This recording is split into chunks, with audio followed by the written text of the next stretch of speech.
It is week 2, it is summer split, it is the Northern League of Legends Championship. Welcome back. We have the third day of the week, and this means that some team is getting out. Yes, no more Guardian Angels. One of these teams today will be out of the equation, promoted to viewer, joining you on chat and be part of predictions, because if you don't know, you can be part of the show. Our delay between broadcast and chat is like 4 or 5 seconds, so we can talk to you. But now, let me introduce the desk that is going to be communicating with you as well throughout the day. It is Jamada and Duckling. Welcome back. Jamada, how are we doing? Good. It was a long day yesterday, so a little tired coming into today, but thankfully you don't have to do the casting. I'm here on the AD with you, and of course, Duckling, welcome to the desk, son. Look at that smile. Thank you. Oh, another sun. Oh. I'm feeling good. It was a long day yesterday, almost getting off at 12 a.m., you know. It was basically midnight, insta bed, wake up, think more NLC, you know. It's how I like my days, and I'm excited as we see 2 Danes today on the Rift. Didn't have too many of them yesterday, so it's good to be, you know, back in homely feelings. So you still live by that every single time you can. The Danes, you bring the Danes, even though we're going to Sweden. Is that yeah, it? of course. Then it's even more important to get the Danish pride out there because I'm going to Sweden, so I have to atone for my sins beforehand. Atone for my sins. That's a big one. I don't know how you're doing, chat, but we'll keep track of that as we move on with the day. For now, let's understand where we are on the playoffs and what we have ahead. Right now, this is the day Bulldog Esports versus LLS. Whoever loses is out. And then if you look into the top of the bracket, before we remove this, let's talk a little bit about yesterday. For those who missed, I don't know who you are, but you're tweaking. LR versus Nord was a 2-1, and then Rich Gang versus Verdant ended up on a 2-1 as well. I think the second series was like understandable going to a 2-1, but not the way it went. I think it was a little bit crazy, wasn't it, Casters? Casters, yeah. I mean, it was I mean, the whole day yesterday, frankly, was just very bizarre. But, yeah. To hone in, like you're asking on this Rich Gang Verdant series, I just think the fact that the games were so long, they were kill heavy, but also at the same time, I just think that the cadence of how both these teams thought around objectives, how they contested like sides of the map, it felt like an LCK game with the blood of an LPL game, and I can't really just like that is honestly just how it felt commentating it. And in the end, Rich Gang did get the better of Verdant, which I'm not too surprised about. I think that Rich Gang have kind of ramped up very gradually. I think that they've been passing my eye tests personally to me, and whilst I think Verdant very easily themselves could have won out in that series, I just think when it came down to the finer details of like, hey, Rich Gang specifically like through jungle and bot, I think just kind of had a stronger day yesterday compared to Dunker in particular, who I think kind of just faltered a bit. So yeah, hopefully for Verdant they will continue to go through that lower bracket and look, you know, as strong as they have, because this team more than has the capability of making it into top 3 for, of course, the EMEA qualifiers, but then, you know, it's really chasing Stockholm as well, you know, the big prize, domestic prize. Got to do things chronologically, and that is the big thing on everyone's mind. Keep in mind that as you look into the bracket, we don't need to revisit, you need to just remember that on the top, 2 teams are already qualified to EMEA. That's it. Now we only have 1 more slot. Now that's where the tricky business begins. Verdant might be out, Nord might be out, Bulldog, LLS, Venomcrest, like they all have to fight for survival right now for their last spot. Without even talking about Sweden. We're not even talking about Sweden. I know Duckling loves it, but that's the moment we are standing right now, which means I want to talk about predictions for today. We were talking about the cities of BDG versus LLS. Okay, I think Hiprain is not okay. He's judging me. I don't understand why, but he's not okay. Aside from that, I see all points. Duckling, why LLS? Jamada, why a 3-1? I'm really, you know, thinking through my brain here, because just like you in Trouble, I was very close to going 3-2 BDG. And the first reason in my head why I would vote LLS was obviously they have 2 Danes, but to be more serious, it felt like something clicked with the changes they had made. I think Nicolex provides the shot calling and stability they needed in the jungle, alongside Samson, who's someone I've recommended to teams in the past when I've been asked about him, because I'm a big fan of his adaptability, right? So many league players have big egos, and to have someone who will do everything to put the team first is so nice, and I thought we saw that in the series against Chaos, and I think they have more momentum, and that's why I'm leaning light side. Okay, Jamada, why a 3-1 though? I'll be honest with you, I think this could even be a 3-0. I gave this a 3-1 just to kind of give some grace to Bulldog. We'll touch on it as we close in and hone in on draft later on, but I just feel as though Lightside looked great with their additions, additional additions. The additions to the additions. The additions to the additions, landing on Samson, landing on Dom Punk, and they just looked very, very functional. And I think by comparison of Bulldog, where I feel like the issues have been really just top to bot, I am concerned about almost every single matchup 1-to-1 here, in terms of getting exploited in the early game, in terms of what the mid-game transitions look like into lane assignments and objective setups. So I feel like this is a very, very light side favored series, and if it's a 3-0, I wouldn't be surprised. Again, I've put 3-1 down just for the sake of, I feel like there is something to be said for, the experience of Kasing to like drag these guys over the line to at least get one Nexus takedown. But light side looked fantastic last week. Okay, I just want to see predictions once more, if possible, production. I don't know if we're capable of doing that. I just want to revisit this one more time for a specific point, okay? Are we ready? Jamada, I think it's time we change that picture on Duckling. Do you agree? Oh. Why are we calling It's me time, out? isn't it? It is time, isn't it? Okay, all right, yeah. What's the Boss. picture gonna change to? No, with it's the beard something or like where he's, an adult. I think that, he 11 does years look like old a kid. picture. Yeah, I think Man. we're past that time. You already Look. have a beard, Duckling. Sorry. Had I been asked to update my picture, I gladly would have, because I did look insanely good when we were in Copenhagen, of course, with the home And crowd there we go. behind We me. just lost it. As we move on with the show, we do have champion points to highlight where we are. That's and what I what wanna the pick up teams have. Los Ratones are leading by far with 220. North behind on the shadow. Verdant, and now look at this. Bulldog Esports. 4th place, and they are the ones fighting for survival today, where Jamada states that it's not going to happen. Meanwhile, Lightside were capable of running away from relegations and are now fighting to take off the 4th team. I think it's like celebration of Lightside, but also what is happening with the rest of the teams. I think this plays into my predictions here as well today, because speaking with the owner of Lightside before the split, the overarching goal was just make sure we don't play relegations. And that's why they were making all these moves so early, right? Because that was the only goal. They now seem to have found a core that can take them far, but also they can play now without pressure, because the goal of the split has been completed. They have survived another year in the NLC. And I heard that from talking with Samson as well, because that was the big pressure point, and that's why it was so intense these first few games now for them. But at this point, they've already won. They've survived.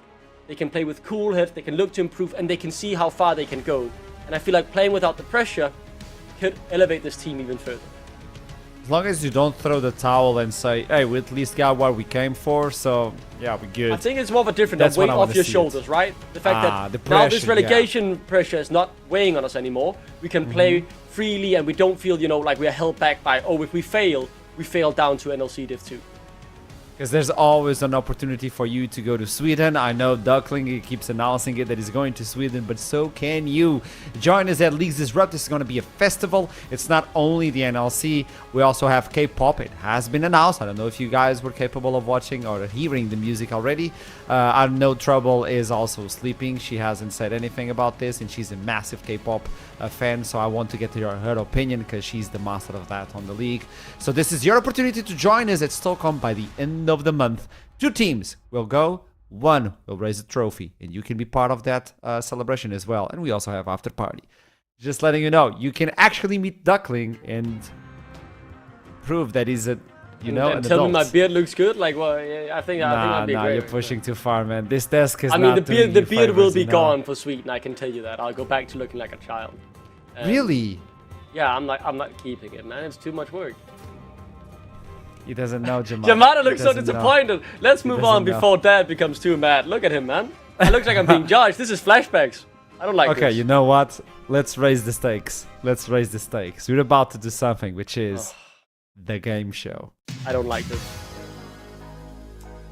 Jamada, if you win, Duckling has to keep the beard for Sweden. Yeah, let's just throw that one in. No, All right, yeah. no, If no. Duckling wins, we'll talk about it. But All that's right. it. This is your time to redeem yourself. Last time, Duckling just beat you up on the game show. This is a different one. It's not the same. This is Who Am I? Pixel Edition.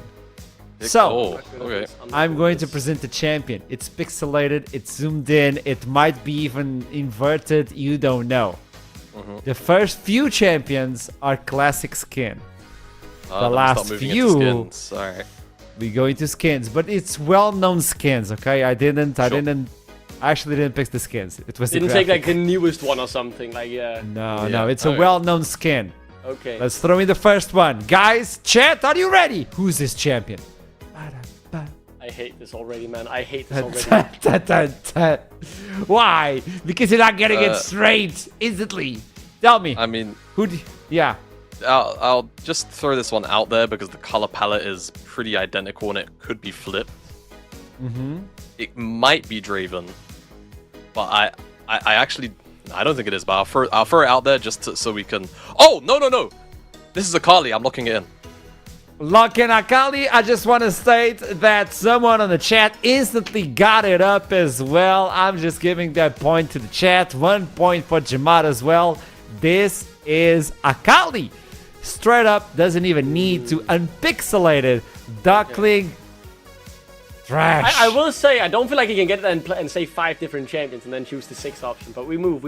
I said Draven and then said actually no, it's not Draven, it's Yeah, Akali, and I slammed the lock in. I thought the table catches, but that's it what begins. Oh, right. And Okay. so it okay. begins. Second one, bring it up. Who's this champion? Oh, ding, ding, ding. Lock. Ding, ding, ding for Camille. Jamada Duckling. You're Camille. too slow. Camille, that's another Locked. point. That's good. I'm just letting you know that's a 2-0 for Jamada. The chat didn't even get to react. Jamada is locked in. That beard is gonna stay, Duckling. If No, you the don't beard is gonna change. go. I never agreed to that. The beard is gonna go. Chat, your evidence. This is You're a rigged. witness. This is rigged. Are you not witness, chat? Duckling has to keep the beard. Moving this is on, rigged. third champion. Chat, you gotta be fast. You gotta be fast. Who's this one? I think I got Ding, ding, this. ding. Ding, That ding, has to ding. be. That has to be. Oh, have we gone to skins? Then it could be different. I'm still gonna Duckling. go with my gut feeling. It's Yumi. The book to the sides, the cat in the middle. Yeah, it is. It's a good guess. I'm so sorry, Duckling. No, don't bait him. It Don't is rage bait Yumi. him. It Don't is rage bait Yumi. him. Don't rage bait I was him. giving Don't time rage for the bait him. chat as well. I'm gonna Duckling is give gonna another get point. 0.5 points for this. Like, come on. Another chatter comes in and gets another point. So 2 for chat, 2 Oh, for you Jamada, flipped and Flipped 1 it for upside down Duckling. as well. That's so funny. Okay, we're starting to change things. Let's move on to the fourth one. Who's this champion? It's a skin. Ooh. Yeah. May I Let me say guess. Let me something? guess. So, Okay, yeah, okay. go ahead. Duckling. Le- Blood Moon, Diana. Oh, he's on. You're at least on point. Okay, Okay. it's not Diana. It's not that. It was close. Right. How do you want to do the skin section? Just before we probably should have saw this out before we got to this part. But No, do you want to you give a have to point get for it? Like if both it's of a skin them. line, do you have to? No, Oh, just not straight up giving both. a point. It has to be everything. So we already know it's Blood Moon. Now, who's the champion? Do you want me to unpixelate a bit? No. No, because I actually think You that get if a guess and then I get do- one. More. I have another guess, but you go first. The 'cause I chat just guessed. already figured it out, by the way. Just Yeah, don't letting look you at the know. chat. I'm not looking. If at I the see chat. your eyes going away now, I'm come not on, I know looking you're at the cheating. chat. I'm not Okay. looking at the chat. I'm even taking a I'll sip of do coffee. Blood Moon. I have 2 guesses. Talon. I'm not sure. Talon, That's the not new one I would have gone release. for.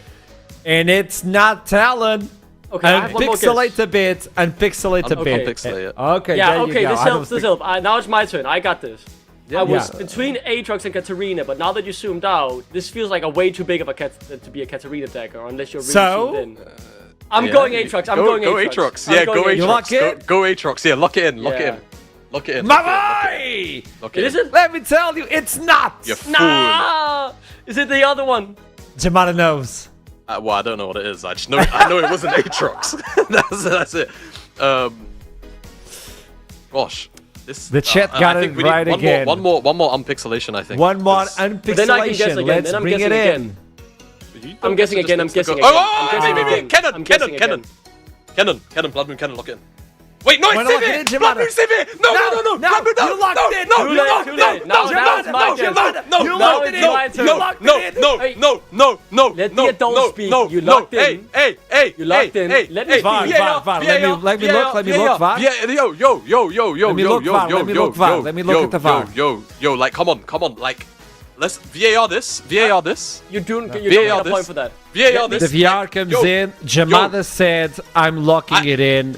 And said, nah, it's not for Jamada. Duckling, you want to take this one? Yeah, I think it's Blood Moon Silver. Oh man, you're correct. 2 points for Duckling, 2 points for Jamada, 3 points for the chat. Because Dong Pong actually predicted Severe before I even brought in the image. I don't know. That's maybe he actually knows really something. impressive. That's really impressive. That is cinema. 2, 2, and 3 for chat. 5th one, let's go. Oh. Wait, I got this. Duckling actually raised it. What's the name of the skin? It's the Vladimir Oh, skin, I'm the green so Vladimir sorry skin. for I your can guess loss. then. I take my guess back. Okay, this Jamada. is one of two things. I'm gonna go ahead and slam the first guess, but I don't know the name of the skin. I just know what champion it is. I just need the champion. So I think this is that bright blue / cyan Nami skin.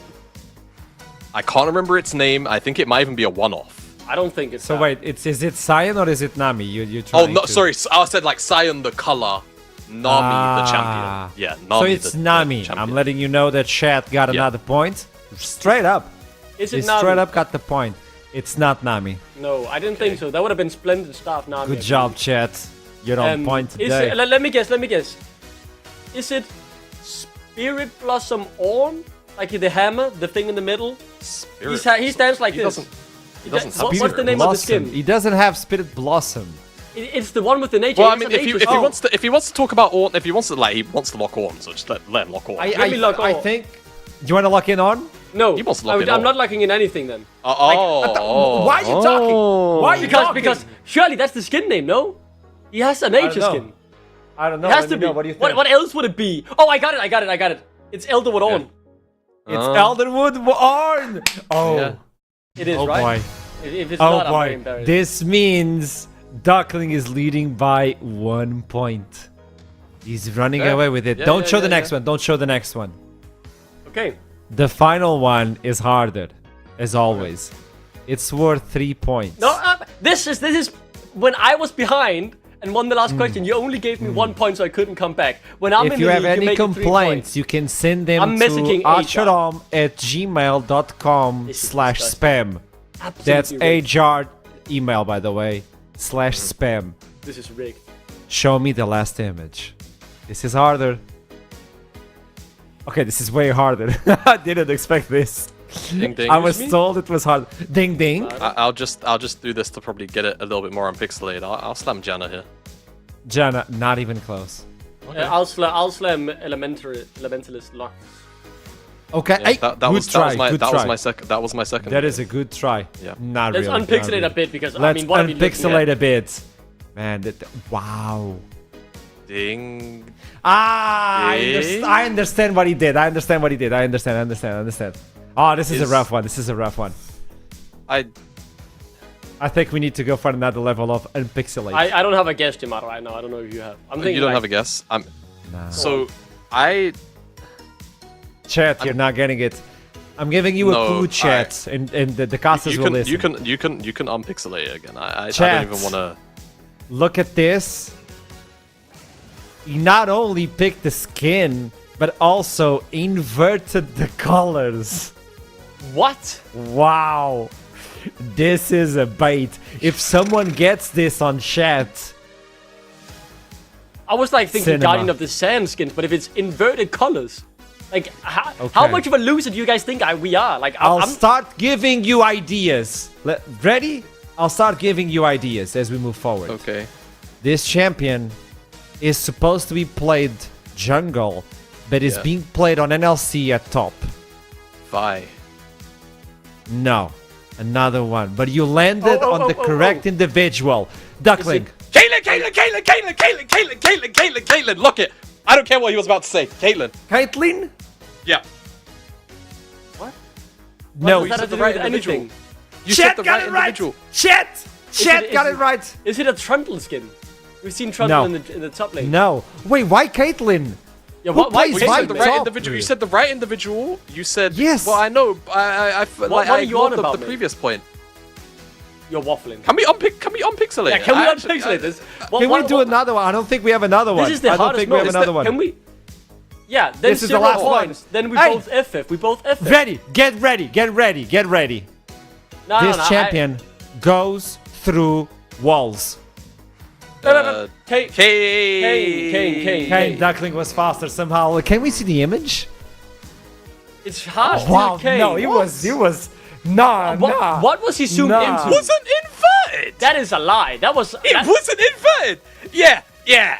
All right. Yeah. Okay, Yeah, sure. okay.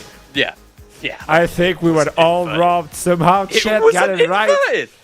It How at the end wasn't of the day- How did Chat inverted. get that? I How won't did Chet count get this that? one. I won't count this It one, wasn't which means inverted. Duckling still wins at the end of the Yeah, day. he Good does. job, Duckling. Good job, Duckling. But we yeah. all win somehow because Chat is way too strong. But now, are No. the team strong enough? Bull. This is LLS moving forward because we have 9 minutes before the game begins. Whoa. Hopefully. As we start with this, let's start with LLS, the team everybody's talking about. So this team is new, is different. What is happening right now? Yeah, let's just quickly go over the Lunkus light side roster. If you look at this, there are 2 members remaining from what they first had in the split. That's Biscore and Golden Penny. They have subbed in Nicolex, their former jungling coach in the jungle. And then just before the playoffs, they subbed in Samson as a free agent, who previously played in the GLL, or qualified to the GLL with Nicolex. And then done Punk out of nowhere in the support role. So, brand new team, I still want to say. They've played 3 games together. And before that, they only played 1 scrim. But I do know they've been scrimming more this week. And I'm excited to see what the seeding is, because they looked exciting after just 1 scrim. So let's start talking about the jungler himself. You said it, he joins in, what can he provide? And on the Cities versus Chaos, he was a menace. And these is his stats from that Cities. This is not okay, this is not legal, this is way too good. Pretty decent numbers to put up as a jungler, eh? Not too bad, you know. 1k at 15 is basically the equivalent to like a level in terms of XP difference. The 1.3k gold lead, like this is just generically really fantastic stuff, and I think it speaks to the consistency that Nicolex has had since he's come in as well. He has just been stable for this light side lineup, and I honestly, I think he is one of the stronger, like kind of mid-ish tier junglers in our league. You know, outside of the what is kind of defining itself to be our top 4 right now, I would very comfortably place him as, you know, basically the 5th best out of the league at the minute. I'll say as well, what he offers outside of the numbers in the leadership qualities and the shot calling qualities, from what I've heard as well, cannot be understated. So to put up those numbers as well while being the leader, you know, it's both things you really want from your jungler, and I've been really impressed by him, and his history speaks for himself, right? He's a very successful jungler in the GLL and the Greek scene. And as you stated yesterday, this 4th iteration of the team of LLS, well, it's not only this, the jungler, but also, as we talked about, it's Dom Punk and Samson and what they provided. And can you guide me, why are they so important within this team right now? Yeah, so I mean, for me, with Dom Punk, it was actually quite funny, because when I was going through back through this series and just looking at, you know, moments to kind of look back on in general, weirdly, there weren't any flashy plays, but for me, it was more about the fundamentals of where Dom Punk was, what he was actually doing, and what it was achieving for the team a lot of the time. And it was constantly, you know, being there to either mark flanks or, you know, face checking in ways that he knows he's not going to die, but if a fight breaks out off the back of that face check, he knows that it's going to be good for light side, so he's willing to take those risks. And in general, just his playmaking of knowing where he needs to be with other members on his team has just been significantly better than anyone else that's been in the support role so far for Lightside. And I think it's a very big reason as to why they ended up coming into this Chaos series and rolling them over. Yeah, I think sometimes it doesn't have to be the fancy things, right? And I think that's a common sign between both Samson and Don Punk, because they haven't been all too flashy. They've done what they needed to. They've helped adapt to the team very quickly. And that's the biggest positive trait I want to mention about Samson. He is someone who's very happy to play for the team, right? That's why he plays competitive in his spare time, because he loves seeing, a team become more than the sum of their individual parts. And he's not a Gwen player, but he knew he was better than their top laner. It's what the team needed in this scenario, and he adapted to the situation. And a player so adaptable is something I feel like is really undervalued in the competitive space, because so many people have big egos, and in a world of those, you need someone like Samson who will do whatever it takes to put the team first. Because also Viola was the one we were highlighting on Chaos. That was the player that was being highlighted to carry the team. And Samson comes in and is like, no, you're not going to do it. Just as you stated. I'm going to provide what the team needs. I'm not the best at this, but I will still gap you. I think that's a huge statement, and Lightside are looking extremely good. As we move forward, Duckling, I also enjoy the fact that we're bringing more quotes from the teams themselves, as we already highlighted Samson, Nicolex, and on. What else did we have? What are you providing with this quote? I think the big thing for this quote is it brings in what Lightside have needed, right? Top lane was a bit unstable before. They didn't have a big shot caller, and Bisco had to take a bit more of that responsibility. So with Samson now essentially being able to adapt to whatever situation he gets put in without falling behind, and Nicolex being the shot caller, it provides the foundation that a more flashy player like Bisco can thrive in, because he's not the vocal one, but he'll be the guy who will come through the laning phase with a lead and then utilize that. But if he has to focus on all these other tasks, and his top lane is falling behind and his jungler is not calling, then he can't shine. So they provide the foundation for the raw, young, talented players in Bisco and Golden Penny to step up and show their true potential. Lightside is facing versus Bulldog, just as you've seen before, at least the roster for this team. And this has always been a team, at least for this year, that has provided so much. And right now, what are they providing? Who are they? Like, what's the identity? It's really hard to say right now. I feel like Bulldog in general have, when you go through a rebuild like this, it's very difficult to sort of land smoothly, right? Kasing has to be a very big guiding light for this entire lineup, I think. And hopefully he can be, but it's still going to take a little bit of time. And it's time, unfortunately, that they don't really have. Like, they need to get past this series to give them that additional bit of breathing room, because the NLC format is unfortunately very, very cutthroat. Yeah, it really is. I think for me, the big takeaway is this is a talented team, right? After the first seeding stage day, we were sat here thinking, yes, they might have gone 0-2, but we saw the potential. And since that, it hasn't really come through, right? We need them to make good on what we saw, the promise, because I felt like this team could positively surprise. Instead, though, they haven't been able to take the steps necessary. And I should say, very cutthroat business here in the NLC. The split goes very fast if you're not up to the task quickly. And you can see it in the numbers, right? It hasn't looked all too good. In particular, their early game has been a big issue here for Bulldog. Yeah, I think you were the one saying this on the green room. This team, like, they have a good potential, but it's raw. It's not cooked. It's not ready yet. So I don't know if they have enough time to be ready. And that's the complication for today. With LLS, seems like they already figured out what they need to provide. BDG, they're not there yet. And they only had a week before this. Not to mention, right, they're playing with a substitute in the mid lane today. I think it's a very good substitute. But I did want to highlight Painful as one of the guys who had some good games for BDG. So it is quite some shoes to fill. Hunt has played in the NLC before. He did play here with Nord last year. I thought he looked very good. I thought in particular his Tristana was great.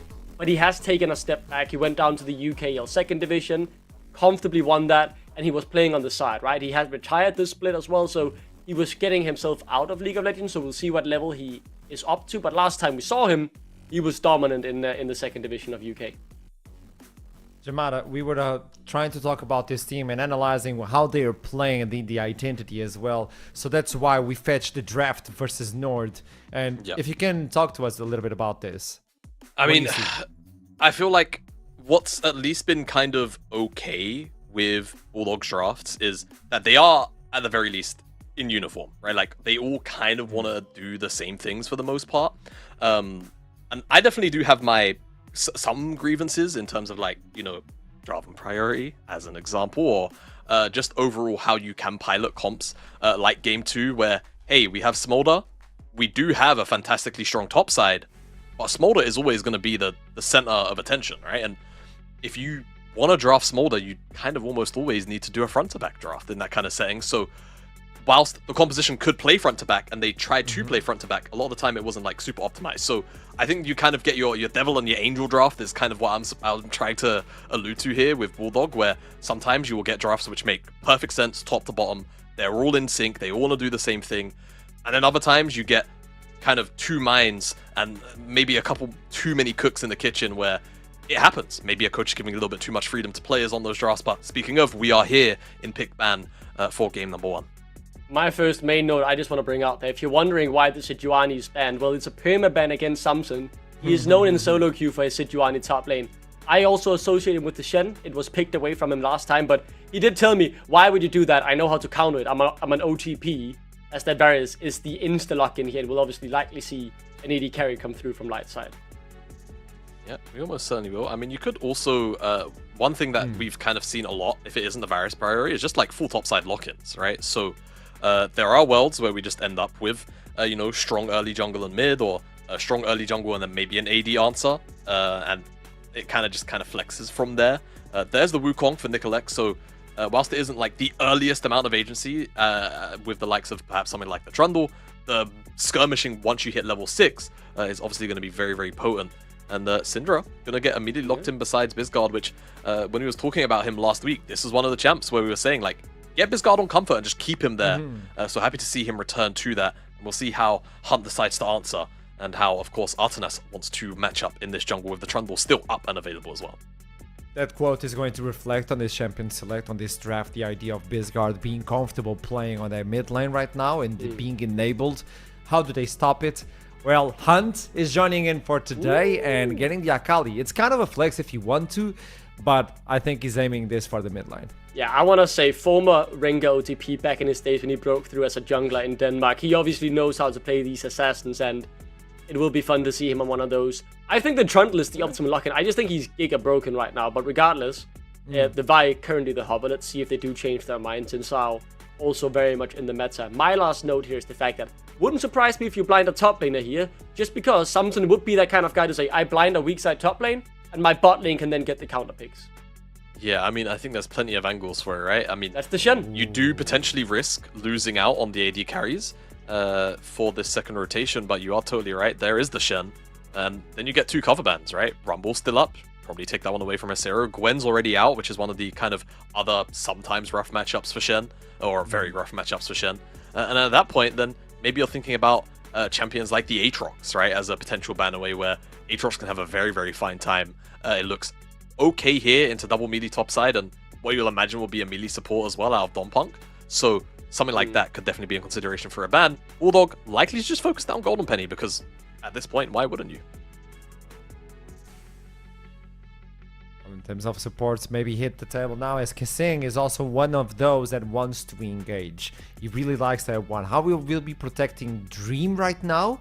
And how will he enable Dream? Because we have been hearing about Dream non-stop, but have we seen enough from Dream? Because he's stepping in to take Exos Fang place. It's not an easy one. How do we enable them? On one side, I think Bisgard is enabled. How do we enable Dream?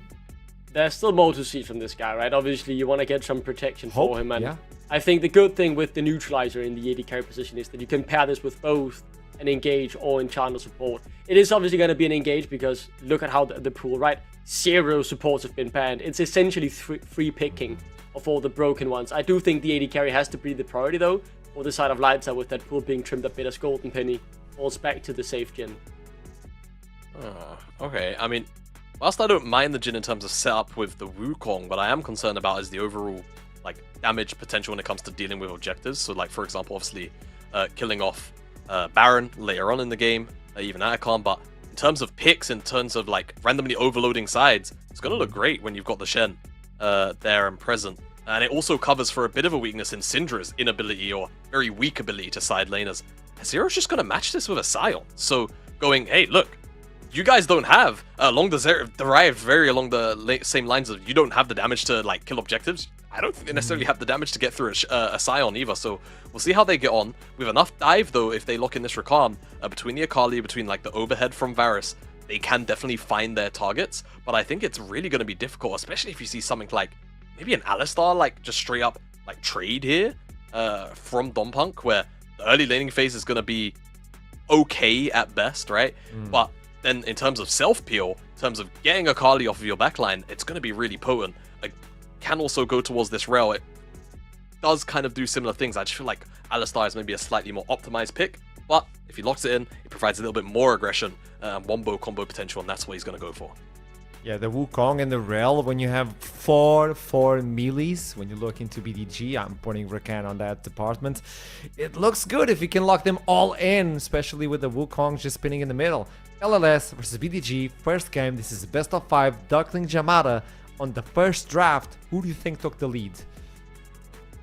I would be leaning Bulldog if it wasn't for the fact Samson got his OTP Shen. You know, he's gonna win on his Shen. It's famous in Denmark, right, for a reason, and be scoring comfort. I do agree with Jamada, though, the damage is the issue if the Shen, or not the Shen, but the Scion becomes really strong. So we'll keep our eyes on that, but I still think Lightside got it. Jamada. Yeah, I like Lightside. I think the only concern they're really going to have is dealing with side lanes, potentially, and the Akali. But I think the Shen covers for a lot of that weakness, and there will be a fair bit of pressure on Samson to make sure that he's, ready and present to cover for his team.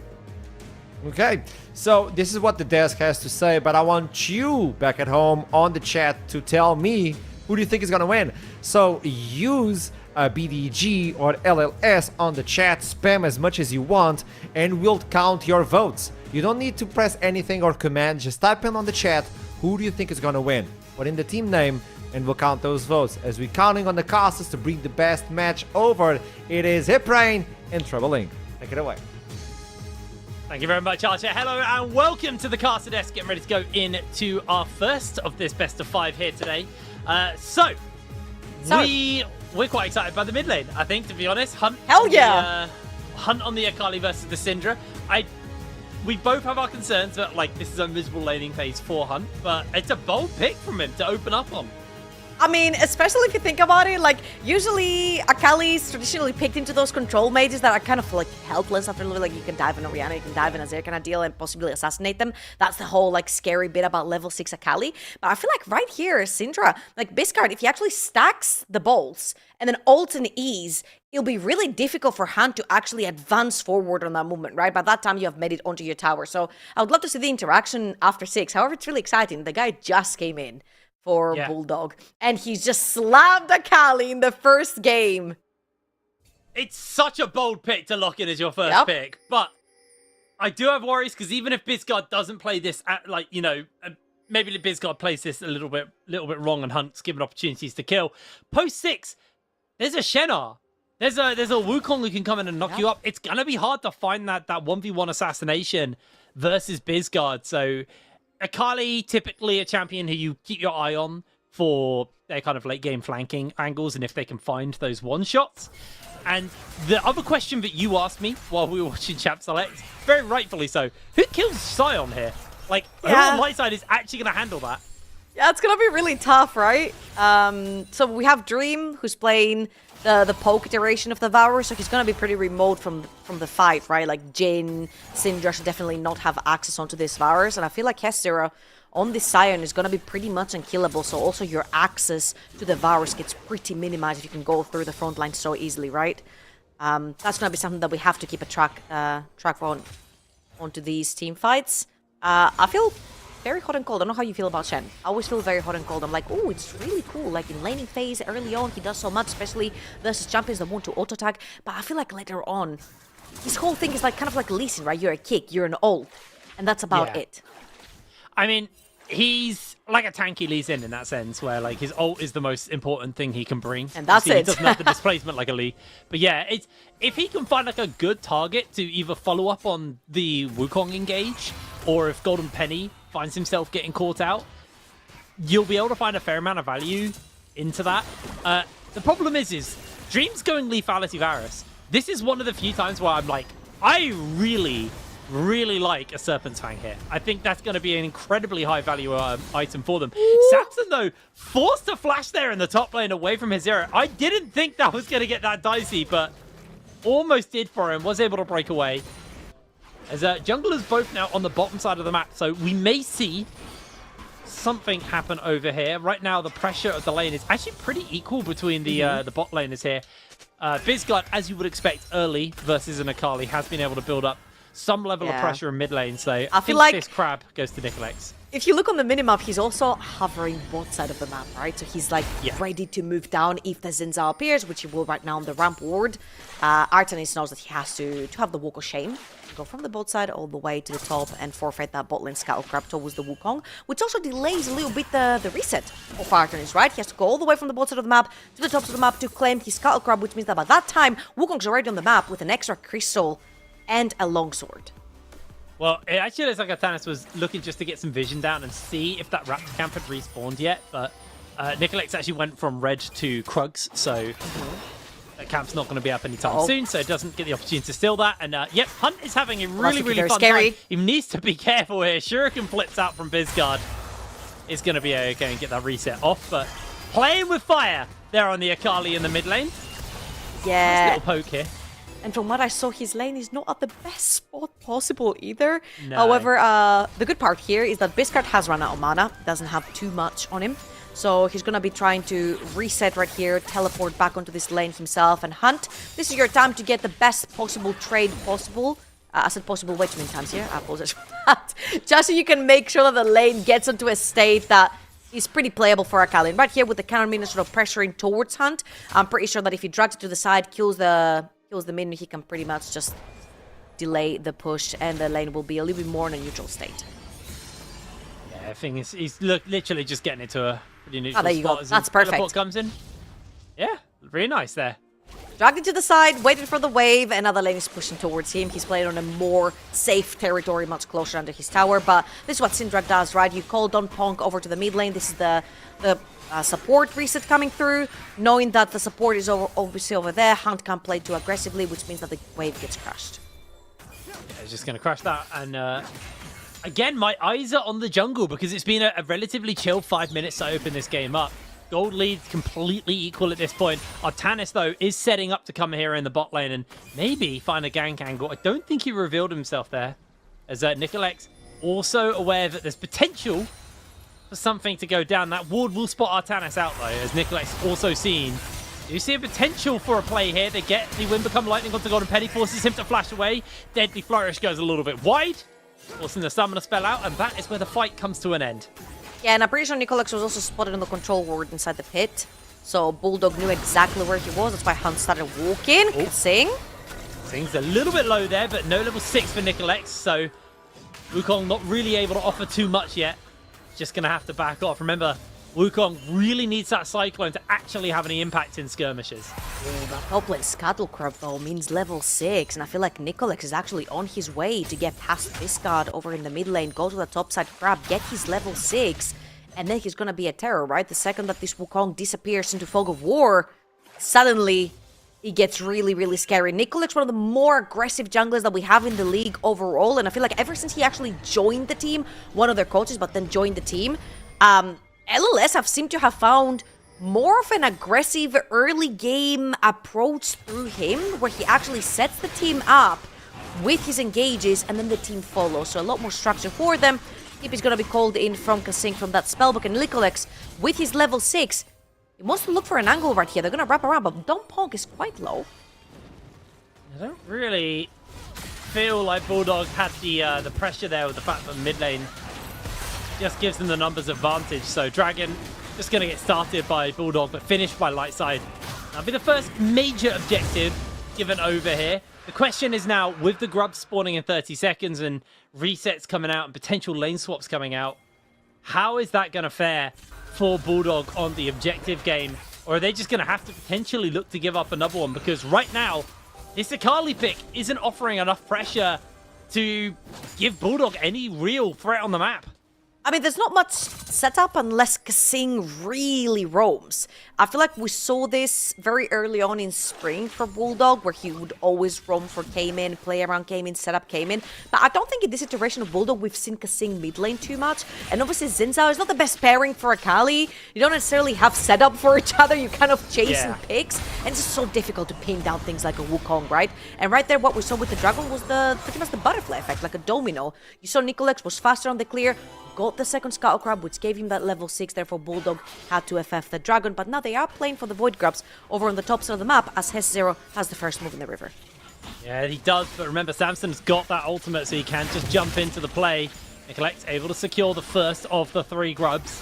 It looks like Bulldog have actually done a pretty decent job of bullying their way forwards. Hunt here has the Shuriken Flip, makes a connection onto Golden Penny, doesn't fire it off, is able to secure himself 1 grub. In comes the teleport though from Samson, gets the shield off as Dompong jumps into the backline. The Curtain Call's doing a fair amount of damage, but not quite enough as First Blood goes over to Hunt on the Akali. Dream tries to jump away. Samson is trying to finish up Dream, but he's unable to make the connection, and Hunt flashes over the wall to safety. Knockout comes in from his hero as he finally goes down. Kasing dodging the taunt, blast coning the wall. His hero chases forward, Deadly Flourish goes wide, Shuriken Flip goes wide, and it's a 2 for 2 all in all.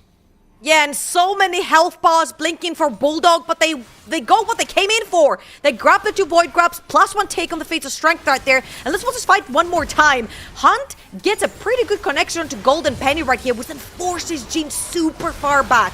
And once the Shen ult comes through, this is where you see Nicolex play a little bit more aggressive, dive into the backline. But there's not enough damage right here because Jin has to play through so much distance.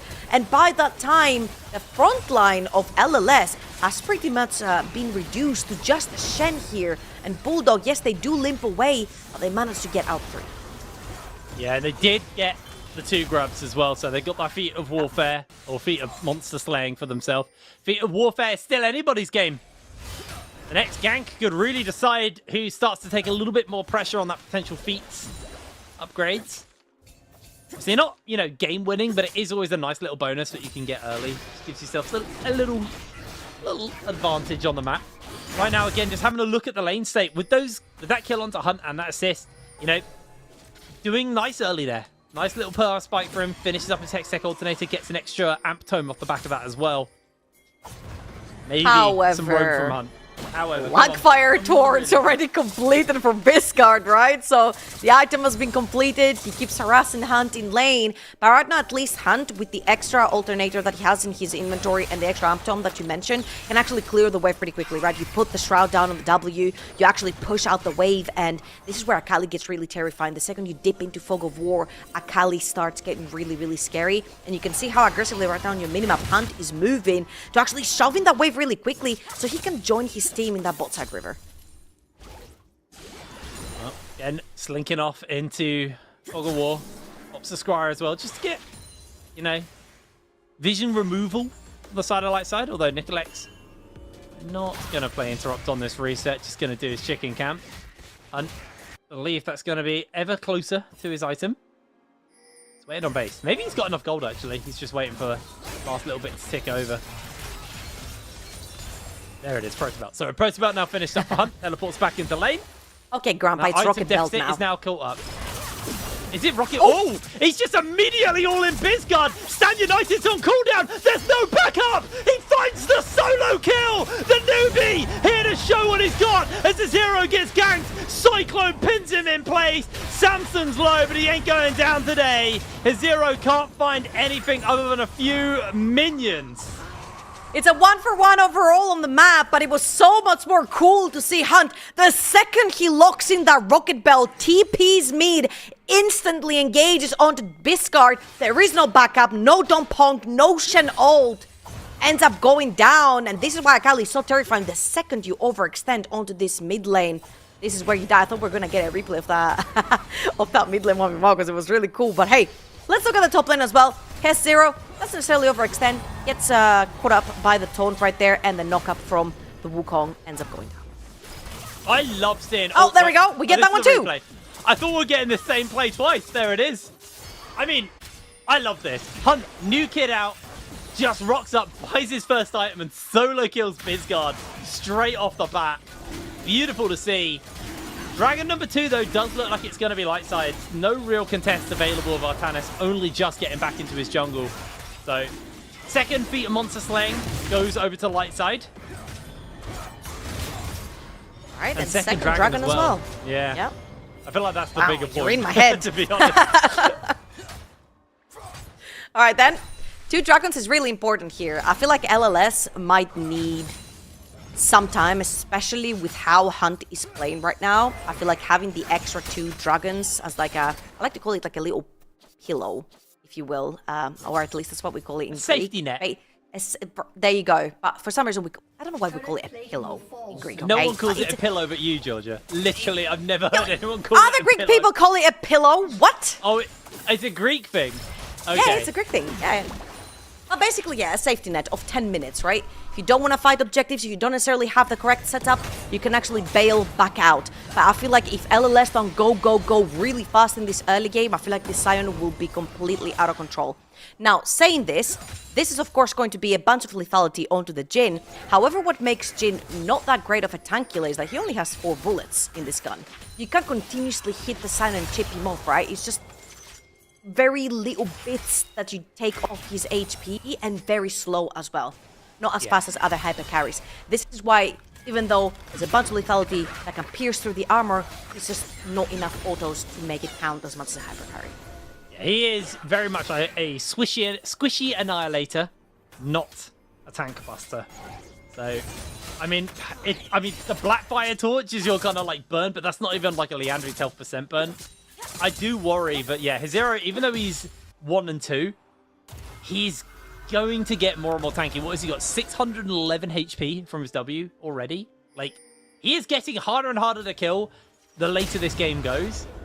Do I think that's enough to be a all-in-all win condition? No, because the best way to kill Sion is kill his team and then just kill him at the end. So we'll have to see how Lightside can kind of navigate these fights. And I guess now, like you said, with that buffer of the 2 dragons that Lightside have been able to pick up, they can also use that not as a buffer and as a pressure point to force Bulldog to constantly contest them on their terms. Oh, look at Nicolix here. Look at Nicolix positioning. Yeah, that might be it as well. Samson, he's pulled the Stand United. That's Artanis caught as they throw down the Monkey Spin. In jumps Hunt onto the backline, caught by the second Monkey Spin. Scatter the Weak only collects onto 1 though, as the curtain gets called and the fight gets dicey. Samson, low HP. Hunt's gonna shut him down. Flashes away from the 4th shot from the Jhin. The Deadly Flourish pins him in place. The Scatter the Weak into the kill for Bizguard there, but it matters not.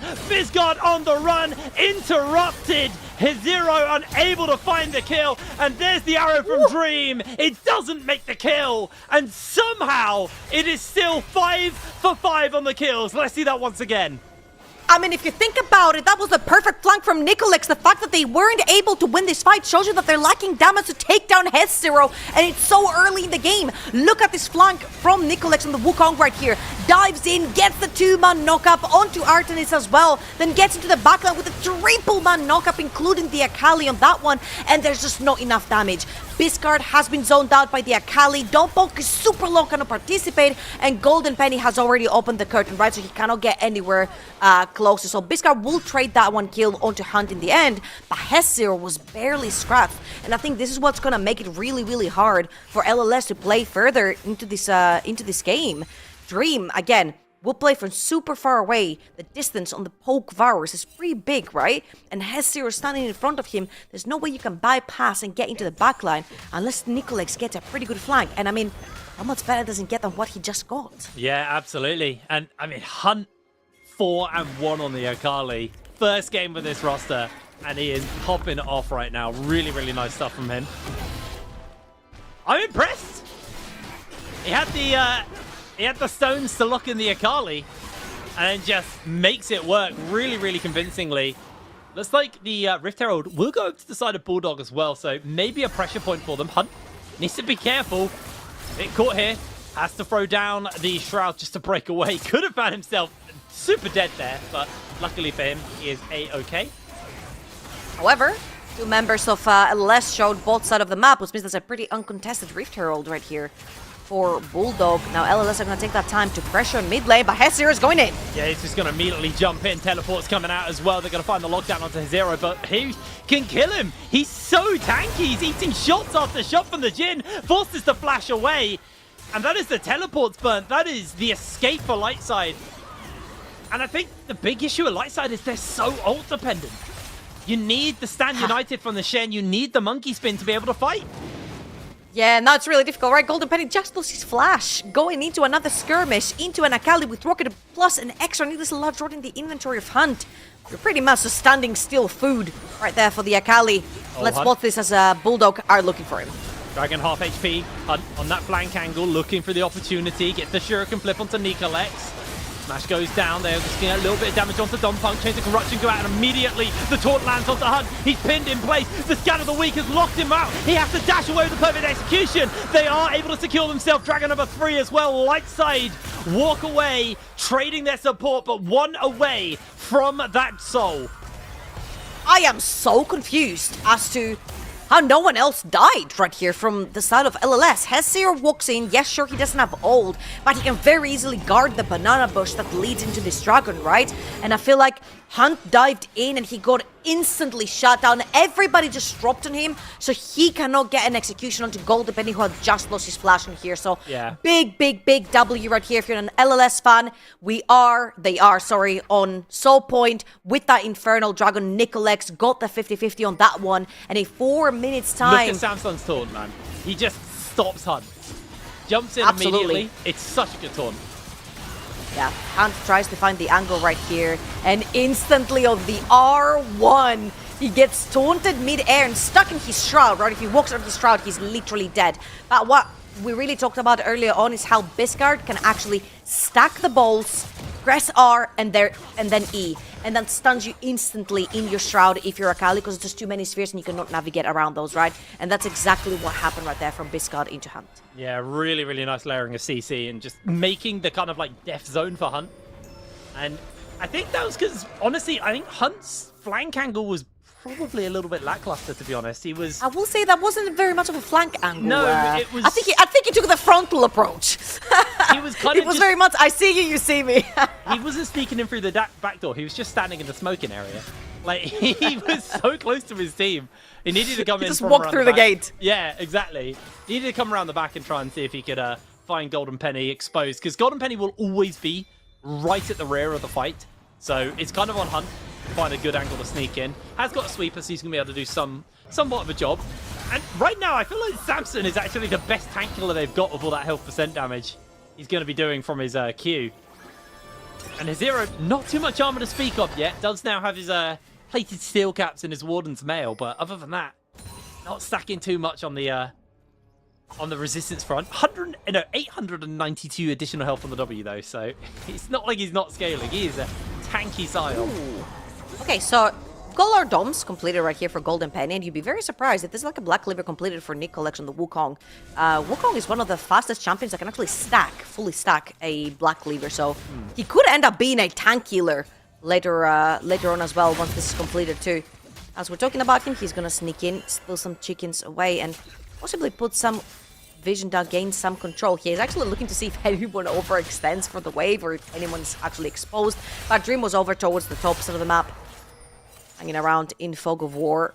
Was a kind of pick right there from Nicolex. And now we're seeing as LLS are heading towards that Atakan area, which is towards the top side of the map. Hunt is just going to back off slowly.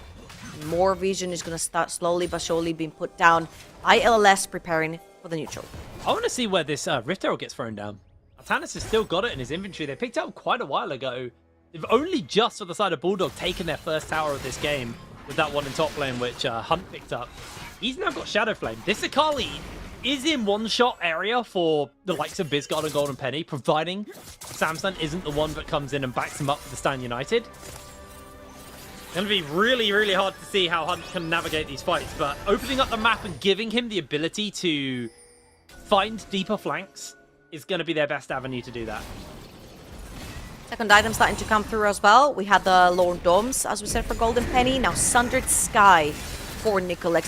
That's a 2-item Wukong as well, so he pretty much really hurts. If he does find Hunt or Dream, Can do some serious damage with the backup of Samson, as you said. And here comes the double-edged sword. Do you pre-ult Nicolex as he tries to find the submarine engaged into the backline, or do you save the ult for potential dive that's been made onto Golden Penny or Biscard as LLS are gonna try their luck and see which one of the two they're gonna get from Samson, what they're gonna communicate to him as they're playing around that next dragon. It's going to be sold for LLS, and they're looking for a way to push that mid-wave and head into this river. Honestly, I actually think it's the submarine angle right now for the Samson R. I think with that tower I like how you're alive, thinking. The tower mid lane's stayed alive, so the flank angle for Hunt is a lot harder to pull off. So the odds of it being Golden Penny he gets killed by a dive is gonna be relatively low. So I think you're actually better just to all in on the engage. We'll have to see though. Right now, Hunt is in the bot lane, just shoving a wave in as they are looking for Don Ponk. They're throwing the chains of corruption, and Artanis jumps forwards as well. Don Ponk has the shield on for a brief second there. Is going to be able to survive as Artanis lost a fair chunk of HP himself. Has got some camps he can heal back up off. But remember, Soul is up. Artanis needs to heal quick. Yeah, Don Ponk, no spellbook, which means you cannot back and teleport back in. He actually has to play with like a 20% HP bar. Nicolex is in! He's into the backline immediately, and the Shen is there as well. Don Ponk goes forward to get the Scan of the Week offers, and the health bars are just running too low, but they're able to find a couple in response. Hunt, Shuriken flips back out. Artanis is low HP. Samson's going to finish him up with the taunt. This should just be Soul over to the side of light side.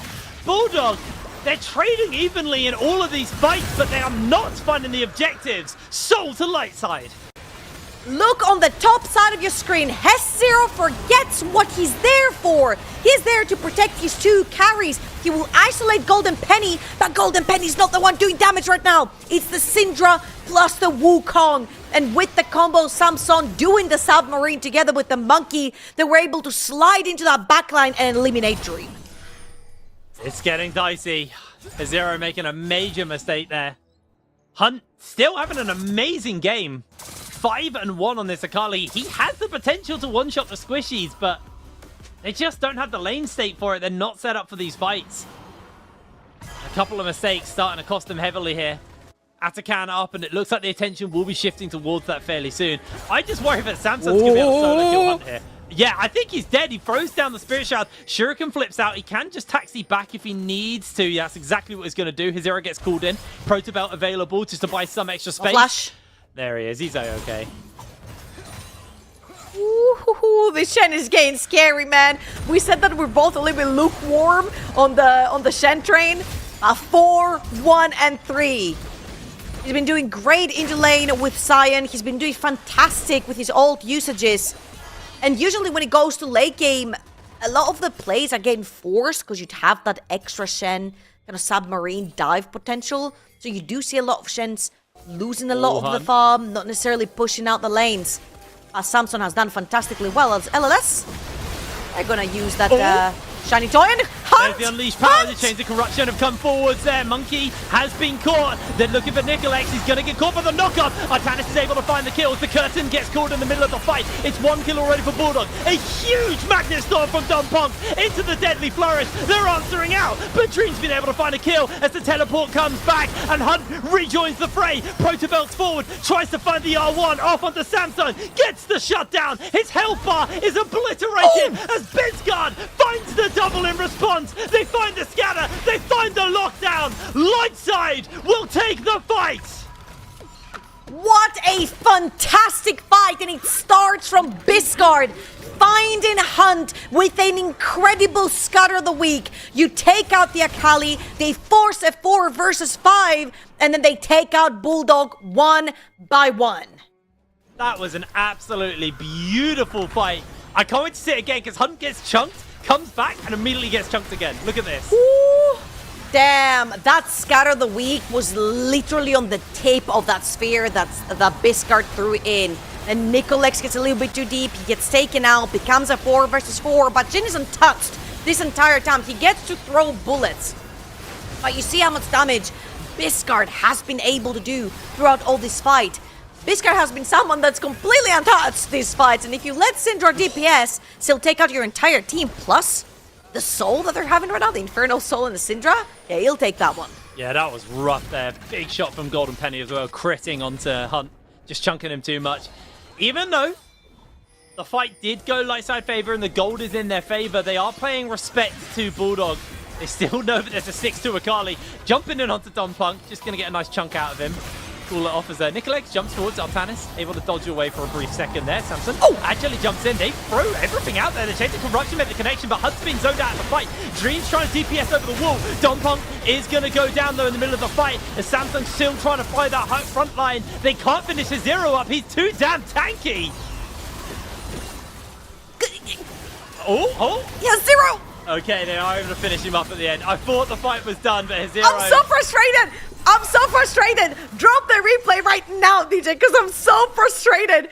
Golden Penny was playing from the safety of the Raptor wall, but he couldn't hit anything because everyone from the side of Bulldog was playing just on the edge of his auto attack range. So once he was done throwing abilities, he just couldn't auto to kill the Saiyan. And that was so frustrating to watch as LLS, they'll win the fight on the cursed ramp and they'll take the Atakan as well. Let's watch this one more time. So Bulldog Esports, they're moving a little bit more aggressive, right? You need to use that Akali right now with the combination of the Rakan, and Nicolex pulls an aggressive entry with Samson on this ult. Now look at Golden Penny, he's fine. He's at the Raptor camp, he's paying them, he's fine. Then he uses the wall, he puts one auto, the W, and then he's stuck!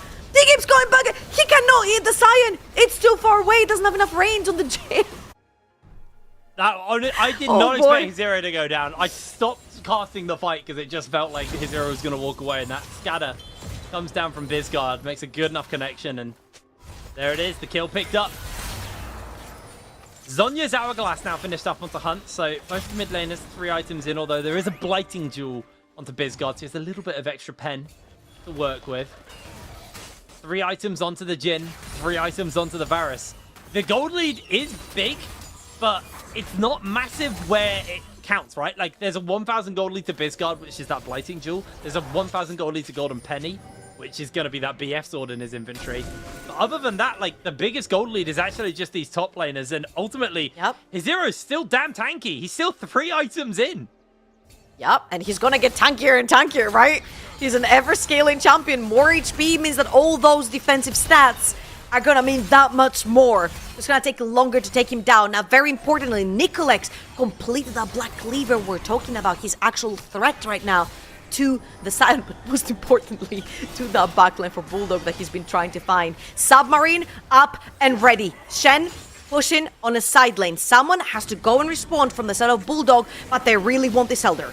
Lightside don't have to do anything. They just know the pressure is going to force them to start the Elder Dragon. Samson's going to continue to smack away on that tower. Just taking it for free. He's just going to be able to go in for the ult. Don Punk posturing forward. Look at Nicolex on that flank. Dream could be the one getting caught. They jump immediately onto Artanis. He's going to have to flash the wall. Samsung jumps forward as Hunt's coming onto the flank. The quickness comes through from Gasing, but it's not really going to buy him much space. Hunt is chunked out, and he's just going to have to look to jump over the wall. He failed his R2. He hit the wall, and Lightside are just going to pull the trigger. They're going to take Elder, and they are going to take Bulldog to the washers. One after another, they fall down. His Zero will be falling here. Not before trying to take Nicolex with him. They're tipping for the end. Is going to be enough. That's going to be the base as well. Over to the side of Lightside. And this was an absolutely edgy your seat performance from both of the teams. But Lightside, they found that little bit of grip they needed on the game to close it out. And they will be going 1-0 up in the series. Damn, light side. I don't... Duckling said it perfect yesterday. This is their 4th iteration of the roster in one split, but this is perfect. Don't change anything. I feel like the way Nicolex interacts with all the pieces on the map, the way he's playing with Samson, the way they split responsibility. I don't know if the desk have actually requested that last fight, but oh my god, chat. If you want to rewatch it, the second Nicolex got into the backline and Zinzao flashed out, that is where Shen split from him to defend backline, and Nicolex just went forward to find enemy backline. Like, it's just beautiful execution from LLS. Yeah, it was honestly a really, really good team fight. Well, just good game in general. I feel like Bulldog did not look like this is going to be a one-sided series, though, so I'm excited. This looks like we've got a really good series on our hands. Yep. We're going to pass it over to the desk, though, to break down this first game of the series. So, Archer, over to you. Trouble. To answer your question, we did not, in fact, picked the last team fight. It is perfect, but we got a few others to highlight what happened during this game. I think there's a lot. Hey, Duckling, you were right yesterday. I'm giving you too many credits, by the way. I'm getting confused. And But did yeah, I not mention LLS. the Shin? Did I not mention the Shin was crazy? I'll let everybody know what I said in the green room. I'm a Shen enjoyer. I love that champion, and it was meta for a while. I think it was disgraceful to watch it. And this one, beautiful. Cinema. I'm convinced. Yeah. So am I. So am I. I mean, look, I am actually also a Shen enjoyer. I just play in the jungle, so a slightly different angle from you guys. But Samson demonstrating beautifully why this pick can work in lane, and especially when it's not matched up into something that's going to heavily punish it.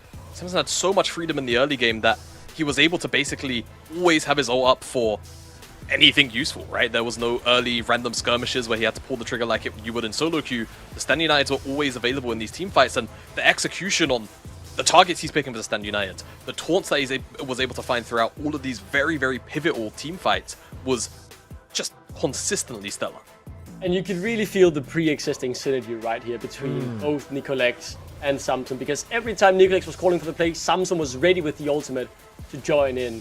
This time though, in the singular replay, he didn't have the ultimate, so had to TP in instead. And credit to Don Punk as well, played a great game on the rail, and we talked about it before. These changes have also unleashed Bisco, who might have gotten soloed in lane, but man was he piloting these teamfights well too. Yeah, I think the quote you brought in is completely justified after this first game. Bisgard popped off. He was so comfortable, and that's because he doesn't need to worry about anything else. I think when you look into Dom Punk as well, he was playing the Protect the President throughout the entire game. He was doing a wonderful job, although we had some re-elections in the middle of the game where he just changed his focus on protecting the President, and he just did his job wonderfully. Look, Wukong. Nah! Yeah. Criminal! I mean, I want to say quickly on this as well, the min-maxing from Samson was really fun to watch in that final fight, because as soon as Nicolex went in, insta Shen ults, helps get a few kills, knows the fight is decided, and what does he do? Instant TP's back to what he was doing before in the top lane and ends the game with it. Like, My he was job split is pushing done. so well. They were like, guys, I know this fight is won. I'll go back to my job. I pushed up. We end there. I think really well played, and what really surprises me is, despite obviously Nicolex and Samson playing together a bit, the other players haven't had much time to adapt to each other. But it feels like this team, like, already knows what they want. They follow each other's calls. It's beautiful to see a team come together so quickly. And man, I mean, this could be a 3-0. It could, and I think on the other side for Bulldog, none of those things are existing. The things that you're talking about here for Lightside, where there's cohesion, where, you know, everyone, it feels like, understands their role in any given skirmish or team fight, just doesn't seem present in their gameplay right now. And that has been kind of the major pain point for a lot of this split. Like, there will be days, right, individual games rather, because obviously seeding stage 2 games a day, etc., where they show up and, hey, even if they're losing, you can tell that they were in sync, they wanted to make the same play at the same time, but things just don't quite go their way, whether it be execution or the response. Here today, though, so far in this game 1, pretty much every single exchange was Lightside outplaying them, and even in the small windows where they were being proactive, frankly, the plays weren't really good. Well, at this moment, Lightside is leading the Series 1-0. Clean synergy, I think that's what we need to highlight on this team, where we didn't get to see it previously. So, getting to see Lightside just clicking together as a comp is beautiful. Can they do it for another 2 games? That is the question, but will Bulldog buy back? After this break, we'll find out. Don't go anywhere.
Welcome back. LLS versus BDG Elimination Series. This is a best of 5. Whoever loses is out and no longer has the dream of going to Sweden and meeting Duckling in real life, which is not a big dream, Because but that's regardless. the dream. Yeah, that you need to let me end my sentence. He never did. This guy. A yapper of all yappers. Well, LLS currently are dominating the Rift. It was beautiful to watch the first one. BDG, they have the names, and we keep talking about this. It should work. It should click. It just doesn't. Is it draft-wise? Is it synergy-wise? And now they're playing with the sub-in today as well. I think. What is the question mark for you all? The first thing I want to say is happy for them it's fearless, right? Because there is no more Shen. That is out of it. It felt like, especially when their map play isn't perfect, Shen is a champ who can really punish that because he'll be first on the play while he's split pushing, right? Like the macro becomes even harder to beat when you're against a good Shen in a coordinated team. So that definitely hurt them. It's so hard because I'm like, what really is the main issue, right? There are so many underlying factors they need to fix.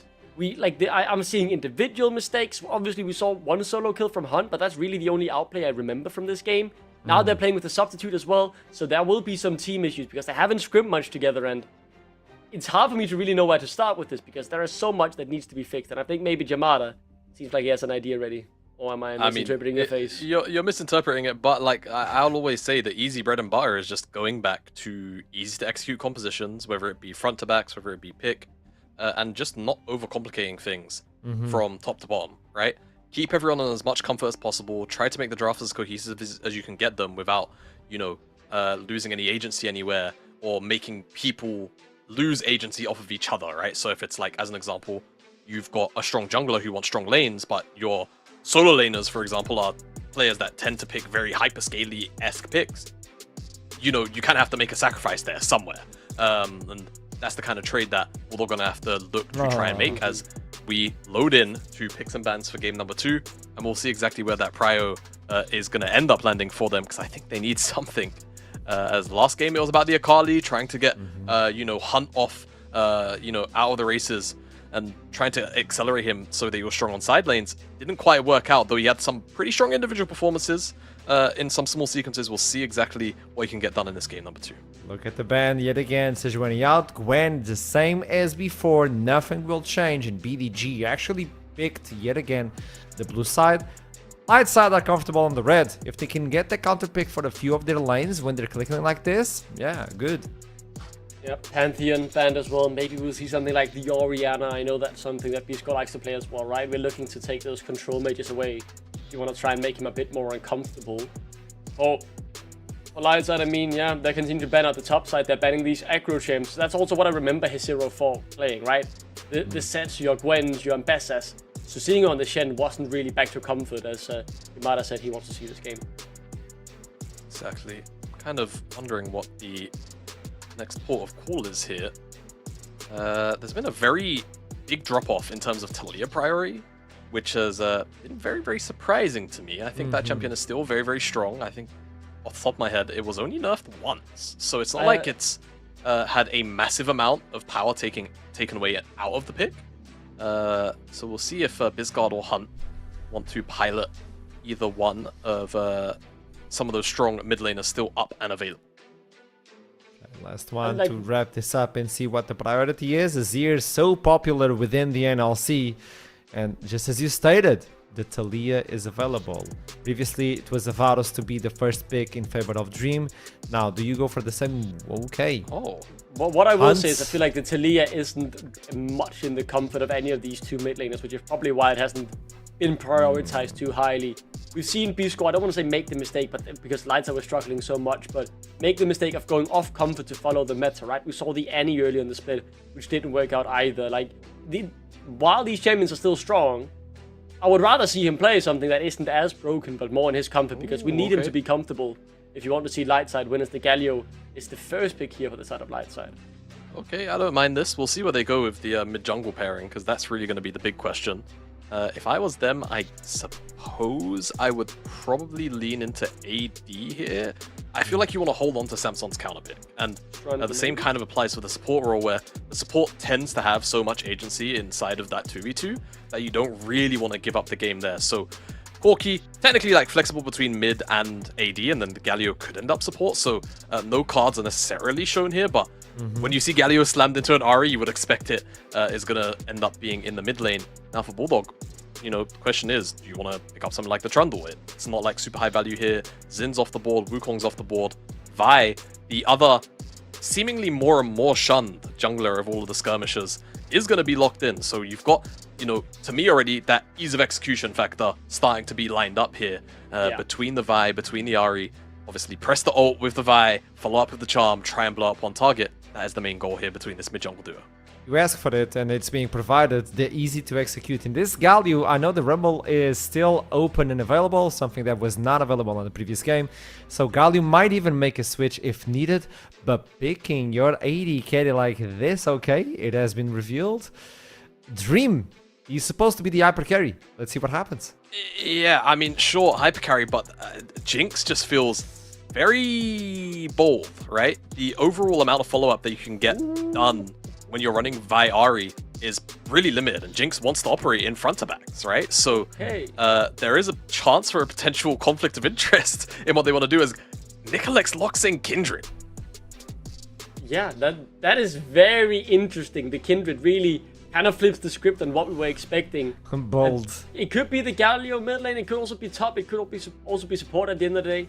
We'll see what they end up with. The Rumble ban, not something I know Samson to be playing, so I understand why they would ban it. We have talked about he plays whatever the team needs, but it is obviously preferred he goes on the full-on comfort, right? Something like the Shen obviously played in the first game, and the Sejuani now taken away. You're looking to trim what? The jungle pool here, I suppose? Maybe take away the Trundle? But yeah, that's my best guess. Palmer as well, has been Hovet a lot today. Yeah, I mean, so when it comes to, I mean, both the junglers are locked in, Duckling. So Yeah, that was wondering. Oh yeah, my mistake. I completely forgot the Kindred. Yeah, It's like, Got blinded, yeah.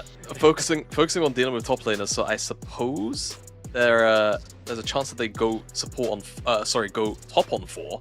They could just be covering for the fact that Rumble is a very powerful champion. It does fit well with a Vi Ahri combo, and the Braum is just, again, another one of those coverages of, hey, we think that they're going to play something defensive with this Jinx, but I feel like these bans, or at least the second one, is maybe a little bit misplaced. If I was light side here, I'd be thinking about something like, you know, TK, right? It's probably Jinx's best pairing alongside something like the Thresh, and a lot of the times that's where supports tend to go if you see an early Jinx lock-in like this. So we'll kind of track what exactly Kasing ends up wanting to play, whether it's going to be something a little bit more dive heavy or something a little bit more peel heavy, because, you know, Vi Ahri says, I want to play something like Nautilus while Rakan's out, but you get the idea. Any one of these engage heavy supports, but the Jinx kind of, again, contradicts that in the sense of, well, it's Lulu, it's Tahm Kench, it's Thresh, these defensive utility heavy supports, which, going back to the original point of Bulldog having contradicting drafts at times, this could be one of those games. Yeah, why would you not just have the Kai'Sa here? I think that's my big question, because there is a chance they play these fights too complicated, they get split too far apart, and while Artemis and Hunt might be fighting someone, Dream could be assassinated on the other side, depending on what they round this out with. Obviously, the Cassiopeia not gonna be locked in. I'd bet a lot on that, to be honest. As the Nautilus for the side of Dunpunk, good engage, good peel. The Tahm Kench you mentioned earlier, Jamada, the obvious choice now to round it out with the top lane for his hero. Will he get more agency? I kind of want to see him away from the tank, but they could, you know, do with someone who could help with the engage as well and just follow along with them. So, yeah, I mean, the Embess I would have liked, but that's banned. I think this is tunneling for the LLS. I think you agree, Jamada. If you bring another wall in front of what you already have with the damage, this is dangerous. Yeah, and I just feel like there's not really anyone that can stack resists meaningfully. Jax is definitely an interesting pick and could be quite frustrating, but I would guesstimate that Samson has something that he'd be comfortable to play into the Jax. We'll see as the timer ticks down, but all in all, again, like Bulldog, you've got this super aggressive jungle mid 2v2, this really defensive 2v2 in the bottom side of the map, and then a Jax that, at the very least, wants the side lane at the bare minimum, but he's playing against the Galio. Now, the Yorick is going to get locked in here by Samson, and usually you'd actually see it be the opposite way around. You'll see Jaxes get locked in to the Yorick lane. We'll see how Samson does end up piling it, though, because it is kind of a lane that is skill matchup-ish in the laning phase, right? It's only as the game kind of progresses where things get, honestly, even more volatile, but do lean more and more towards the Jets. We'll see if he has the skill to win the matchup then. I mean, he did play the heroic last series, but I know it's not something he played much before that. Just felt like the situation really fitted. So he's adapting a bit again, going off his usual champion pool. Also having to adapt to Fearless. It is the first time in his career he's playing Fearless mode. So those two one tricks he has, when they're gone, he has to adapt, right? And the Yorick comes out. Interesting. Okay, we wrap up not only the draft, but this is game 2, Jamad and Duckling. I want to get your prediction. I'm really enjoying this LLS draft before we go into the game. I don't know where you land. I just feel like there's a little bit too much going on with Bulldog. And with Lightside, I can see the pieces coming together again a lot more cohesively, where even if I feel like this Yorick might be a little bit out of place in terms of the 1v1 in isolation, you've already got Galio to cover sides, right? So side laning is going to be very potent. Kindred loves fighting on the side lane 2v2. Bulldog will at most want to make picks with this Vi Ahri on that side lane, and it's going to be very difficult to do that when you've got Kindred armor to do it, when you've got Galio potentially teleporting over and then covering. And I think mid lane priority is always in the mid game going to be earned by this Corki, or ahead of the Jinx too, unless things go really Bulldog favored early on. So I'm liking Lightside here. I think that their comp is generally a little bit easier to play out as well, and Bulldog, again, wanting to do two different things throughout this composition, I think is going to make things complicated unless they snowball hugely. I agree. Duckling, where do you stand on this? I'm leaning Lightside, and it's mainly the point I brought up before, right? We want it simple to execute for Bulldog, but the fact that they have a composition that's half dive, like we really need to go in for the pick to this full commit from the Ahri Vi, right? And then all of a sudden, I definitely fear that someone like Dream will be left behind and, you know, quite quickly taken out. Maybe overcomplicating. I would have liked the full dive composition. I would have liked the Nautilus to follow along. I would have liked the Kaiser. And then we all go together. And I feel like they're a bit overcomplicating it because they're making the ease of execution, or making it harder to execute. And that will be their crutch this game is what I'm fearing. LLS bringing yet another global just to put on the pressure and make sure that they can work together. So far it has been like this ever since the roster is completed. On the lower bracket, they not only survive, but they're trying to climb as well. Bulldog, will you buy it back? You were one of the teams that was always on the top. It's up to you to get the 1-1. But it's up to the casters to take us to game 2 and tell us what's about to happen. Take it away. First of all, I want to apologize to Archer. Me and Trouble doing our best job to distract him while he's on air. Hello, you did welcome great to the Caster-esque. We did a great job of it, by the way. So, this draft you chose that guy. One. I didn't have one, and you chose the blue one. No, you're horror dolls. You're absolute horror dolls. He's sleeping, man. He's harmless. What the hell? He's dreaming of awful things, horrible, dark things. Evil little dolls. Right. Ooh. Nice little flashy intro into this game. It's going to be a hype one, actually. The last game was so exciting between the two of them. And this time, I think I agree with what the desk was saying. They really like what Lightside have built here. And, you know, they've got to protect the President comp, right? Like, if it's Nicolex or if it's Golden Penny getting jumped, everyone's going to come in and save the day for them. This is a really solid comp here from Lightside. This is kind of like a Knight in Palermo, but with the President right here. Artanis chooses who the President is, as you mentioned, whether it's Nicolex on the Kindred or Golden Penny on his Corki. You suddenly have the Kindred ult, you've got the Gallia ult, you've got Nautilus jumping in. There's just so much protective layers from the side of LLS. What I'm really worried about is that when there's many protective layers, it's usually very low damage. So the burst side of Bulldog has to be used in this early game to try and get that Vi Ahri duo going. Ooh, I like that. I'm looking for a level 2 right here, potentially, for Nicolex, if possible. We'll see if he's going to go for it. We've seen this a lot throughout the season, where people lock in the Vi. Typically, it's also a level 1 invade, just because Vi starts W, which means, you know, doesn't start with an ability, starts with a passive. He left. I wonder if we can just see a cross map here. He's placed the ward down at his blue side entrance, so he will spot if Nicolex decides to go for this. On the other side, Artanis could potentially be cheeky and go for an invade. Even if Nicolex doesn't, he might be able to pinch one camp away. We'll have to see. Oh, fantastic. Look at this. Cool. I think Nicolex is actually just going to go at all of this, and they're going to do the exact same clear. Yeah, they're gonna mirror themselves here, and close. they're gonna end up on the exact same side. For now, Vi looks faster.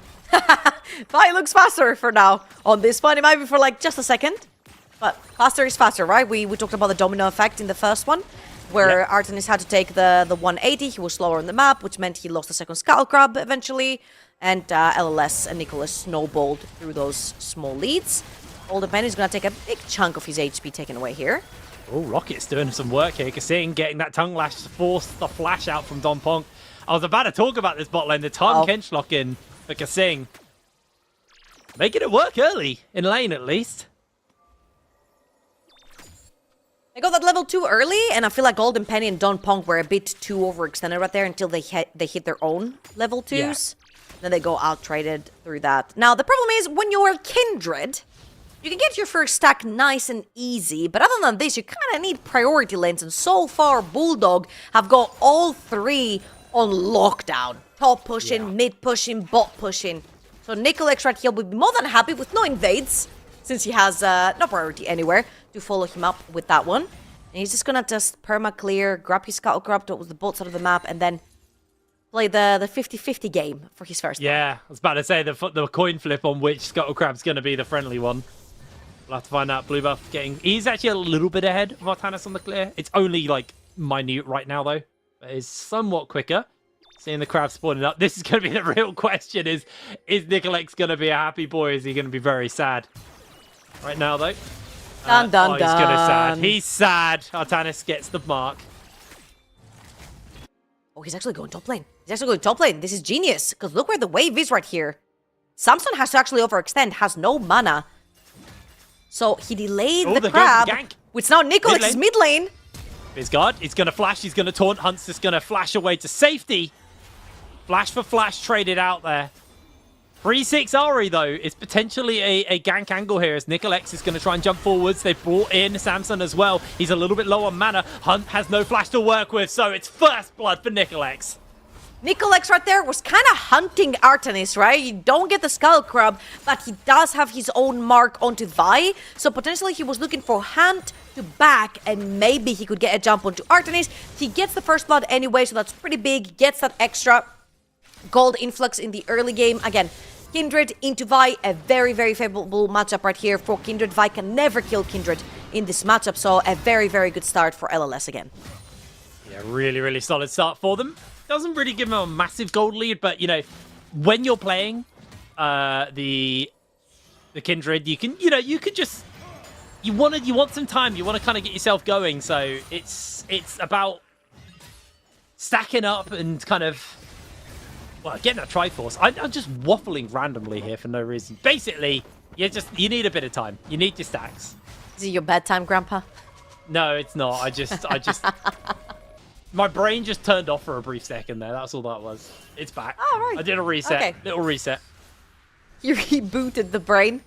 As second Skull Crab is going to be very, very important. Again, it really helps junglers hit that level 6. And of course, when we are looking for the Vi-Ari combo, that level 6 is so important. Getting those first few resets onto the Ari to be able to chase through. Now, of course, it's not going to be the easiest with Galio and Kindred ult, but again, that Skull Crab differentiates which jungler gets that level 6 and which one has to pretty much FF the next objective. Yeah, objectives were a major point as well for Lightside in the previous game. This time, Bulldog have got a better control of their lane states, so actually are going to be able to contest for it. As Don Ponk gets jumped onto, they throw the traps down. Hook makes the connection as well. Don Ponk able to break away, loses a fair chunk of HP, but nothing too major, as they are just going to continue to go forwards. Artanis jumps in. They missed the W slow, but that is the kill for Artanis. 1 for 1 on the kill now. Very nice aggressive chase right there. Again, level 5 for Nicolex cannot really participate. Golden Penny was basically just scratching off Bulldog. No low damage onto the Scorky, so great stuff right there. Equalizing the kills on the two junglers. Now Nicolex is looking for Artenis. Does have the Galio around. Don Ponk also coming through the base. Can he actually steal that dragon? Doesn't have that level 6 on the Kindred to work with. does have Bizcard's level 6 to follow up as Domponk's making his way over. Golden Penny's chasing forward, so Smite comes out, and that is going to be the secure, but the fight's going to break out immediately. Golden Penny still free firing, but the orb's doing a fair amount of damage as Bizcard's going low, and Dream's about to get excited. Kasing secures the kill. Golden Penny flashes over the wall to break away, but it's not going to be enough as the Chaunt is going to keep Dream in the fight. Secures the kill for his mid laner. Golden Penny, flash, licked, Dream chasing. Can he find the kill? The Zap goes wide, but the barrier comes out. Dream secures the kill. Bulldog bites back. 103, Hunt has been found. Kasing dives in. Nicolex, caught by the knock-up. Hunt still trying to break away. No Spirit Rush available to him. It's already on use. The Galio! Comes the Galio. Nicolex, taunt to save his life into the knock-up. Nicolex, can he get the kill? It looks like he will. The Kasing does not make the escape, but the rocket from downtown. Dream fires back.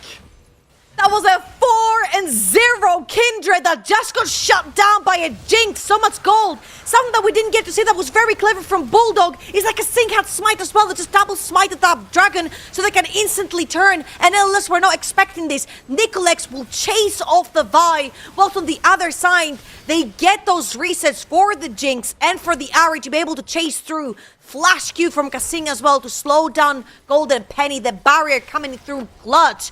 And this is where Nicolex actually gets aggressive. He finds Bulldog Hunt really low on HP and mana. Cannot quite get away, but the big deal right here was the Galio. The president was spotted. It was Nicolex right here. And then Dream sees the 4-0 on the skin. He's like, that should be a big gold influx for shutdowns. Yep, going over to Jinx. Absolutely huge. As now the grubs have been started up. Nicolex able to get 2 of them as well. So Lightside able to get himself a... respond on the feat of monster slaying, but Bulldog able to answer up with a single grub for themselves, so they at least get a little bit of bonus damage. Dream BF sword, Berserker's Greaves in inventory to the Sheen, and a Cull onto Golden Penny. Very accelerated Jinx. Feels good for Nicolex, 1.2k up.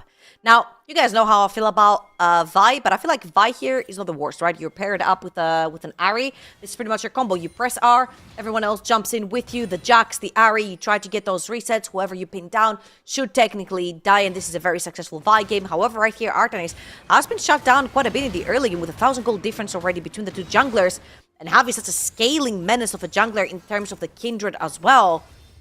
Can't feel too good playing the Vi on the other side. I will say, only 1 stack for Nicolex so far. Hasn't been able to get his second one. And it's going to be towards this Raptor camp over at Artanis Bolt side jungle. No, it does look like they're potentially looking for a contest. Knowing that Kasing's been brought over, they're going to jump in onto Artanis. He's going to throw the ultimate down. Double knockout comes through. Land Respite still available. Domponk just keeping Nicolex alive as they get the gobble up onto Artanis. The shield's going to wear off. Tongue Lash comes out. Meanwhile, Bizcard and Hunt also taking a fight. Taunt makes the connection. Bizcard chunking through him as a zero has to jump away from Samson. There's just constant action breaking out. Maiden under a bit of danger. The monkeys get sent forwards. It's going to throw down the counter strike for the stun as the monkeys can't quite finish him up. Samson needs to land one more E. Not going to find the opportunity. And oh, that was so dicey in the top side. Damn, I know that the desk was talking about this in the pre-show, but Samson has been so solid over on the top side of the map. He plays whatever the team needs him to play, and he does it really well. Like, his laning phase has been very solid. Now, forcing flashes and TPs back from Hesir is pretty big, because he has both of his summoners, which means the next time a fight breaks out, Samson will be able to join with his Yori. Yeah, he's not a flashy player. Like they were talking about it. Stack number 2 over to Nicolex. It's 4. So much happening. Oh my god. I can't turn my head away. The knock-up. Kasing licks Bizcard to death. There's so many things happening. Second stack, solo kill top lane. Kasing suddenly is fighting. There's a 1v1 between Hunt and Bizcard. Let's watch this one more time. Assuming Hunt probably landed an E onto Bizcard right here. I actually landed the QW, okay, and then the E after the taunt. Hunt has to spend all of his ult dashes. And that's about it. And then when Bizcard thought he had a kill opener, Kasing was around. Yeah. The crazy thing is that channeled way before the E came out. So Bizcard pressed that after seeing that Kasing made his way over. Now picked himself up the locket of Iron Solari. In fact, Kasing was the second person on his team to finish an item. Hunt has only just picked up his Malignance. He's That 2-1 is and 4. crazy. He's actually a fed frog. I wasn't sold on the Tom Kench for him here, but you know what? He's making it work. He's looking pretty damn good on it. Samson just going to try and get a bit of damage off onto his Zero. Forces the counter-strike out, but plate given over to his Zero, so he's going to be sitting quite happy with that. Dragon spawning right here for LLS. They're looking to play for that again. I was about to say, there's a teleport top play, but Samson had to actually TP back onto this one. And LLS are going to be starting this one out. Level 5 only for Don Pong, so not big ults. They're going to engage anyway. Going to throw it down. Taunt only makes one connection, but Artemis is going to be going down. He might try and take Nicolex with him, but they throw down the ultimate to keep him alive. Golden Penny's low. Shield onto Artemis will keep him a little bit healthy, but everybody is so low. Nice charm from Hunt. Dumpunk will fall from the electrocute proc. And Bulldog being able to wrestle their way into the pit and secure themselves their second dragon of the game. That is a giga-fed Jinx, man. Like, Dream is doing so much damage. And that Ari Vi combo, the second you pin someone down, you insta-force that Kindred ult. Now, I'm not exactly sure what happened with Biscard right there and not popping his ultimate. Because I feel like that's what really was missing out right there from me. And then Dumpunk also died with his flash up. So it was a little bit of a messy fight right here from LLS. But good news for Bulldog, 2,000 gold in the lead. 2 kills on Ari, 2 kills on Jinx. Like, the two main carries have already gotten a pretty good lead, respectively. A really, really nice performance from Dream. And I'm just happy to have a series where it's not been one-sided, right? Like, these teams look pretty equally matched, though. I know some of the decks are a little bit more light side favored, but Bulldog putting up a really good fight. We had an amazing game one from Hunt, the new kid in the team, and now Dream, it's his turn to step up. And, you know, he's coming in feeling some pretty big boots. XFN was on this roster earlier on in the year, and now coming in, playing with Kasing, and Dream putting up a pretty good performance here on the Jinx. 2-0 and 4 right now. Got his young tiles. As Nicolex looking for potential nothing, actually. He's not going to look for the gank. Although he's circling over. He might be. Oh, he's rubbing around. Oh, He's trying to bait the counter-strike. It's the leap he needs to get out. Zero pops ultimate, though. It's just going to back off. All right. As there are 4 members of Bulldog Esports sprinting towards the top side of the map. 40 seconds for Rift Herald to spawn on the map. Charge coming in. This is where both teams have their eyes on. No ult for Nicolex. They don't make it, and that's going to be him going down. The rocket comes through as well, hitting onto Samson and Dumpunk. Locks them in place, and Dream is now excited. Samson forced to flash over the wall to safety. 2 kills to Bulldog. Nicolex overextends, gets his legs chopped off. No flash, no ult. Kindred has no business walking up there. Looked for a cheeky gank onto Hess Zero, but Bulldog Esports instantly responded with a fantastic rotation towards the top side of the map. And I want to go back to what you were saying about Dream and filling in big shoes, right? As we're going to be looking at that replay of Nicolex getting caught right here. I said from the beginning of the split, I don't know if Bulldog, with all the roster changes, have that star quality on any of their players anymore. I feel like Painful stepped up in that Syndra game, and I was like, ooh, I'm going to eat my words. I think we're casting together when I was saying, I'm like, oh, I'm going to eat my words. Like, Painful actually, like, pulled it off. And then the new kid comes through, Hunt, and he's just locking in Akali out of nowhere. Game 1 plays really well. So I think there are sparks and glimpses of the coulda, woulda, shouldas of star quality for Bulldog. And I know Kasing really does guide rookies really, really well, a lot with his experience, and Dream has pulled it off in a lot of their games, but I was still missing that clutch factor from Spring, I mean, from Bulldog Esports. Right now, this feels like a team with potential, right? This feels like there's a diamond in the rough here with Bulldog. They just need to polish it. But the problem about NLC, I like it, but for the problem for comps and teams like this is you actually don't get that much time to grow. Like, you have to be pretty decent off the bat or you get eliminated from the tournament very, very early on. So old storylines of, like, we'll see how they kind of pick it up in the tail half of the season. We're in playoffs. People are playing for a spot in Stockholm, which is in 3 weeks' time, August 30th. Yep. There is not a lot of time to find that growth. So you're saying, great mentor. Let's see how good of a mentor he is, because he's got some really, really solid teammates. They just need some serious polishing. And they're going to need it quick as Dream takes a pretty rough trade there with Golden Penny. That's the Triforce spike. Chunking him out, but Herald looks started. like the Herald probably goes over. I say that. Artemis is coming in. He's looking for an angle to try and make his way forwards. Kasing doesn't have smite this time. They're going to throw the counter strike down. Rocket makes a massive chunk out of the members of Lightside, and Dream is just free firing away. The Herald has been stolen as Artemis is able to pick it up. He comes over the wall looking for Dom Punk, who finds the lockdown onto him, but Hunt continues to chase forwards as he secures the kill. Bulldog take 2, and they are making this fight look so one-sided. No fight here for Lightside as Samson interrupted on his recall. They took pull his out tower. the grab. They're going to run him over. Samsung has nowhere to hide. Shelly's going mid lane though, as Samson, all he can do is play slowdown and play interrupt, but his reset is going in delayed.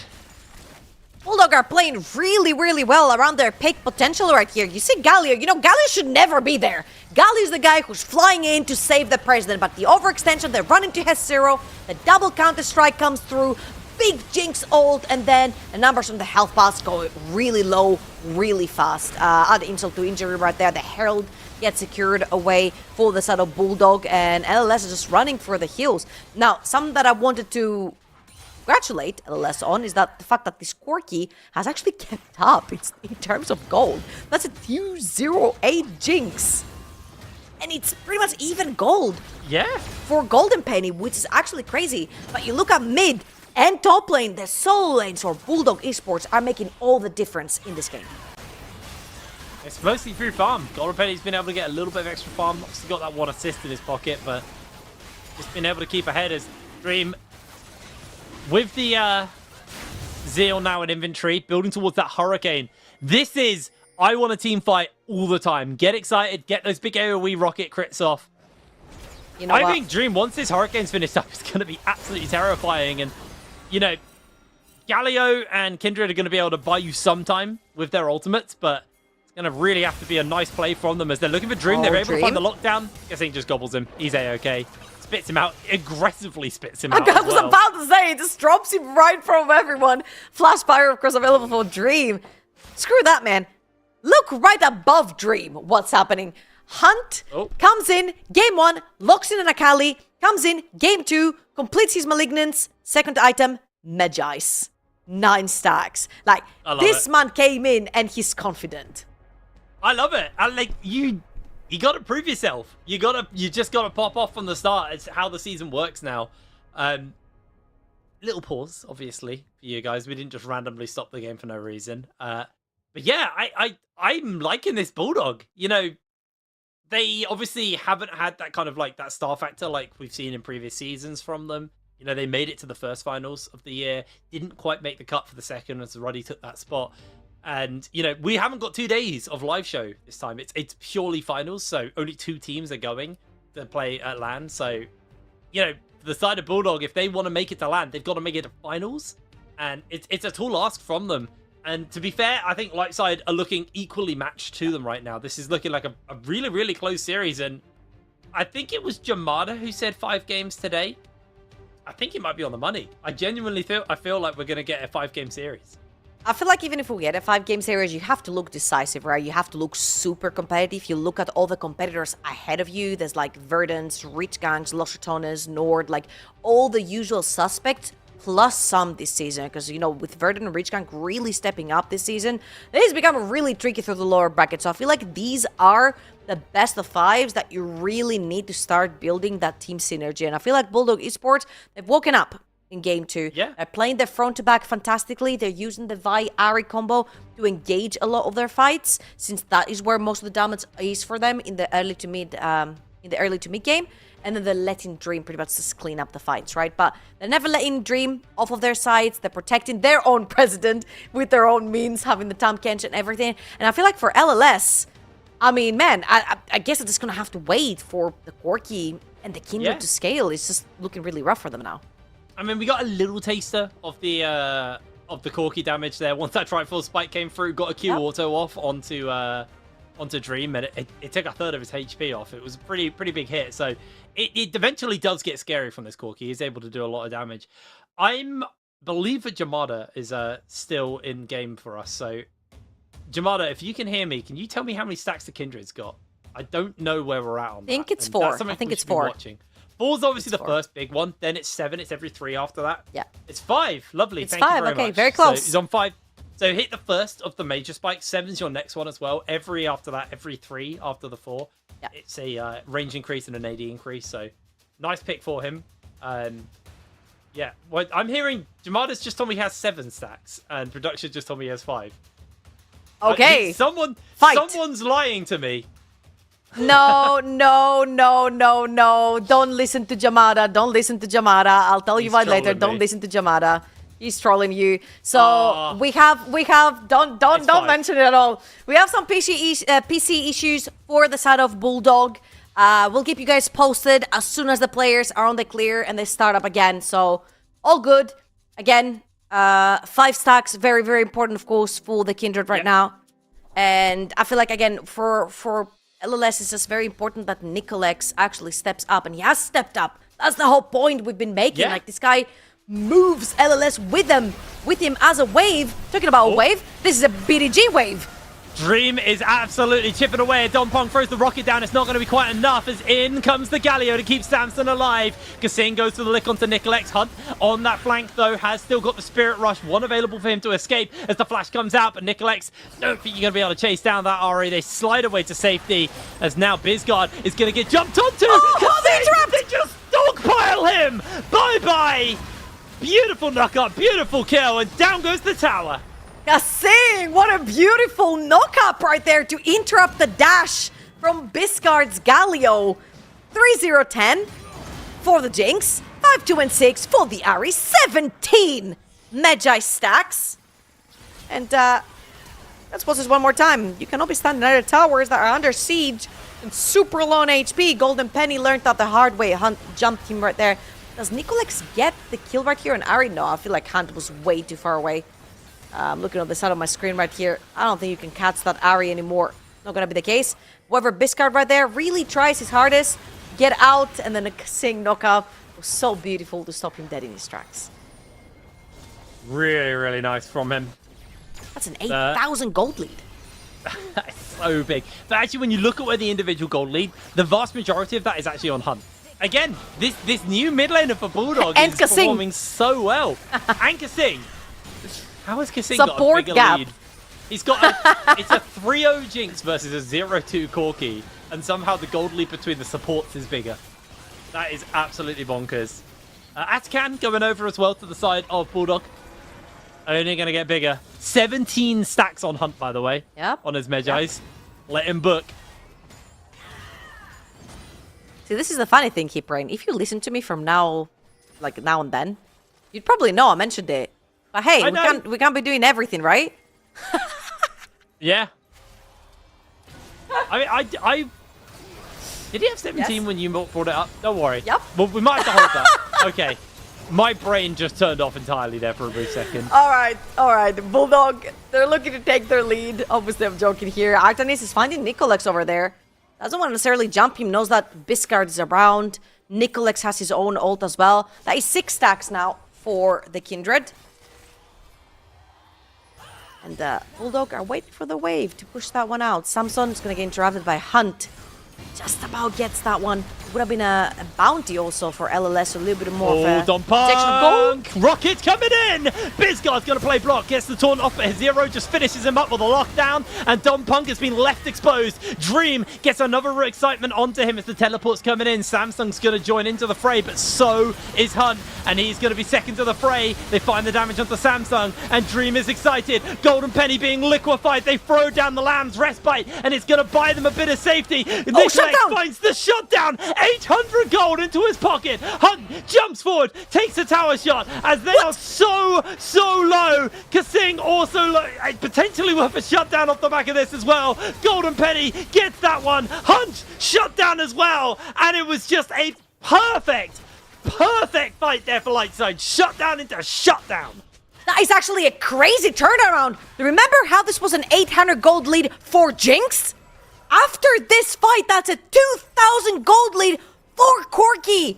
That is a massive turn of events in favor of LLS. Bulldog overchase, they overdive, and they get shut down by the 2 carries of LLS. So Dompong gets caught, Biscard blocks, but his demise because they chase him down and they take him down as well. And then Golden Penny survives with Dompong's last breath right there to press the ultimate. This is where Nicolex arrives. This is where we see Samsung get in with the Yorick as well. And then Lamps Respat goes down, saves Golden Penny literally last second. And this is where Nicolex and Golden Penny pretty much clean house. Absolutely. Beautiful recovery there from the side of Lightside. This game felt like it was starting to snowball too far away, but they put the gold where they need it. Taunt comes in, but the gobble goes down from Kasing, but it looks like Kasing's on low HP. Pops the shield. Everyone else just healing up. There's a couple of berries. They find the charm. They find the kill onto Dompunk. Dream now firing away with that Phantom Dancer in tow. Samsung will fall. Double kill for the Jinx. That should just be Dragon number 4. Soul over the Bulldog. I have a feeling Nicolex kind of missed his ult right there because I saw the ult usage, but I feel like Dompong died so quickly that they couldn't quite put that one down. That is Soul, as you mentioned, for Bulldog. And very, very important, right? There's quite a bit of poke with the Corki as well from the side of LLS, so healing is going to be very, very important. Back to 15 stacks for Hunt. Not bad onto this Medjais. And Leandris completed in his inventory, fully on 2 items. Almost very close to Kasing also as a support.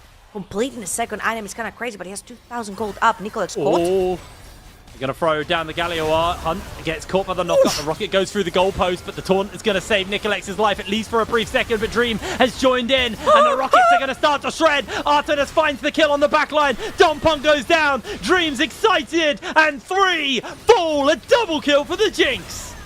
Bulldog Esports dive in like Avengers to get on top of Artanis with a beautiful engage. 513 on this vibe, by the way. Artanis is not missing with his choice of engages and his ults.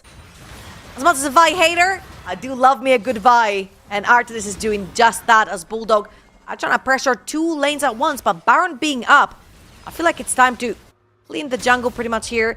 Put some vision down and possibly start Baron. They are dogpiling into every fight. Bulldog playing this so clean. Lightside looking to see if they can play Interrupt on the Nashor. I've just worried Dream going to do way too much damage as Samson gets caught by the counter-strike, and Hunt just takes Golden the kill, Penny? gets a reset, misses the charm onto Golden Penny, is looking for the extra damage. Golden Penny's actually firing back out onto Hunt. They're going to try and chase forwards, forces the flash out. Hunt jumps over the wall. Oh! He's going to get assassinated from the kill.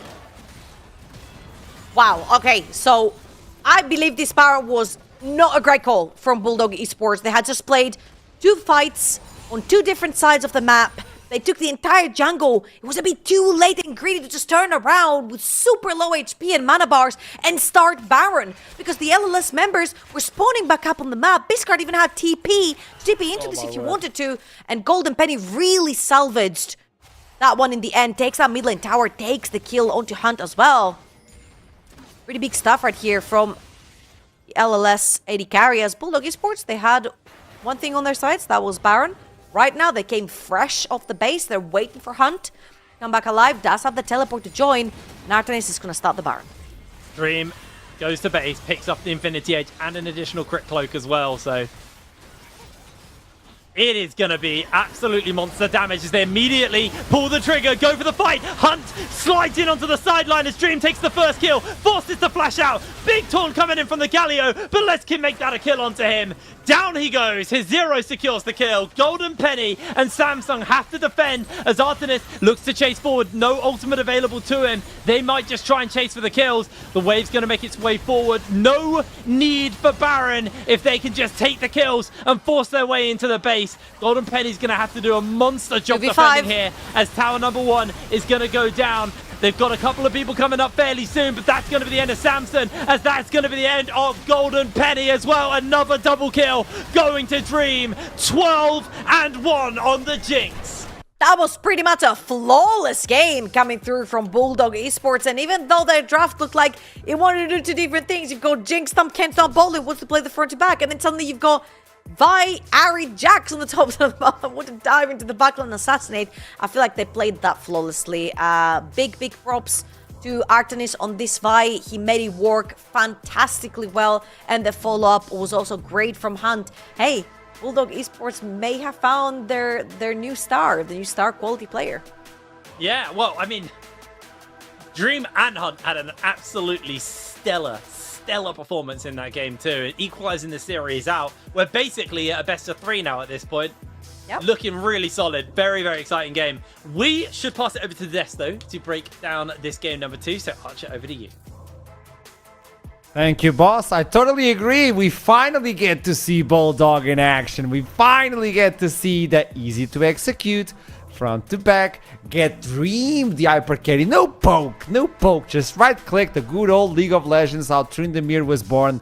Like, that is what we want. I think it worked wonderful. Tell me, Duckling, what do you want to say? I know you want to say something. I think the main thing for me was the fact that they didn't overcomplicate it, right? I had fears of these teams who sometimes, have a half dive come, half play front to back, who dive a bit too far, but they never did that. They never overreached. They made sure they always had their backline with them so they could hit them, right? They didn't split apart by these fights where all of a sudden the Ahri is 5 screens away with the Vi, chasing some AD carry, and your backline is being assassinated. They made sure to never overstep, and I think that's really impressive and good tempo, and wow, I'm impressed. I thought this was a good game from BDG. I'm actually a little bit more disappointed in Lightside than I am impressed with Bulldog. Whilst I'm happy that they've finally been able to come together, Bulldog, and, on different pages in terms of draft, but certainly gameplay very in line. You had a 4-0 Kindred on the opposite side, and to me, you do have a lot of target access with the Nautilus and, with the Galio. I feel like this comes back to banning out that Braum instead of the TK as well, right? Where it's just so much harder to get on top of Dream if this Tahnkench is there and around to play protection, and if all of Bulldog actually just are playing in unison anyway, it just makes that, that just a bit more harder. And I feel throughout, just top to bottom, after those early skirmishes, Lightside never really got the kind of fights that you would want them to have, whereas Bulldog were pretty consistently finding front-to-back fights like this one, and obviously the game is practically over at this point, where the Jinx is just behind 3-4 members, untouched, not getting punished at all for any misposition. Yeah, I don't think, I was talking to you regarding the Galio and Bisgard. I was hoping to get him on a different sort of champion that provides something on a team fight by himself, by getting that control from afar. But playing on this close range, you told me, hey, you should have pushed the wave, you should have get more control around the map. Somehow Lightside was not clicking. So is this draft wise, or do you think there's another concern That was going gameplay. on? That was that game to me was all gameplay. Yeah, yeah, go ahead, Duckling. I slightly disagree. I think the big thing was gameplay. They were definitely outmatched individually, but it's maybe also the fact, I think, you score, I don't want to see him on the Galio. That's not what I was hoping for, right? I want to see him on a safe control mage. The idea of what they wanted to do with the Galio was there, but they didn't have the player to execute it. And I talk so much about Samson's adaptability, and I think it's one of his biggest strengths, but in this matchup, it's like, you're not a Yorick player. This wasn't the matchup to pick it in. Now you're just being adaptable to be adaptable. I'd rather see you stick to, something I know Samson for, and it's not the Yorick. Well, at this moment, it's tied up. Just as Hiprain stated, it's going to be a best of 3 moving forward. Whoever wins moves on the bracket. Whoever loses, haha, ciao. But right now, it's also about Lightside taking red again. So we're not swapping sides on the map. Lightside is comfortable on the red side. But it needs to be a counter pick, not countered. Right? Yeah. That's definitely, as Duckling was alluding to, and we kind of spoke about in draft before we sent into game. Yorick, again, is typically answered by Jax. So seeing the Yorick come in for Samson there was definitely a little bit weird, and maybe speaks to, I don't say a champion pool issue, but maybe he just didn't have anything that he felt comfortable playing into the Jax on. When I think there was room for AP champions, there was room for, you could have very happily played a tank, you could have played a bruiser. The world was kind of his oyster there in terms of what that composition had and what you could have brought forward. So we'll see how they adjust. Staying on that same red side, it seems like the game plan is relatively clear to me. They're likely going to give Samson counter pick or cover wherever they can, whether it's on 3 and 2 bans at 4-5 or a 5th pick in general. Okay, let's see what's about to happen. I know the players are talking now between them with the coach staff as well.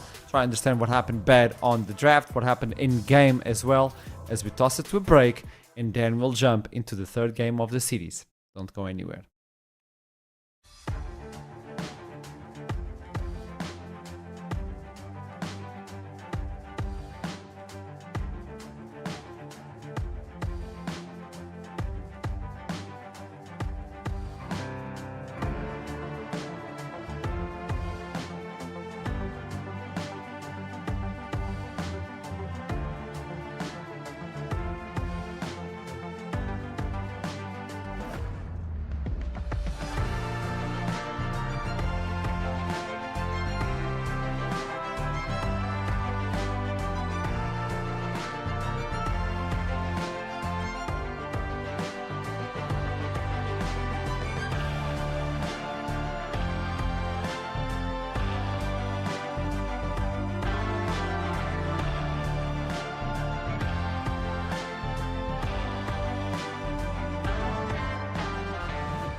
And welcome back. This is Bulldog versus Lightside Cities. 1-1 so far. 3 games ahead of us, at least if the players are capable of taking it all the way.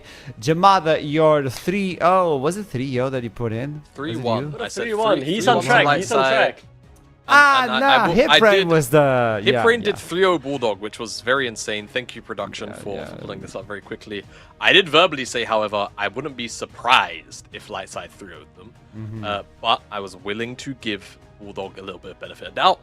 That benefit of doubt has now been paid off. It's time for the next 2 games of Lightside if my predictions are to matter. And you think we are approaching draft. Yeah. So we can just laugh at Hip Rain right now. Okay, Yeah, exactly. Let's all laugh at Grandpa over there. Point at him. Better predictions.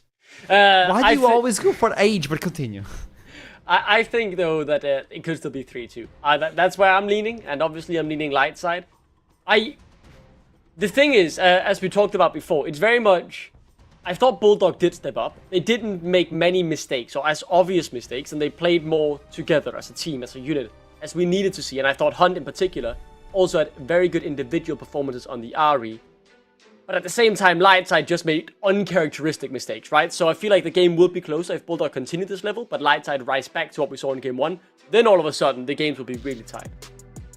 Okay, we're jumping into Champion Select. This is the 3rd one. Oh, guess what? It's not a replay. It's just the same all over again. Still no Sejuani, the Gwen. Where's the Pantheon? And then the Azir. We don't need to waste time with these bans. We know this is going to be the stable one. And then Pantheon... Jamada, stop hiding behind your name. Show yourself. Sorry, Ooh. I know. It's... Oh. If I speak. Anyway, Nocturne ban. Very interesting. So, I'm actually not too sure what that would signify, other than the fact that they just feel like Nicolex was going to potentially just run it this game. Pantheon, of course, from the red side is something that's on my mind. The Azir as well. Another strong champion has been touched so far this series. And of course the Taliyah too.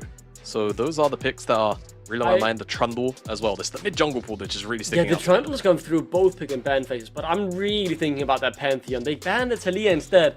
I don't think this guy has been the greatest on it. Has played it once this split, so I think Lightside are happy with that. So Pantheon's open, you kind of have to first pick it. No, Nicolex has had some great games on it before. Yeah, I mean, if you don't first pick it, I guarantee you Lightside will lock it in. Yeah, that will bring a double as well. Not only can you take the Pantheon, which is the tier that you want to go, but also give another one for the double pick. There you go, Pantheon is picked. Now, how do you reply to this? Trundle, right? Like, surely at this point, it has this is where the Trundle, this is where the Trundle has to come out. Otherwise, you're really going to be struggling to find, champions of as strong an early game and skirmishing. I guess there's maybe an angle for Lee Sin, but like we're not that deep into the pool that something like that needs to come through now.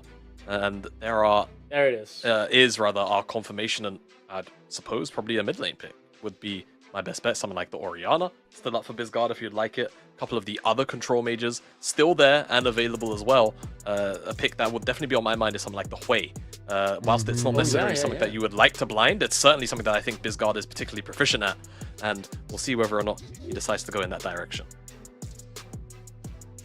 Okay, I was thinking about the way that would be ideal, but no. Okay. Oh, we got Victor baited by the control. graphic there. That looked very much timed out and locked in, but no. I wanted to say I wasn't actually. I think Victor was the worst of his champion pool options that were left. I'd have rather seen the Hui. I'd have rather seen the Orianna, but instead it is back to the B-score style, right? He's not on this engaged dude now where he has to be a follow-up. So that's at the very least a positive, but obvious takeaways now on the cards for Hunt. I really like this Orianna pick here. I think it's a powerful takeaway. Hunt is good on it as well. And yeah, you'd be very happy, especially when we go into game 4. All of a sudden, that's now off the table for B-score 2. Yeah, that it will be. I'm a little bit concerned for Hunt because I just feel like Trundle and Victor, it just sounds like a nightmare early game to deal with. Pillar feels tough Artemis already, is, right? Yeah, the Pillar's going to feel tough. Laning as well. Like Victor is just such a strong early laner into other control mages a lot of the time. So he's going to have to pilot that one very, very well, as Hesiro is going to lean back onto his old comfort, really, in the Aatrox.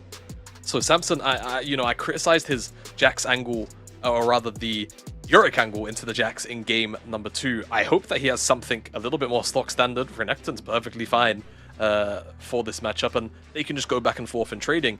What I do feel like needs to happen now is engage, right? Otherwise, you're really going to be working off very limited and nuanced ways of finding fights, basically just like pillar and flank angles, unless you can find a really strong 2v2 in bot out of Golden Penny and Don Punk, because then at the very least, early game, you can try and use all of that priority to get Trundle into places, to invade, stack objectives. Those are the kind of things that will be on my mind as we approach the second ban phase. Just a quick thought as well. Yunara, untouched this whole best of 5 so far, just popped into my mind. I was wondering if I'd get to hate on her a bit today. Could be something we see as more AD carries start dripping off the pool, right? The Sire is still there, of course. The Kaiser is still there, but Sire, you can't get the Rakan being taken away in game 1, so obviously loses a bit of value. Lucian, also still option, as Misfortune has been banned a few times now against Golden Penny. As you look into the supports, well, we still have a few. The Leon is still available. The Braum was a little bit picked in terms of bans, so Leon is out. I don't know if you want to take away the Braum. Braum would be good just to follow those ones and play the front to back and protect the AD carry. We don't know the AD carry yet, but I'm expecting Dream to pick something like the Jinx, where you can scale and just be a menace on the late game. If this is what they want to sell his identity as with, I love it. I'm not on the poke side of the Jhin and the I'd be Varus. looking at something like a Zeri then. Zeri. I feel like at the moment there isn't really a point-and-click option available. Vi and Nautilus were both locked in last game. Maybe a very aggressive blind from Golden Penny could dissuade that. The Yunara, the new, it's the new Zeri. Potentially. Oh, We'll see exactly where the strength of that champ comes in, but yeah, I mean, Aphelios, same thing, right? Hyper carry, very strong lane. It then, of course, then does rise things like the Thresh and the Lulu up in priority too, and that could end up just being the lane, and it will give Don Punk counter, but you have to think about what's actually banned out here. You know, all of the engage tools are pretty much off the board, or at the very least the tried and classic ones, so Don Punk might have to dig a little deep, depending on where Kasing decides to go for the support line. I think the Lulu is a good option here. Maybe that's just my opinion. Yeah, it's definitely high up, especially for the denial as well, right? I think Aphelios is being slept on. I've heard it from multiple people. I know Flackett definitely feels it strong. Played it in the LEC as well. Had a great game against Fnatic on it in their one win there. So I'm very much looking forward to see how strong it will feel this game. Now with an enchanter behind it as well. Dream set up for success, you could say, once he gets that 3-item spike. And maybe another enchanter here for the Yunara or the Braum, really the last bastion remaining. Not my obvious choices instead. Whoa. Is that a Velcro support for Don Punk? It is. I That's suppose a it's going to have to be. Yeah. So, I mean, with the Braum pick, you could, make arguments that even if the lane's going to suck, you can maybe move Don Punk out of the lane, move him alongside Nicolex, and just find really strong skirmishes. The Vel'Koz changes the dynamic of that lane. And actually, going back to saying, if you can draft a strong bot lane, just into what Kasing and Dream pull out, then maybe it provides Nicolex with the freedom to stack objectives, get aggressive and up into Artenax's face, but more importantly, have first move always from these laners. That could be the game plan there, and that's what I'm going to need to see out of the Vel'Koz. A whole bunch of strong poke, and then first move to support his jungler. Yeah, but if you don't get that leader Leon, I don't know if Yunara and Vel'Koz are going to be that strong of a lane, especially if Aphelios gets in a good position. Well, the answer will be given, but I want your answer, your opinion, chat. Spam the chat with who do you think is going to win, and then we will show the result. It's up to you, but also up to Hip Brain and Trouble to make sense of what we've just seen. We've seen a very, very interesting draft. Me and Trouble hitting on, there's actually not really that much engaged. Like, the engage on light side was hit on by Jamada, like a pillar and a flank, and then I guess like a point and click stun from the Pantheon really is the maximum amount of the engage. Maybe a shockwave if they somehow wander into the ball. But man, this is gonna be one scrappy game with no real definitive way to start those fights. I'm quite excited by it.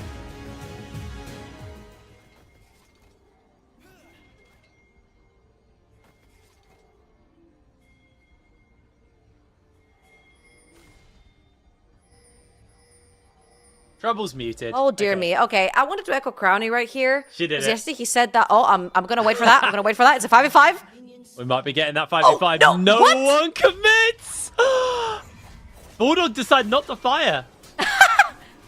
You know what? This is when you and the same person just walk on the same side of the pavement and you're just sprinting each other, just looking them dead in the eye, and then last second they pull like a switch and they just go past you. And you're like, you're actively ready to just smash into them. But it doesn't happen. Oh, that could have been such a fun little 5v5 to start the game off. But nope. Nothing is going to come of that. It's just going to be a little bit of a scouting mission placed down by Nicolex. You see that red ward he put down on the red buff. As Artemis actually is going to be making his way over there, so they're going to know that he's doing it. Yep. Although Kasing has a sweeper, so... Oh no, they go the wrong way. Oh, they see it, they see it. Okay, so Kasing's going to take the... No, he's not. They're going to have information. That's fine. All right, They're also cool. going to have information on Nicolex. I'm going to go back to my crowning point. All right, so yesterday you said that a lot of the like hard engaged champions, like they're overvalued, or basically that even if you don't have engage, it's not that bad of a deal, right? Which I agree on to some extent. I think engage is not always the be-all of every draft. However, when both drafts have 0 engage, how in the world are you really going to navigate fights, right? Like someone has to be the fire starter. And there's not really many fire starters, or at least obvious ones for both of these teams right here. So I think a lot of the fights we're about to see, I think, are going to be very ping-pongy. Like, basically, a lot of abilities are going to be flying back and forth. And both of those teams are going to have to really, truly rely on their flashes to make things work. I'm really, actually, a big fan of this Vel'Koz pick here for Dom Pong, because when we were watching the draft from our off-screen area, one of the things you noted is Yannara gets outranged by the Aphelios, but the Vel'Koz outranges the Aphelios. So suddenly this lane actually becomes a little bit more comfortable for Golden Penny to play the laning phase, and he's just constantly shooting those Qs out and slowly but surely chipping away at the health bars. Is Hunt, probably one of the weaker laning phases from him. Starting to struggle a little bit there, getting heavily chunked out, down to 109 HP in the trades from Bisgard. Yeah, it's kind of rough, right? Victor also outranges Orianna, and one of her Orianna's good things in her kit is that her auto attack actually is a pretty good trading tool. All right, here the Victor has a shield and has an empowered auto attack that can throw onto Orianna, so the trading does really go towards his way. I really love how you pointed out the Vel'Koz in general, because I feel like this is my kind of Nico Kaisa iteration. Oh, we've swapped to the top side. Okay, I think Golden Penny, he used heal in the middle of that fight, but in the top side, Zero and Samson just trade out. Damn. Fair play. Might see a little bit more here as Nicolex finds Artemis. Dream's making his way over, got the Calibrum loaded up and ready to put those snares down. Q makes the connection onto Dream, forces him to throw down the heal. Polymorph makes the connection onto Golden Penny. He's going incredibly low here, but Dream's caught by the slow from the Yannara as Artemis will fall to Nicolex. Everyone's on low HP. Dream can't quite find the additional bits of damage to Kasing. It's going to flash onto Dom Pong and look to finish him up. He's able to find the kill. The Graviton makes the connection into the pillar, into the barrier. Hunt flashes over the wall for Nicolex. One more auto attack's going to finish him up as Golden Penny now being chased out of mana. The red buff from Hunt is slowing and whittling away at the health bar. Penny, 9 HP, survives. Okay, let's take it from the beginning. A lot of poke went down between these two teams. And somehow, you see, Don Pong walks up, misses his abilities. This is the go button for the Bulldog bot lane. You miss your abilities, you get hit by the Graviton, you get stunned right there, rooted. And this is where the trade came through. But now, look at the mana bars. They're extremely low. You need that mana bar on the Vel'Koz to make plays. Suddenly, Artemis finds Nicolex, but Trundle really likes those odds, right? Trundle is really good into a lot of the fighters. And then Golden Penny overextends. He just about gets out. Nicolex will flash over to finish off Artemis. But then here comes the auto attack war. It's a portal combat only with autos, because there's not much mana left in the pool right here. So Kasing will trade with Dom Pong. IMO, that was not a very worth trade, because Nicolex gets to bank in 2. Yeah. Well, looks like Zero actually getting all in here. Samson's hit that level 6. Artemis just throws the spear over the wall, gets in range for the stun. Samson, that ultimate is going to be timing out fairly soon, and he has got one more Q in him, but Artemis doesn't let him get in range. Pops him with a spear. Great kill right there. Artemis doesn't have to do anything for it, right? It wasn't his rotation. He was at the Gromp. Yeah. Samson played a little bit too aggressive, disrespected the jungle rotation from Artenis, ends up going down. Nagasink has got a big chunk of his HP missing. It's actually really, really rough to play into these Velcos right here. Dompong with a great pick, and what I want to say is that this whole Velcos Yunara lane kind of reminds me of the same thing with Kai'Sa and Nico, how Nico really bails out Kai'Sa in laning phase because of the trading patterns and being able to push, right? This is the same thing with Velcos right here, as Artenis is going to wrap around as Nicolex is actually doing Dragon right now. Nice trade from Dompong. Doesn't quite have 6 there for Artenis. As Golden Penny loses not much HP. Dream loses more. Hizero jumps in onto Samson, catches him with Infernal Chains. Round 3, gets the plate regardless. Dragon's going to get secured for light side, and Dream and Kasing just a little bit too low. No 6 onto Artenis to get a good flank angle off, and this Vel'Koz from Dompong was such a big brain pick. Hunt flashless. Could potentially be on the receiving end of this gank. He has nowhere to go. Locked in place, pillared down. And that is going to be one dead robot. Nicolex secures the kill. Big. This Trundle is huge. 4-1. Nicolex again. The aggressive driving force in the early game for LLS coming through. And the tops of the map is usually the one you want to feed, right? You're playing towards that Renekton. And for yourself, you're getting that much stronger than the Pantheon. You're getting that Renekton head for the early objectives. Really does spike on 1 or 2 items for the tops of the map. So really, really great stuff right here from LLS to play towards that top side and capitalize on a bunch of those skills. Now, a lot of the rotations are starting to come through. 30 seconds for the Void Grubs. You'll see Hunt heading towards the tops of the map as both bot lanes will meet in mid. Yeah, looks like the attention, like you said, shifting over towards that Rift Herald. Artenis has got the Scuttle Crab though, so it's going to get a bit of additional vision. As Dream... Honestly, these trades feel like they are going so much worse, but luckily Kasing is able to bail out with the shields and just keep Dream from taking too much damage. Really, really nice play from him. I say that and then Dream takes a massive chunk. And Yanara's slow is actually brutal to deal with. When it hits you, it does do a lot. Dream has the kill guns setup, though. right? Oh. Lifeform disintegration rate. Not you know going to be able to finish him up. Sometimes I feel like we're the same person. We kind of have the same reactions. What is going on right there? Oh, Hold on, top side. Nicolex has taken himself a fight versus Artenis. Good chomp just to steal away some of that AD. Pillar goes down. Kasing takes a little bit of a poke there from the Q. It's going to really be on Hunt that's here. A free referral. I mean, Void Grub, sorry. I mean, Dompong and Golden Penny have done such a fantastic job at chipping away the health bars of Dream and Kasing. And now they're pretty much pushing them over to the right side. This could be an engage. He's going to have to flash away, but I think they're going to be able to find the kill onto him. He throws down the ultimate as Artenis jumps in and is popped immediately. 2 kills for the light side bot lane. Hunt, too late to the fight. This Vel'Koz, he's looking absolutely amazing. Dompong and Golden Penny. What a fantastic laning phase. Their rotations as well. Their fights, their trades have been so on point. Now, of course, we talked about the W from Yunara. That's really difficult to run away from. But hold up, Hezero in a lot of trouble. Yeah, getting a little bit fried here by the microwave as Bizgard gets pulled back by the Infernal Chains. Hezero sustained enough up there to break away and survive. Yeah, it's like a big microwave, isn't it? Like a convertible microwave. On-the-go microwave. Well, Nicolex getting away with murder here. Stole the blue buff from Artenis' face. Gets out with the blast cone as well. But yeah, I want to talk about how Dompong has really been setting up for the W's from Golden Penny, right? So the knock-ups into the slows, the Q's hitting can slow you as well. Into the W from Yunara. The trades have been excellent from that bot lane. Whilst preserving their summoner spells, right? While Stream Kasing, super squishy. They don't have their flashes available. Minute and a half on the timer for next dragon. And again, they're not going to have their big displacement spells for that one either. So I'm looking at Samson on this Renekton, very close to his first item. He's going to have to very juicy targets with no flashes available to them in that next dragon fight.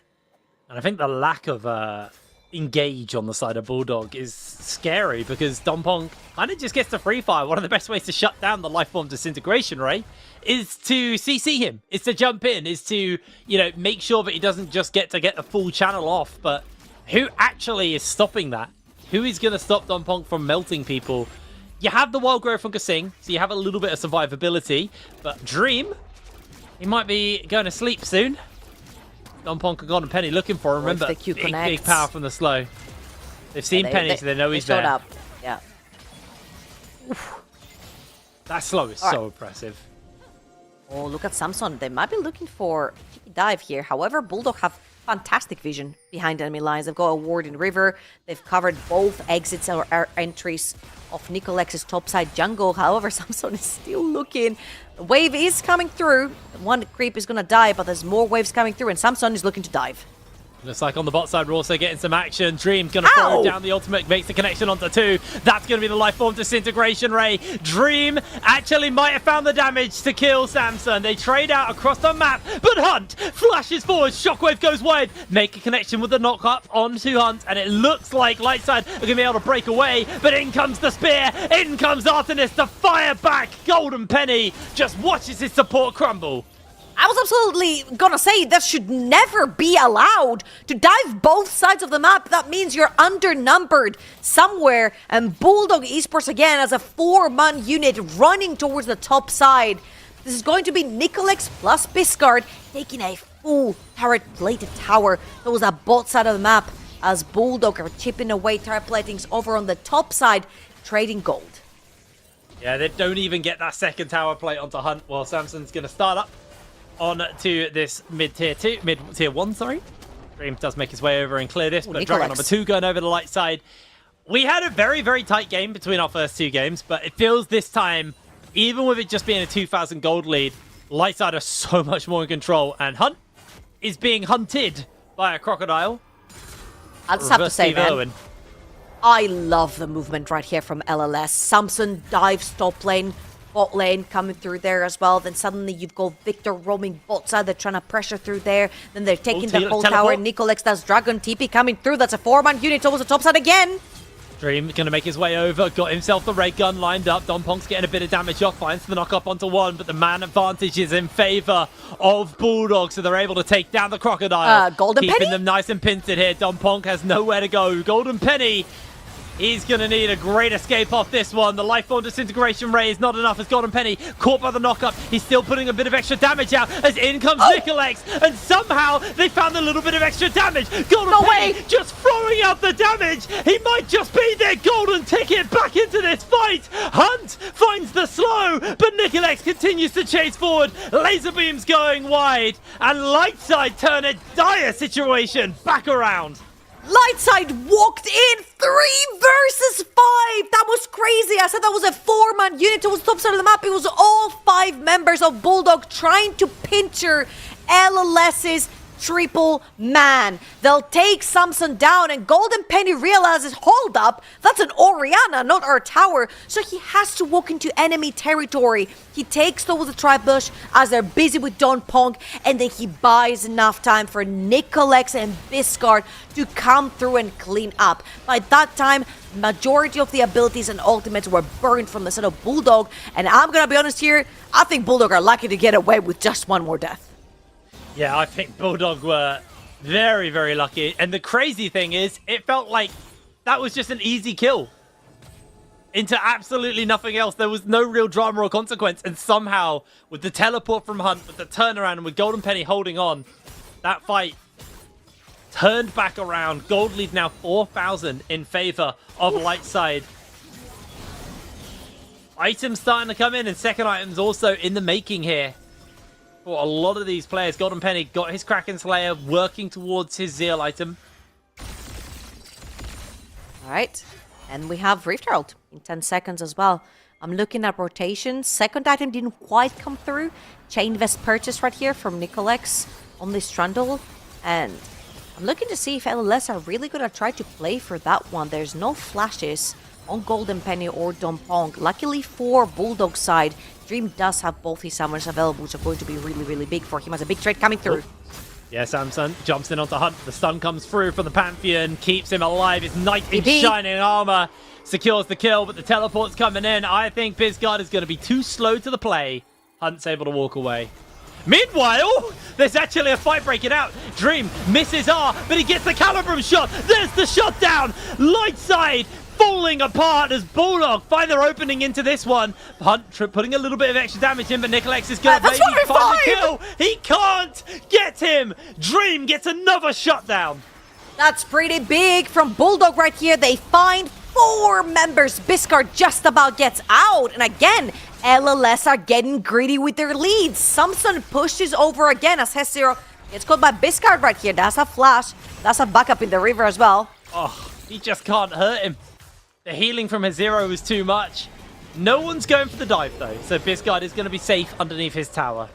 Okay, let's take account what happened right here. Samson gets really greedy. There's no way Orianna would be pushing that far up the lane without a defensive tower behind her if she doesn't have backup, right?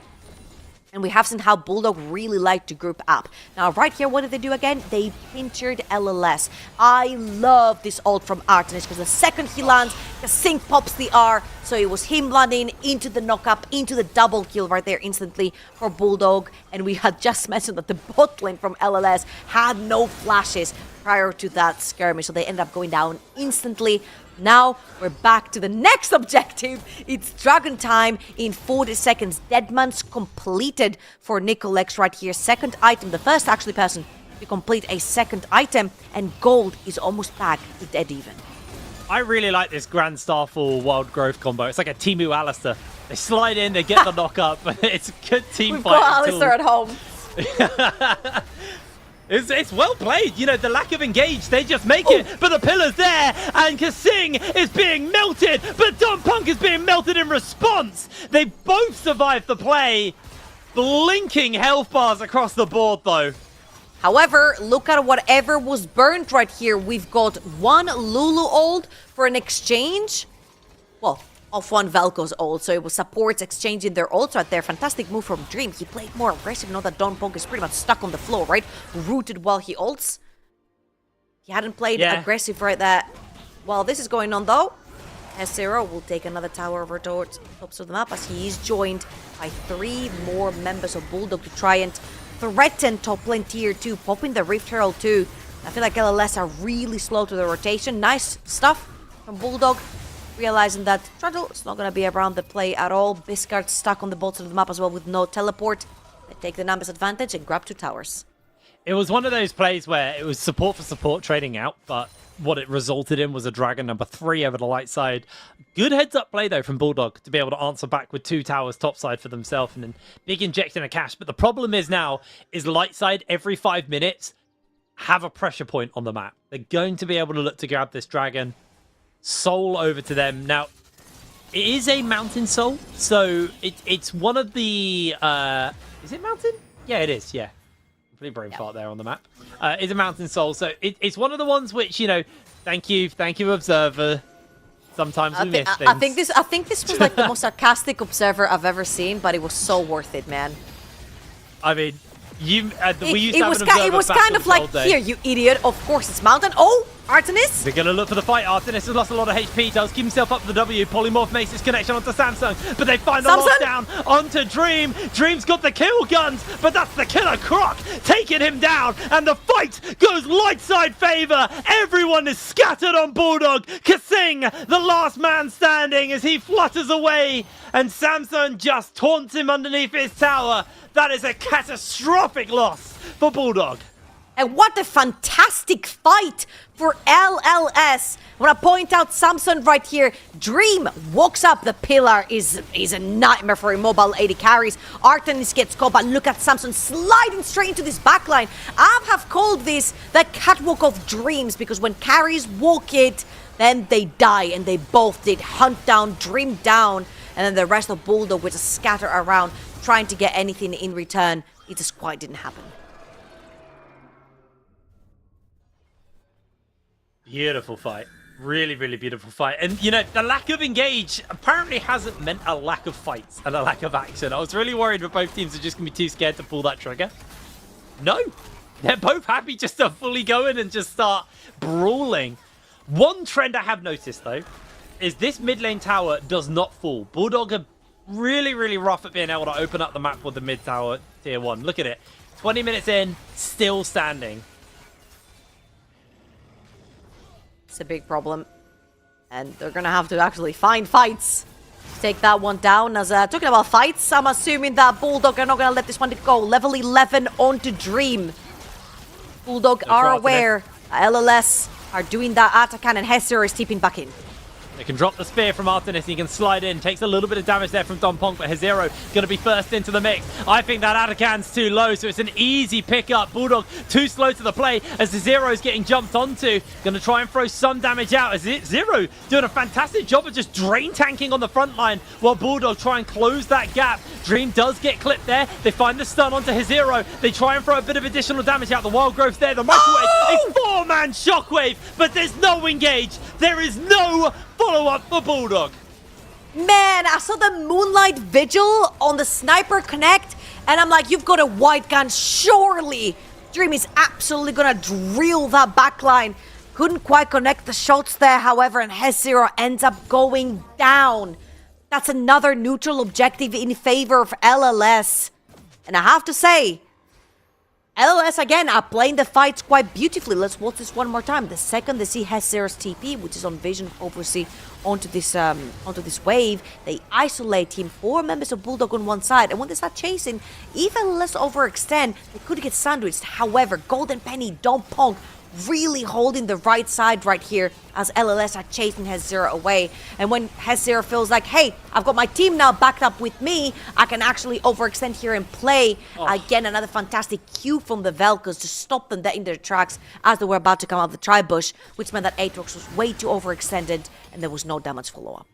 And that 5-minute timer coming up in 30 seconds. This would be soul for light side if they can pick it up. Bulldog, they are pressured into it, but they don't have mid-pressure with that tier 1 still standing. The wards are not aggressive. Hezero, though, looking for a flank as Artemis going to get himself jumped onto. He can only block damage from one way, and he is flanked on all angles as Samsung flashes forwards, looking to finish him up. Down he goes. A double kill for Golden Penny on the Inara as Kasing is being chased down. The pillar slows. Golden Penny, no flash available, so he can't chase for the triple. Jumps over the wall. Dream gets chased onto. The Wild Growth is going to keep Dream alive as the base is cracked open. Light side one step closer to taking this to match point.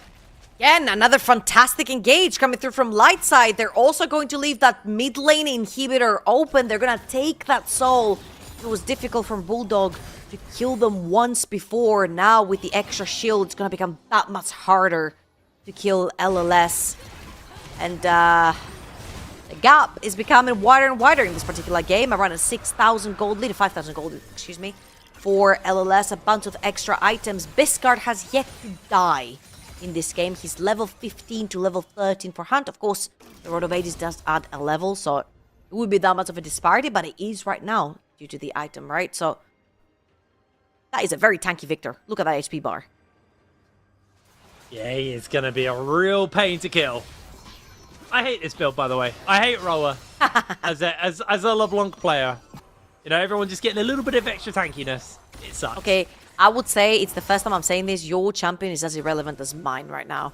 Oh, It's my over. champ is honestly the most dog water champion. Anyway, we're not going to see either of our champs, unfortunately, for either of us. I mean, I do play GP as well, so maybe there's a hope. Speak for It's yourself, not that great buddy. Poby just joined Fnatic. I have hopes. Okay, yeah, copium, whatever. Yeah, copium. All right. Back into this game, though, as Hezero is pushing down that bot lane. We have a 4-man unit from LLS heading towards the second outer tower that remains for Bulldog, which is going to be towards the top of the map. Hunt trying to clear that wave, but I think that pillar is kind of a disgusting ability on this jungle and very, very scary, especially when you're immobile. That was an easy tower. Straight onto Baron. Only one tower outside the base remaining here for the side of Bulldog light side. So much pressure.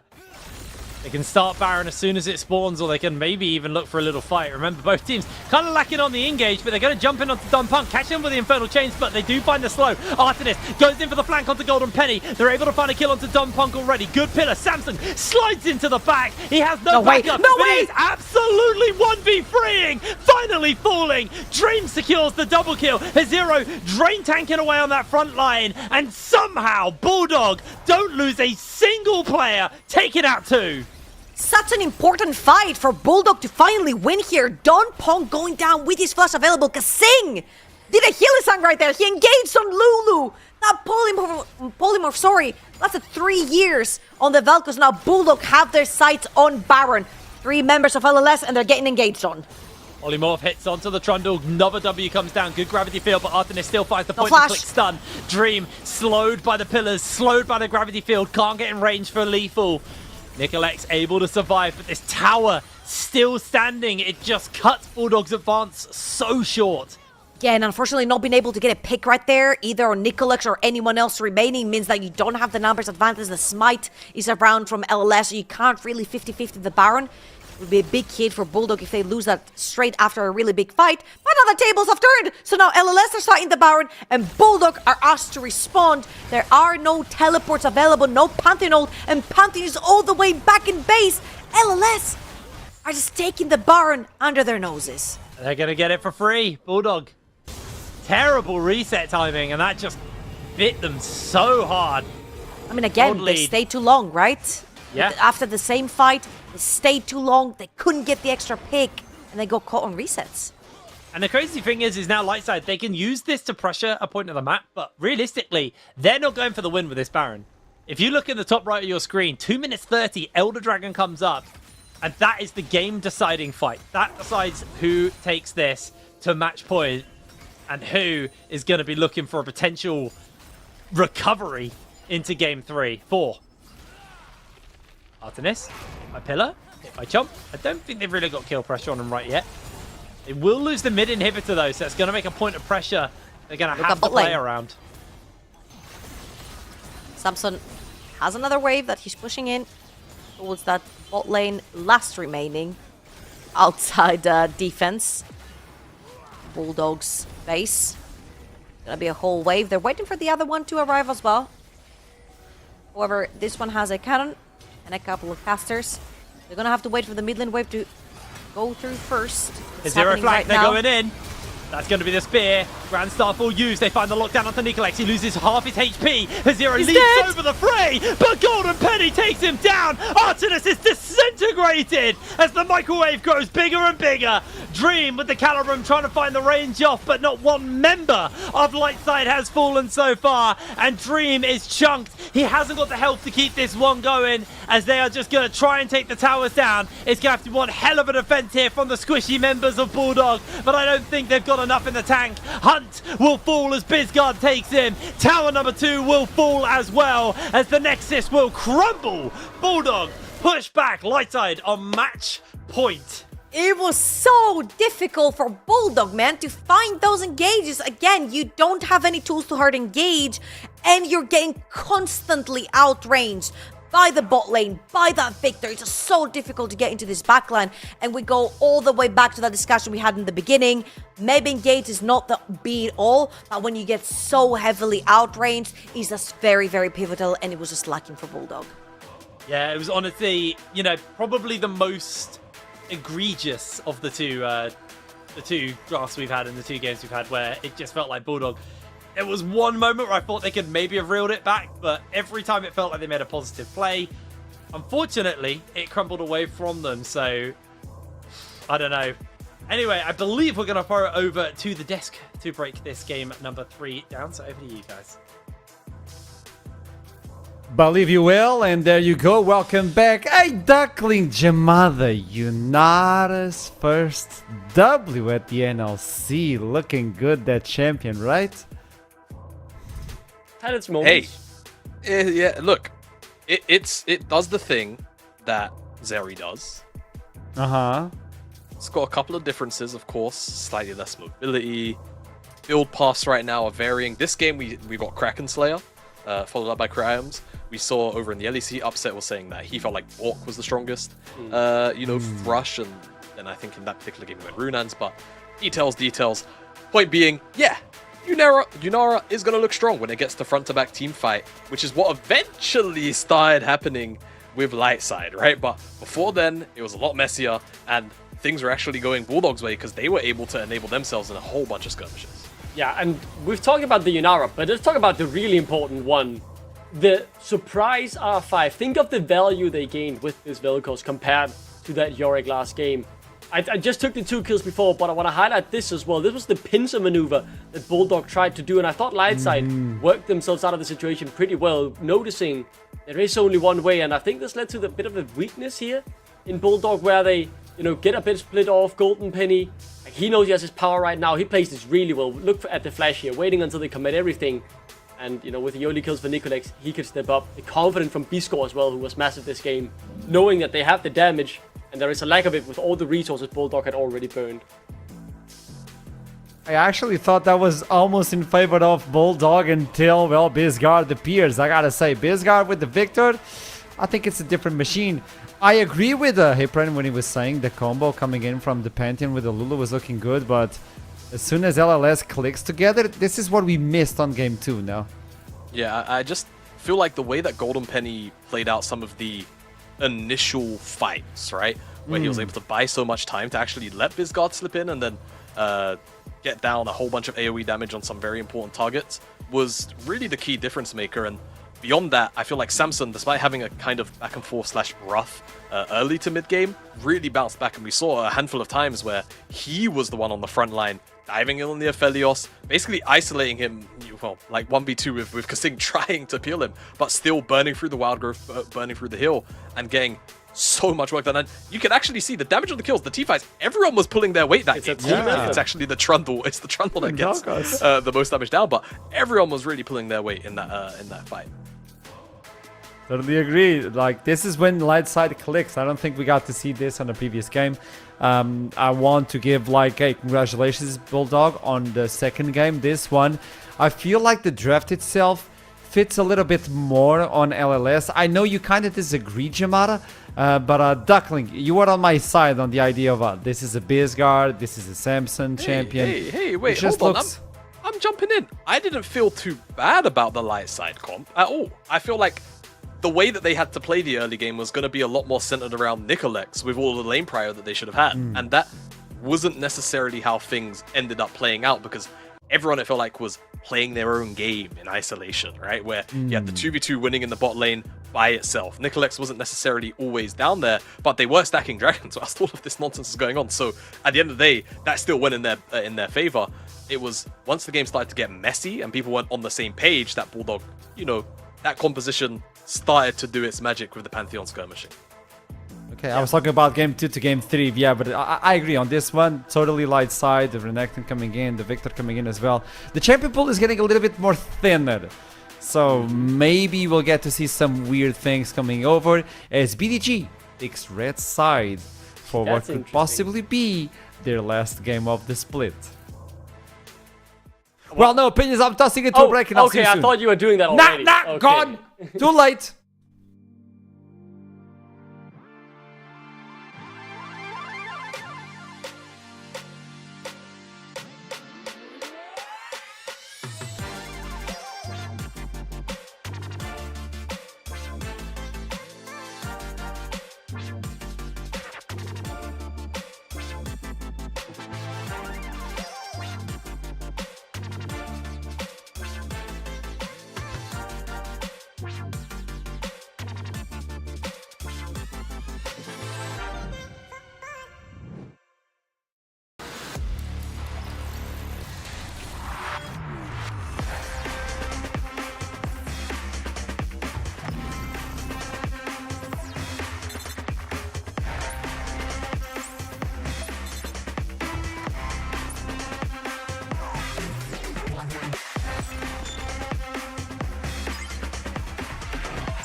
Hear me out, chat. We have to talk.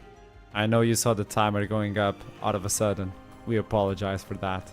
We're just waiting for the teams to be ready to jump into the champion select. There's a slight delay, and this is why we're going to do a small break while we're waiting for them. It's a small break, okay? Nothing serious. Meanwhile, we can talk about on the chat, and let's start a war. Pancakes or waffles? That's what I want to know. That's the important part of it. Are you a pancake or a waffle individual? Please let me know. I'll see you soon. Actually, like 2-3 minutes.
I know there's still a debate going on the chat, but I see that Pancake took the W. I As do it agree. should. There's a As lot it of should. ways to do pancakes. Wait. No. What? Guys, No, I start was voting counting. What do you- Pancake. Start voting pancakes. This is unbelievable.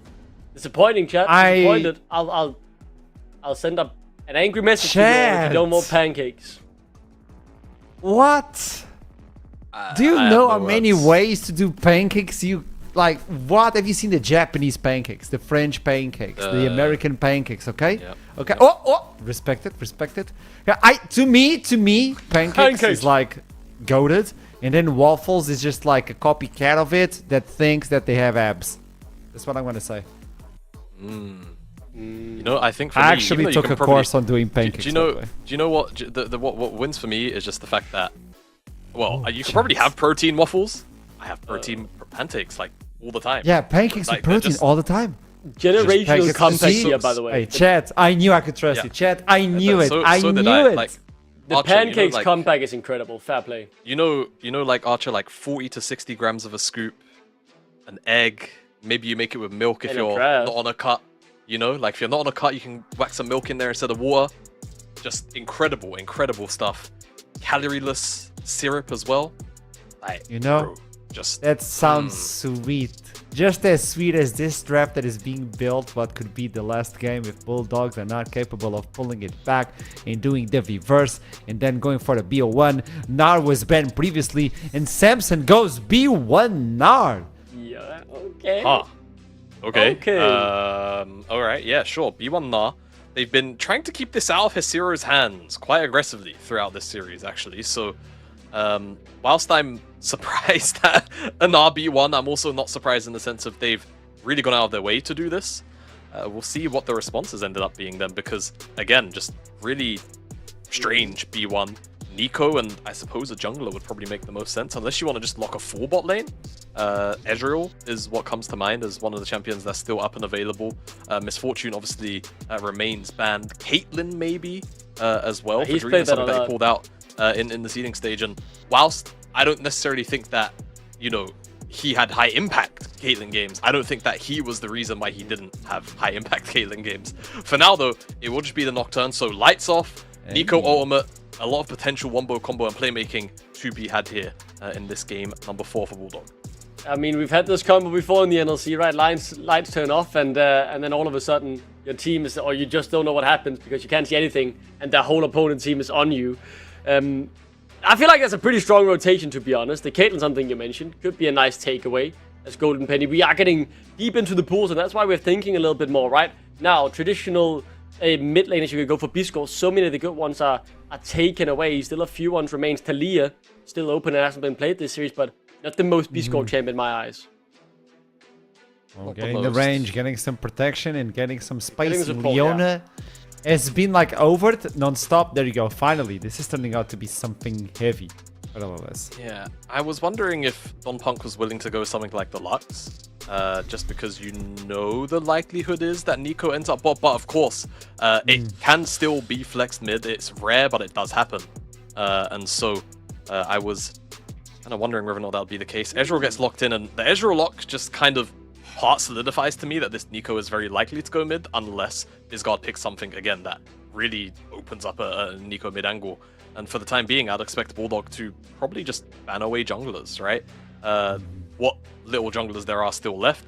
I think to me, Nicolex on anything kind of tanky or aggressive, or both, if there happens to be some crossover in the Venn diagram there, would make the most sense to me. Something like the Sejuani, as an example, as just a counter-engage option would be good. But no, they want to focus on Bisgard's champions. And I mean, it is worth I kind of remembering get that too. The Sejuani is always permabanned this series because Samsung plays a top lane. Yeah, of course. But you are deep into the pool, right? The Jarvan's still available, but you're playing against the mobile lady carry, so the value is not the highest. The Maokai is also an option, but not something we've realistically seen much of from Nicolex. But we are really digging deep into the pools here, as I think taking the Hwei away is a really good move. That's one of the two I was thinking in my mind, that he could still play. B-score something I think is very, very good for him. So I'm excited to see his pool being stretched. Because remember, these last few splits, DMT have gone up pretty quickly when B-score was with them. So it's not often we've seen him go this far into a series where he really has to show what his pool is really capable of being. One more rotation before we get a little bit more of these teams. So far, safe on the other side of Bulldogs, but they need more follow-up. Not Nocturne and Nico just going by themselves. Probably something a little bit more tankier. Stelia, yet again, being removed. Bisgard's pool getting a little bit thin. I mean, what's left? What's realistic? Orianna, Victor, Syndra, Ari, all taken away. Talia banned, Hwei banned. Like, you could have said maybe something like the Nico, but that's being picked already. The Akali that he's played before is also gone. I'm not even sure there are any champions he has played competitively in the NLC left for him to pull out here. Really looking forward to see what they come up with as now. I mean, you could get first dips if you want to control mid for Hun, but remember, he's someone who likes to play something like the Tristana that's not taken yet. And taking into the top lane, the Malphite. The Rek'Sai. Is that a Rek'Sai top lane? Or removing the Nocturne there? Yes, I don't know. Honestly, I wouldn't be able to tell you. I thought the Malphite made a whole bunch of sense. You've already got one big team fight ultimate. The Nocturne obviously makes Malphite angles a lot easier to find because the enemy team quite literally can't see. And the Malphite's fantastic in isolation into the Gnar. It is near impossible to lane throughout most stages of the game, and you scale quite well into him. Aurora is going to be one answer for Bisgard, so he will have a strong lane, the question then becomes, what does Nicolex want? Because Lightside have a very strong team fight right now. So my expectation would be something that also team fights quite well. There are a couple of the other skirmish options, like the Lee Sin and maybe, I guess, the Viego is still up, right? So those would be the two if you want to go down the Bruiser route. But again, other than that, it's like tanks. It's Maokai. Really, that's the only thing that could really come forward out of that tank pool. But we do end up getting that Viego. So a lot of burst all of a sudden in the jungle mid 2v2. I think Aurora obviously has a place in the meta. Not a de facto B-score champ, but I think he could do something on it. It's not the worst situation you've been pushed out in. There's a lot of AD damage on this team. Otherwise, I would have liked to see Hunt on his Tristana, but that is obviously not going to happen. Which other mages, though, are realistically available, right? So many of them taken away. Instead, you do end up going another AD. It is the Yasuo for Hunt. A lot of AD damage now, and there's a bit of true damage on the Rek'Sai after the changes, but very one-sided damage profile so far.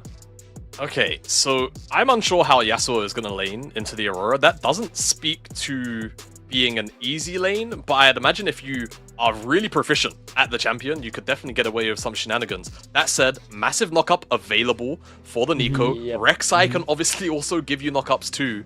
And I'm pretty sure, I'm not sure if it was this most recent change or an older one, but of course Rek'Sai from a little while ago at the bare minimum can knock up multiple people again. So there is obviously the opportunity to make some wombos happen.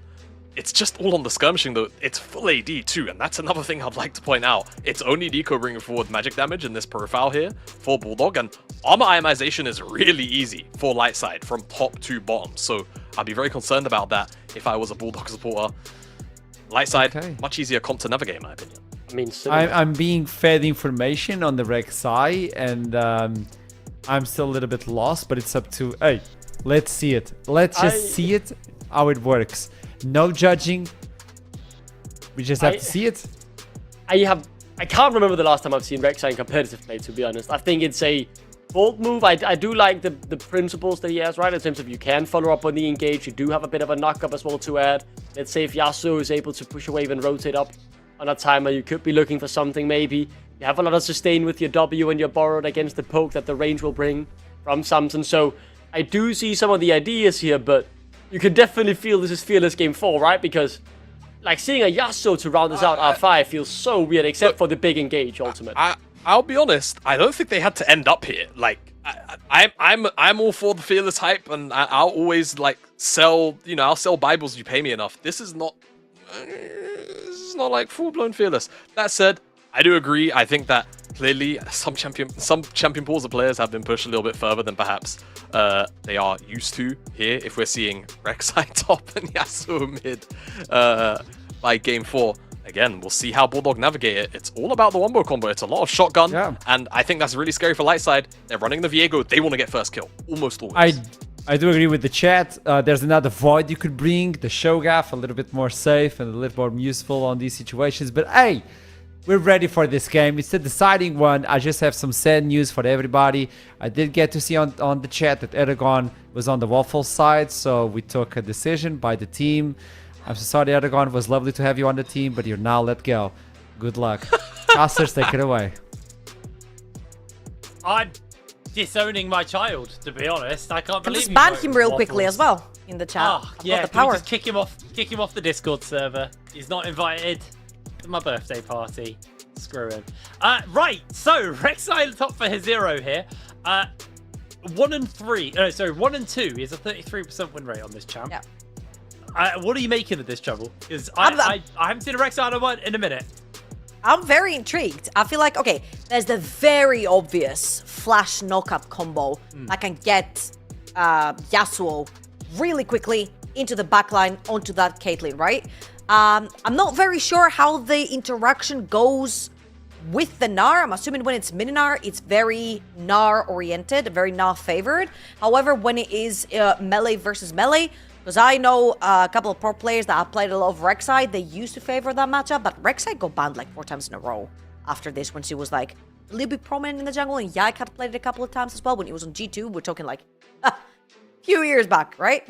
So right now, I quite honestly do not know the state that Rek'Sai is in to be able to tell you what the trades will look like. So maybe for observers, that will be a question for you. We can look at top lane. just a little bit to see how the trades go. It's going to be a learning experience, this top lane. I'm quite excited to see it. Been a hot minute since we've seen Rek'Sai. Both teams are taking to the Rift for our 4th game of this series. Lightside on match point. Bulldog, if they want to take this all the way, they need to find the victory here. They then got to pull it out a second time as well. As, are we finally going to get it? Again?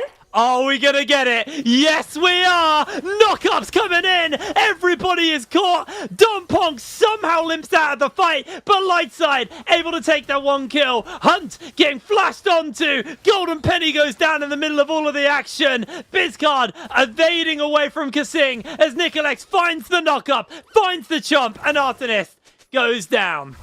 All right, I don't think we're going to get to see how actually this matchup goes over at the top side of the map. Samson's going to go to top lane with a 2-0 record in his name. And let's watch this one more time. Kasing actually gets a fantastic 4-man route into the knockup, and it's just not quite enough to kill Don Pong. And from there, LLS, they've got the range with the Caitlyn, with the Aurora, with the Gnar, to just run Bulldog Esports down. Absolutely wild start to this one. As seeing the power of the Viego there, it's been able to steal that Rek'Sai from Hazero and then find that with the knockup. As here we are in lane. It's a jungler after all, right? To Samson. I mean, the Rek'Sai is a jungle champion after all, so pretty easy for Nicolex. And also Rek'Sai, let's be real, not the highest skilled champion in the game, is she? Actually a very basic champion design. Back in the old day. Little bit of mobility. Nothing major. Now, seeing the junglers both starting on their top side, so we could see some action towards the bot lane, potentially. Going to really base on who has lane pressure to get that crab. Right now, if you're looking at mid lane, Bizgard has Hunt turbo shoved. Right. What's really, really important from that level 1 is that, 1, you get a kill onto your Caitlyn lane, and you get 2 kills onto your Gnar lane. These lanes need to operate on their own. Nicolex, even though he has been the main moving gear for LLS, he's now playing a farmer. He's chilling. He just wants to perma clear. I think he gets his 2 items onto the Viego, and then he's looking to get gifted some research from his team to really snowball the fights, right? So we're gonna see Nicolex on a little bit more of a subdued pick, if you will, compared to all the others that we have seen him on, and more oriented towards the side lanes doing well for themselves. You're saying that Hunt.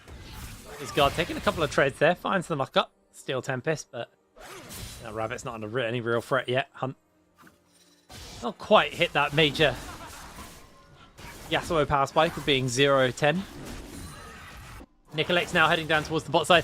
Both junglers kind of, like you said, want to get some farming. Like Artemis, not really going to be doing much pre-6. Maybe if you find a skirmish and you turn up second to it, that fear could be quite a useful tool, but a lot more reliant on that level 6. And Lightside have shove in both mid and bot, so they are looking to head over and make sure that Nicolex can get this this Scuttle Crab, although Artemis gonna get immediately seen here as Nicolex shows up. Yeah, they're just gonna give. They don't have the pressure. All right, the walk of shame right here for Artemis. Now, we didn't get to chat a lot about the 2 compositions. Yeah, because we jumped straight into the action, like literally off the get-go. So, I'm holding it. I'm holding it. It's caught briefly there, Bizgard. A little bit low on mana. Artemis can find the fear. Actually connects it onto Nicolex, which I don't think was really the person you wanted there. Hunt gets heavily chunked out. Okay. Yeah, if that had been a fear onto Bizgard, he was dead. I feel like the play was to go towards the guy with no flash, right? So Nicolex was the guy with no flash, but then you're never reaching or killing that Viego from that high HP unless your Yasuo can actually join. And I think it was really difficult for Hunt to actually walk up there.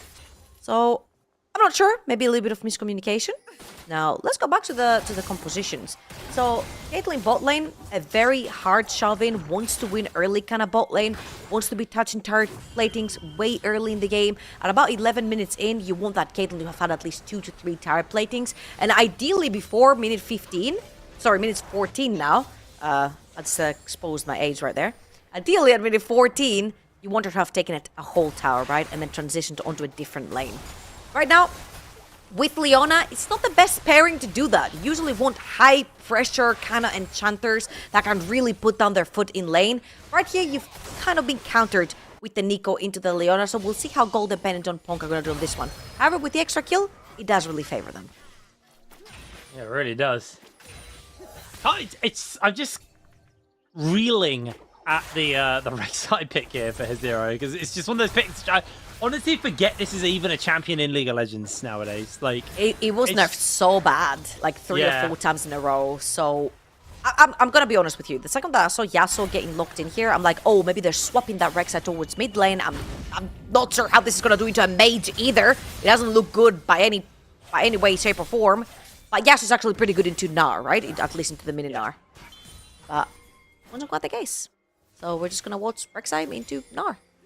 Yeah, and so far it's been actually a relatively uninteractive lane. Seeing the plated steel caps now picked up for his Zeros, they have a little bit more to work with. As on the other side, Dragon getting started up by Lightside. Bulldog, I mean, honestly, there's no camps for Artenis to grab. He wants to hit level 6 before he looks for a fight. Maybe there's a world where he can find a little bit of extra damage off, but I don't think they can contest this. I think Artenis just wants to hit 6, then look for fights off the back of that one. And Scuttlecrab spawning on that top river. That is his key to hit that level 6 mark, as Kasing getting caught here by Nicolex, finds him with the lockdown. Kasing finds the route onto 2, dodges the Zenith Blade. No 6 for Nicolex, so Kasing gets out scot-free. I'm not gonna lie, I'm not sure how that Zenith Blade would have hit it to begin with, but now Dream is isolated under a tower. Caitlyn's pushing an entire wave, and Kasing has been zoned off to tier 2. Hunt's heavily caught out here, just in between worlds, flashes away to safety. Meanwhile, Dream is going to try and shuffle away. In comes Kasing. He finds the lockdown. They answer it out 1-for-1 there, as Kasing will get traded out by Golden Penny. A very messy fight as in jumps Artenis into the mid lane, finding the fear, finding the kill. That's one dead bunny. Damn, so many trades on the map. So we had that bot lane fight, then the second Skullcrab spawns, which gives Artenis at level 6 to jump onto Biscard. But Biscard with the solo bolo onto Hunt's Yasuo is the big one here for me. And LLS, I feel like they're controlling the map so flawlessly again in this early game, using that pressure with the Caitlyn over the bot side of the map. Diving that Ezreal, grabbing an extra tire plating if I'm not wrong, because I see 4 on the bot lane tower and 2 kills. That's a pretty big Caitlyn. 2, 1, and 3. Very, very close to first item. Really, really nice. Oof, couldn't get the auto in. Sad. Golden Penny. Closing in on that, I believe a collector is the first item here for them. Yep. Just looking at the items they've got in their inventory. Does dodge away on the True Shot Barrage. Meanwhile, in the top lane, nice wallop comes in. Samson does not have the Gnar, but his Zero's going low. That might be a solo kill. Swim, Landshark, swim! His Zero takes a building to the back of the head. Goes for a cheeky knock up onto the minions. I don't think Samson's got the kill pressure here. Meanwhile, down by the chickens, that is Artenis being caught. Golden Penny flashes into pocket. Finish him up. Kasing chasing forwards. No level 6 for him either. They just got away scot-free as Samsung looking for his Zero. His Zero, I think he finds the knock-up, is able to get it. Does have ult like you said, and here we go. Nom-nom, Mininar, down you go. And that was the reason that Samson did not want to dive in the first place. Rek'Sai had that ult. Now Artenis here trying to go for the cheeky invade, knowing that Viego is on the top side of the map doing those void grabs. He tries to trade something on the map. But Golden Penny's ahead of the play right here, roams before Kasing and finds the kill onto Artenis. Right here, Mininar form. Oh, the flash for flash, but then Samson just jumps back in. He jumped back into melee. I'm not sure if that was a mistake or a misclick from Samson, but big oof to die to that Rek'Sai. That was a really big oof. As oh, yeah, I think Samson's gonna see this one. Yeah, I mean, he played with fire to be fair, but he knew there was a Nico in there. Alright, a little bit of a breather. Usually those two teams don't give us much of that. As Artenis' ult is up, he might look for a play onto Golden Penny. No flash onto this Caitlyn. Yep, and he's going in. They find the trap, though, onto his hero, so his hero can't follow up. He walked into the trap. The knockup's going to be there. The shutdown for his hero. Artemis gets caught out. Can they keep him alive? He's getting another knockup on. Artemis finally goes down, but they're able to answer out for the kill. So it's just going to be the 1-for-1 trade out as his hero swims away to safety. Top lane Samson gets pushed under his tower as well. Again, a little bit disrespectful, I think, from Golden Penny and Don Punk, knowing that Artemis is going to be on his rotation towards the bot side of the map, having that ultimate backup and available, no flash onto Caitlyn. And whether that Rek'Sai walked onto the trap or not, I'm pretty sure that Artemis had that as a solo kill. 1 versus 2 anyway on this Nocturne. Samson? Oh! Samson! The heal. That was Clutch from Kasing. dicey. Very, very clutch heal coming in. He actually would have died to that if he hadn't healed. Very, very quick reactions. Able to secure that one as Don Punk now showing up on the top side. Golden Penny's also here. They have ace in the hole. They don't have collector though, so I think Kasing should be a-okay. As meanwhile, Bizgard and Hunt taking a fight. Knock up into the last breath goes down. Hunt doesn't take any tower shots. Plays that just on the edge. Wins the trade. Bizgard survives. And honestly, for Bulldog, this is a very good game state to be on. Your Yasuo is only about a 400 gold behind. Your Ezreal's fallen behind, but surely it's to be expected. You're playing in a push-top lane with a kill already onto Caitlyn's pocket off the get-go, and might be looking to dive Hester right here. 1 versus 3. Looking for the start platings. Minute 11, remember. Caitlyn thrives for those minute 11 start platings. Let's keep bullying him. Count your minions. Count your minions. Kasing's got 6. He's only going to get a little bit of burst off onto Nicolex. His hero's there. Paranoia up in 2 seconds, but Dragon being secured for the team. Using the clone to scout out and take out the traps. Can I just say, so many plays for Golden Penny. Walked up as a melee minion and stopped to auto-attack enemy minion as if a real minion would do. So Kasing passes the NPC test. he would make a great one. That's all I'm saying. I'd say he's a good actor, but you can go for the NPC angle. Hey, these are NPCs. There you go. I mean, see again. Yeah. There's nothing there, Trouble. He's just practicing his You're seeing things, NPC-ness. old lady. He was literally a caster minion. I know. Alrighty, 12 minutes in. Gold lead, 1,000. By the way, I'm giving Trouble a bit of flack about being old because she called me grandpa earlier, so... You are a grandpa. Yeah, so are you. Well, not a grandpa, but, you know. We're both old, Trouble. No, speak for yourself. Anyways, What do you mean? Samson? We're the same age. Alright, we have Kasing on the bottom of the map. Another push coming through from Golden Penny. Still no flash available, and Artemis is waiting right on the edge of vision. Could make a play around the Caitlyn, but now there's 3 members on the bottom of the map. Nicolex has joined to guard Golden Penny. No tower pre-14 has fallen, but a lot of tower platings have been given away. It could be very dicey. They actually bait it out. Here we the go. lights go down into the knock-up. Last breath only hits onto Leona, but it doesn't matter because Dream snipes Golden Penny. Nicolex flashes away with the ultimate, and only one falls. LLS.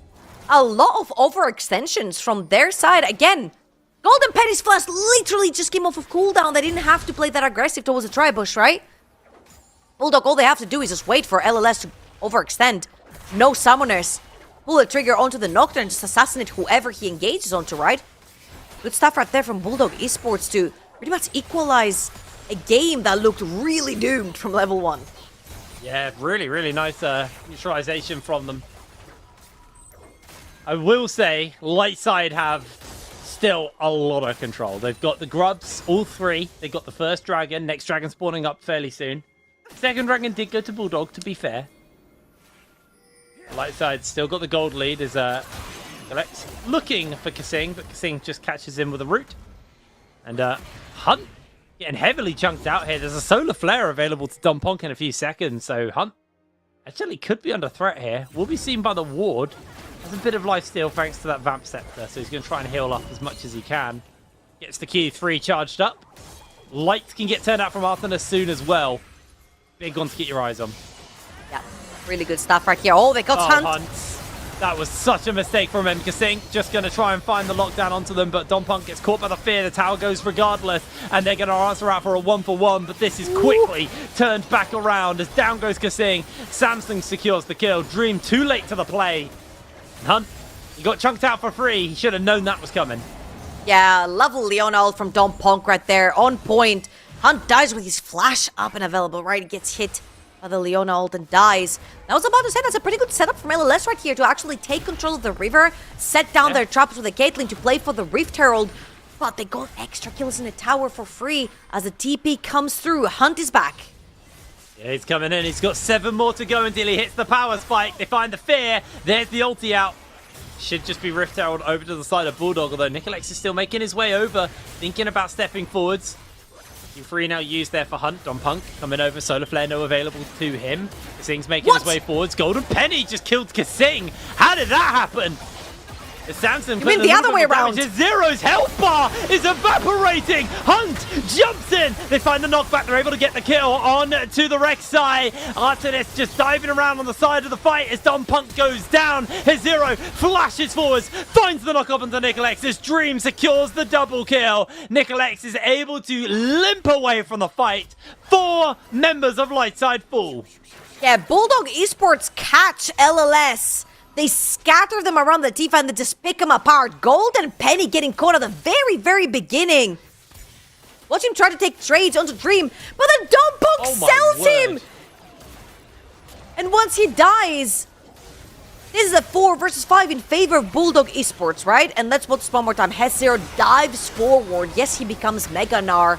Kasing controls the choke point right there, so the entirety of LLS is too scattered. This Viego gets 0 resets because he had to use his ultimate to get out of dodge earlier on. Unfortunately, right here, LLS lose that 5 for Bulldogs. Very, very important. They're staying alive in this best of 5. Again, that level 1 looked so doomed for the Bulldogs, but they've come back in this one. Looks like Lightside has picked up and used Herald since while we're in that replay, but lights go out. Artemis waiting for an opportunity. That's going to be the Gnar back. Only connects onto 1 though. They're getting a lot of damage off the Hunt. He doesn't even get the opportunity to press the R. Lightside pull the trigger. Ace in the hole. His Zero goes down, and only 3 members survive. This game has been going back and forth, back and forth. If it's LLS engaging first, then it's them getting the first few kills. If Bulldog Esports make a pick, then LLS are all scattered around the place and they end up falling like flies. This is still anyone's game. Look at the gold leads in the middle. They're all split between members. The biggest gold lead is going to be 700 gold onto Gnar, and it's not even that much of a gold lead, right? He's invested it into anti-heal. Considering he started with a 2-kill lead, 2-0. I expected this Gnar gold to be so much bigger, but to be fair to his Zero, he has neutralized the lane here on the Rek'Sai. Got the Titanic Hydra finished up as well now, so a bit more wave clear available to him, and also a lot of damage can come out from the Titanic Hydra build on Rek'Sai. Yes, heavily nerfed as we said at the beginning, but still, there is potential there. Hunt edges ever closer to that power spike. 0 and 4 about to say right the same now. thing. 6 to go. 6 to go. I mean, honestly, this man managed to go 0-10 and win the game. Major respect and MVP. That's all you need to know. 100%. Yeah. It's the Bao's tactic, you know, just a different champion. As Biscard is trying to defend his top lane tower, Don Punk. Just around the corner. Trying to shadow that. Artemis has that big R available. No flash onto Biscard. He gets jumped on. He's all alone on the top side of the map. Yeah, remember also the range is bigger now. Level 11 hit onto Artemis, so they'll be able to get you from even further range. Actually went for the experimental hex plate as his first item. Count your minions. Breaker, count your minions. Like going in. I don't think the minion count's even going to matter. Pop! He goes. That's the kill for Hunt. Man, I would hate to be Don Punk here. He went top lane to guard Biscard, but but then his Caitlyn doesn't have flash, and she has to push out mid lane. So then he had to ward top side, then go mid lane, and then he had to head back top lane. But by the time he heads back top lane, Biscard's already dead. Do the Nocturne. This Leona is dizzy, man. He's Mr. Worldwide trying to protect everyone, but he really seriously can't. And this is the power of a fed Nocturne, right? You mentioned the Hexblade through. Now you've got an extra pickaxe, which is going to be a Black Cleaver pretty much when he goes back to base. Very close to actually to the Black Cleaver completed for that Nocturne, but that's a very strong Nocturne. Both of you guys are extremely squishy with no defensive abilities onto them. Minion count? Kasing is so good. The smokes up and starts auto-attacking the creeps. Gonna make his way away. Hunt has unfortunately ruined the power spike. He's 1-4 now, so you want to keep your eyes on. But Atakan getting started up by light side. Teleport coming in from Bizguard. Bulldog. 5 seconds into Artemis can press that R. Don't really have the vision to work with. Bizguard goes invisible for a brief second. Looking for some extra damage. There we are. Lights go out. They need the vision to get Artemis into the back line. Who are they going to go for is the question. Nicolex, he's the one getting jumped onto. True Shot Barrage hits. Solar Flare only lands onto one. In jumps Bizguard, pinning them all inside. Trying to find the knock up on the Hunt, but he's surviving just about. Massive ultimate, but it's a double kill in return from Yoviego. Shut down another one from the side of Golden Penny. Samson just zoning Kasing out of that fight. 2 members stand for Bulldog.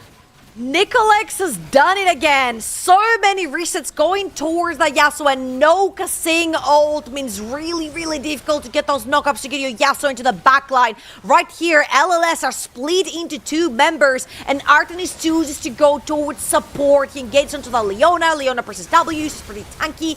Doesn't end up going down super fast, but now you're giving Viego very valuable bodies to continue the purchase. The pursuit, sorry. Oh, they got purchase on that fight, and they did not let go. Big ka-ching. They purchased after the fight. Look at the items actually coming in. That's a good point. Infinity Edge, Collector now finished up onto Golden Penny. Got the Ludens in the building of a Shadow Flame here for Bizguard. There is a Manamine and a Triforce onto Dream. Actually, that's a Mirror Mana. Full build. He's actually upgraded. Full build. Full build Ezreal.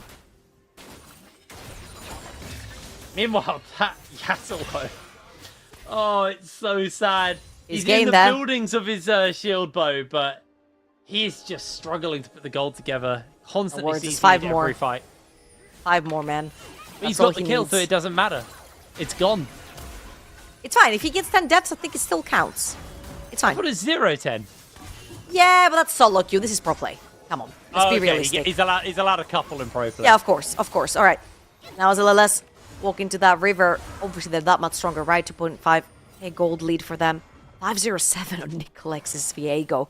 He's so incredibly strong. Collector completed. Sterak's completed for the Gnar as well. It's just so difficult for this Bulldog team to face check, as they do not have any tanky members that can pretty easily just walk into a brush and get out alive.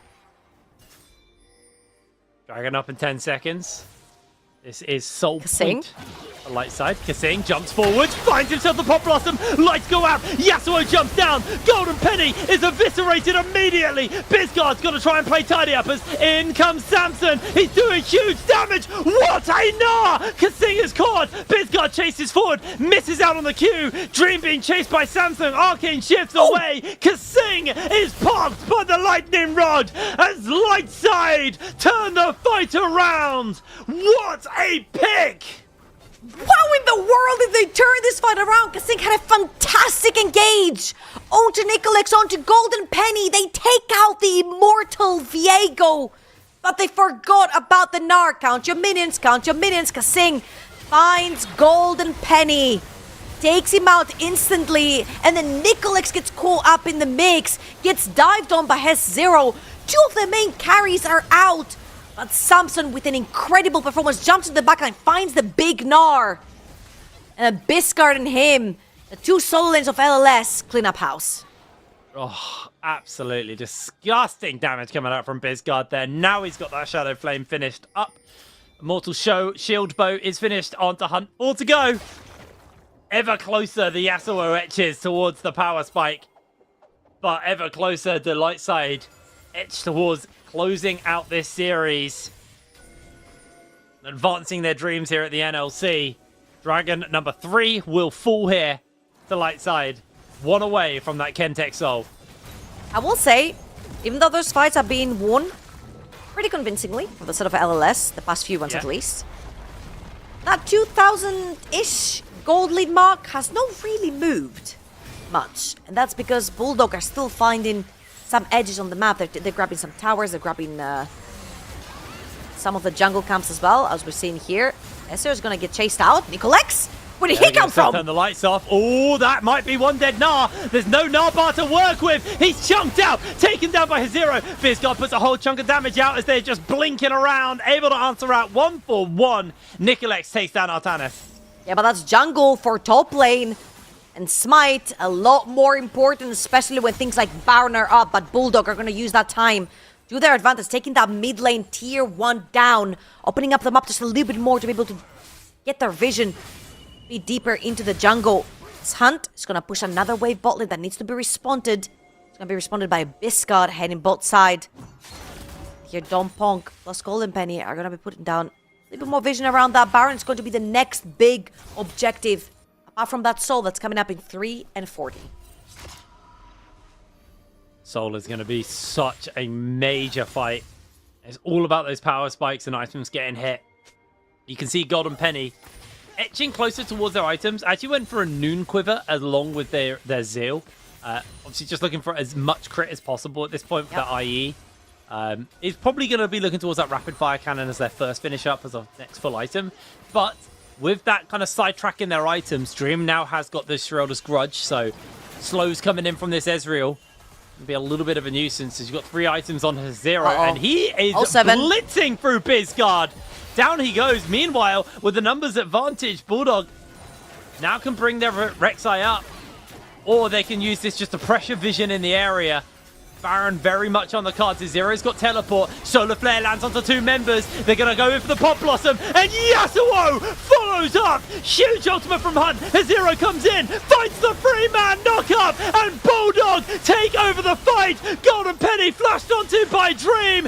No way. Finds No two, way. But Nicolex is finding more in response. He is playing this Yasuo on a knife's edge. Followed up by the ultimate. Bulldog. Ace. It's not time for the Fates. They get the ace. What a turnaround! Gold, dead even, ace from Bulldog. Can they actually pressure for this Baron? I think the answer is no, because Biscard just spawned and has TP. LLS are just throwing themselves into a 4 versus 5 willingly. They find Artemis, they find Hunt onto the ramp of death, that I like to call it, and they just go meet their bodies. But what they forgot is that Hes Zero down the bot lane has teleport, and that Rek'Sai is fat. So the second Hes Zero lands, he just clears LLS. And Artemis' dying breath is pressing R, so it turns the light off for the Caitlyn, who's then unable to see what's going on in the fight, can't find an angle in. And Dream able to zone him off and finish him up. Beautiful, beautiful play. Okay, there. Dream flashed through Caitlyn E, and then he E'd through Caitlyn E. Wow, that's so like nasty. back to back in the same iteration, the same fight. That was beautiful. Well, money needs to be spent fairly quick from that previous fight.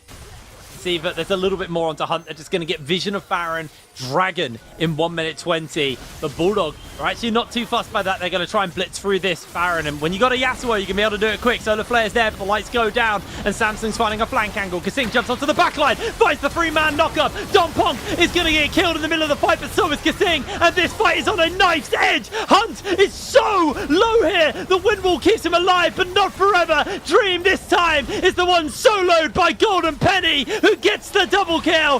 Zero ults onto Golden Penny. The triple comes in the last second of the fight. What is going on? Bulldog literally just aced LLS, and now LLS is acing Bulldog. Something must have gone so terribly wrong, because Samson misses the Mega Gnar. Nicolex dies instantly, and still there's not enough damage for Bulldog to take the remaining members down. Golden Penny was just standing there unbothered, throwing Creed Auto after Creed Auto after Creed Auto.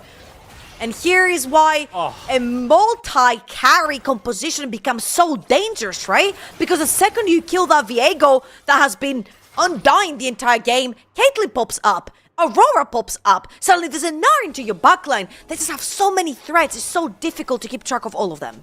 And Trouble, I don't think the action's done at all. Hunt hasn't been able to finish up his Infinity Edge yet, unfortunately.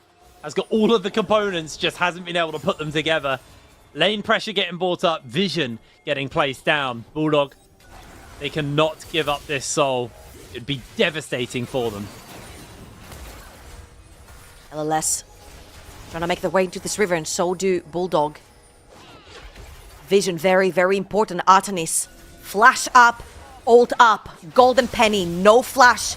Surely he is their target. Lights go out. Here we go into the Pop Blossom on the back line. For no follow-up immediately, but Nicolex has been able to take down Hunt. Dream free fire, but Nicolex jumps straight onto the back line. His Zero comes in and saves the day for Dream, but Samsung puts the slows down, and Lightside will take the fight regardless. There's going to be the kill for Bizguard. His Zero, the last man standing, tries to slide onto the back, but it's Ace back to back for Lightside. Golden Penny just one-shots everyone with this Caitlyn! And LLS are looking to defeat every odd thrown against them and take down Bulldog 3-1. Here it is, 30 minutes on the clock. It was going all the way to game 4. Bulldog ran out of power in this game 4. Lightside will put them in the kennel. Lightside take the series. I'm just gonna say, Huge. man. I'm just gonna say, you're gonna say I'm biased, but that Greek power dripping in LLS, man, it's freaking fire. I swear to God, Nicolex is Nico Flex at this point. Like, he's Viego. The way he plays that early game guides the team. I feel like everyone listens. It seems like when you watch the team fights, everyone has a job and everyone listens and everyone follows. It's just incredible for Bulldog. Commiserations, honestly, like... I mean, yeah. Honestly, though, it Bulldog sucks. gave us one hell of a game. That was such a fun series. I feel like those teams were pretty equally matched, but at the end of the day, Lightside with the team who were able to pull that one ahead. I just want to give props to Hunt, man. Like, he joined the team for this series, and genuinely, the Yasuo might have been a little shaky, but the rest of his performances today, genuinely incredible. Really, really good stuff from him. But can only be one winner, and that winner is Lightside. We're going to pass it over to the desk to break down this series. So, Archer, over to you, buddy. LLS not only surviving relegations, but pulling through yet another series. We'll talk about the future of LLS, because this is going to be concerned with. Right now, it's about celebrating what they just achieved. But also, let's dive into this game, because I think it was a lot of... Cassing. It was cinema. Go on, Jamadi. You can make. Actually, let me make my points quickly. Go. Because I just wanted to say, I really agree with Ashram. Every single fight, me and him were nitpicking. Where is Cassing? Because you knew if Cassing found the right engage, they had a chance to win the fight. If not, you could call it immediately and say the fight was over. Pretty much. I mean, this entire game was dictated on, does Cassing find an initial engage to continue to set up, I beg your pardon, Hunt on the Yasuo, and then pretty much all of the follow-up. It was a pretty true shotgun composition, right? And eventually it turned into a cat and mouse game of, do we find Golden Penny specifically? Yeah. And if the answer was no, the team fights would just look significantly worse on average. And somehow the hunter on that game was Dream on the Ezreal. I know you have the Nocturne, you have the Yasuo, you have the Rek'Sai, but somehow Dream was making such a wonderful job. I really enjoyed what this Ezreal brought in. We were promised like a big AD carry. We got a big glimpse of it. I hope like the best following the future for Dream, because I think finally we got to see what they were talking about this stream. But now for LLS. Hey, Trouble was talking about it. The Greek power, was that it? This is something that I've never heard before, but hey. She's lying. It's the two Danes. It was the Danish It power. had to be the Danes. Like, I swear. What are we thinking? I'm not biased There's on not a world. I mean, we can't be... Why do we have a biased cast on the show, first of all? Saying it's Greek power. Like, why are we lying here? No, we have some replays here, I think. The fights were so interesting because it was very much, did they catch Golden Penny or not? And this one in particular was about Golden Penny hitting from the backline, but also finding the reset for Nicolex. And I think BDG, they had some times where they didn't really coordinate it too well. I think Arten is jumping in here too early. Keep your eyes on Kasing, right? Where is he in this fight? He's definitely not engaging. He can't join? Yeah. It is a very weird game from Bulldog where I feel like at the very least, you know, we kind of asked, what do you do in situations where your team is struggling and you can't quite pull out the results? I always point towards easier to execute, you know, compositions. And I feel like this is, you know, fundamentally, whilst not necessarily the meta champions that we see right now, it doesn't get much more easy than like Nico ult and then press like other buttons to follow up. Yeah, I think this was one of the fights where now it was actually Lightside on the front foot. They go in for a 4v5, but the problem is this time to not be caught out. Dream had to play so far, or not Dream, rather. Golden Penny had to play so far behind, and Dream really outplaying this. But you could feel it once. They had a few fights where they didn't see Golden Penny. You can see glimpses of it here in the damage, right? The damage that Golden Penny had, once he finally got that 4-item spike, he was building 2 and 2 halves, right? Getting as much crit chance, but when it really hit that 100% with 4 items, if they didn't one-shot him, he was taking over. And you can see the last few fights, when they didn't catch him with the Nico ultimate, he instantly just won them the fight by one-shotting the other guys on BDG. Or not BDG, yeah, BDG. If I may, like, look at the graphic, don't take it away. It's exactly the same as every other games the LLS has won. Everybody, as you stated, Jamada, is pulling their weight. This is not usual. Most of the times we see on playoffs like one player with a big graphic, the others trying to compensate. This team is working like as a cog. It's just spinning well and everybody has a role. I totally agree, and I mean, in some ways I'm kind of sad that, you know, just because the way that ERLs work, the likelihood that we get this version of LLS, you know, looking even further into the future, is probably low. So I'm sad that we don't get to stay with this LLS for for longer, basically. Yeah, give me a year. Potentially the split. You know, like these guys, it feels like as they play out this summer, could develop to be significantly stronger, and especially for an ERL split, especially you know, inside the NLC with the way that things are, just on a more grandiose scale. They're just very exciting to watch. They're fun, man. I just shortly for this as well, as an organization, right? What has Lightside really accomplished throughout their career? They got 5th place in summer last year. For them, you know, they're chasing an all-time high here as an organization if they keep this going. If they knock out Nord in the next round, a Lightside roster that's been changed 3-4 times throughout a split would go down in their history as the best roster they've ever had. And I mean, I'm gonna be honest, in the rosters we've seen in the NLC, this is the one I'm feeling most positive about. And that just ties back to Yamada's points. It's a shame we haven't seen this roster throughout the entire year because, man, I feel like these guys could go quite far. I like it, but who was the player that was above everyone else? That's up to you to decide on Twitter. Was it Nicolex, Bisgard, or Samson? It's up to you to go there and vote on who do you think was the king of the cities. I think all of them played the role.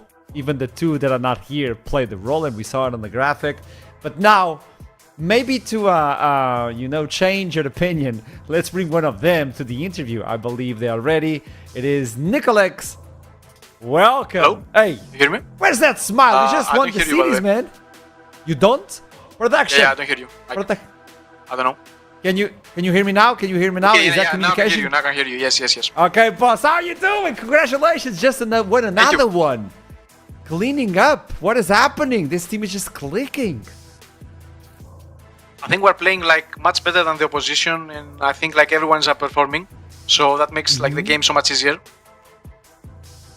Okay, so you joined in. Things have been working really well. We've been talking about the shot calling and all of that. Who is the most vocal right now within the team, or is like a shared role? So usually the way I do like shot calling doesn't leave like much room to not follow. Just like we do this, finish. So like that's why every team I join clicks like so fast, you know, because like everyone has to follow and we're doing one thing always. Okay, either it works or it doesn't, but at least we all go in the same boat. I love that. Tell me something. Okay, you know the next opponent. Nord. Okay. Yeah. Explain to me, how are you gonna win? I mean, like the 2 teams we faced so far, I don't think they were like really well prepped, and I think the position was not like very high level.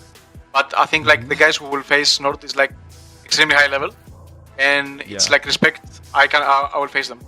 I will say like I have a really good pool for the best of 5, so maybe we see some things we haven't seen so far.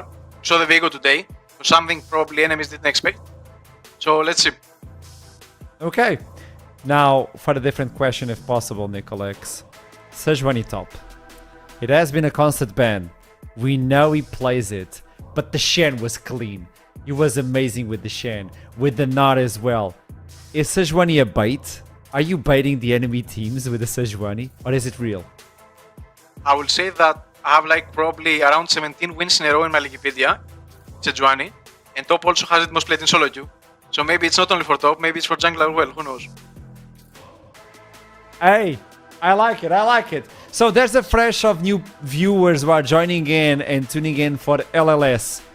Everybody's talking about this roster that is clicking and everybody wants to see more of LLS. What do you want to say to them? It's your opportunity to convince everybody to join the LLS hype train. Guys, we had like some rough few weeks. We were playing with Jovian support, we had different top, but now the roster is this and it's working.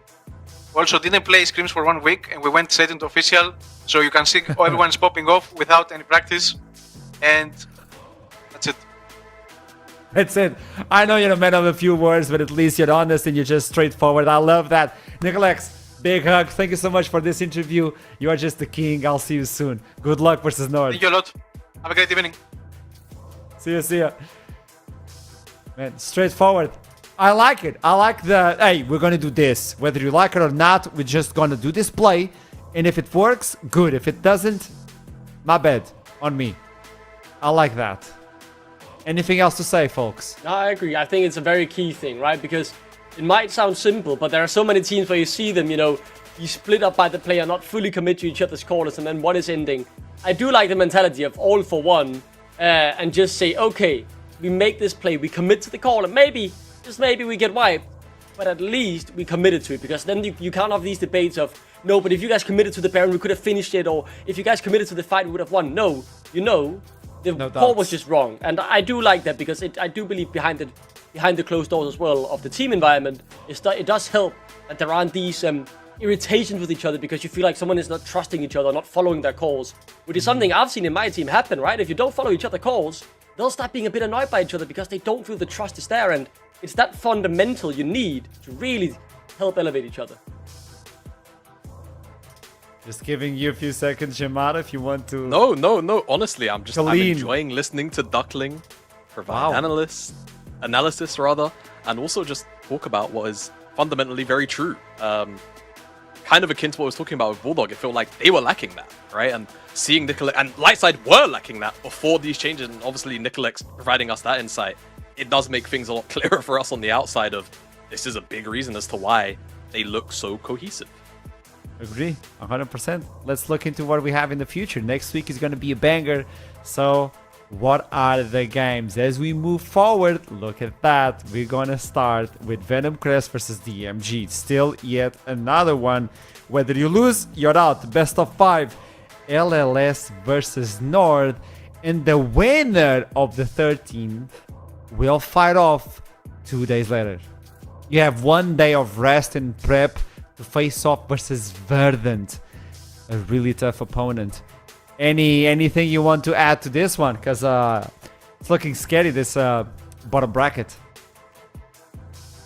Yeah, I can't believe only one of these teams makes it to EMEA Masters. Right? Either one of Lost Ratones and Rich Gang will join them to fight for the only other spot in Sweden. Like, we have to boil these guys down to one new remaining EMEA Masters candidate. And this, plus either Rich Gang or Lost Ratones, only one of them can make it to Sweden as well. So it's really, really starting to narrow down. And I mean, oh boy, it's so fun to watch. I know everybody wants to go to Sweden, so it's your opportunity to use that QR code. Just scan it, buy your ticket, be fast before they sell out. You still have the opportunity to join us and also get a great show. There's a K-pop, there's Rock Around, I don't know. Probably duckling, cooking, and we're going to have pancakes. Because pancakes won today. I'll say something in Swedish over there. I'll practice some Swedish words so I can say something proud. I can promise you that, guys. Hey. That's a big promise for me now because we're I hate talking. speaking Swedish. But yeah, I do. Wow, think why do you say that word is so strong, Duckling? That is so strong. I really. What's the farewell of today? What's the final word for both of you? Duckling will do some maturing, figure out that Why saying are the we H being word chased? is bad. I know they're onto you, Artrim. That wasn't us. That was you. And I think with that, it might be time to say goodbye to everybody tonight. And thank you for tuning in. Well, I have to leave. I have to run. They're on to me. But if you want to hear anything more, just shut up and disrupt. Oh no. They're on to me, man. I had to go.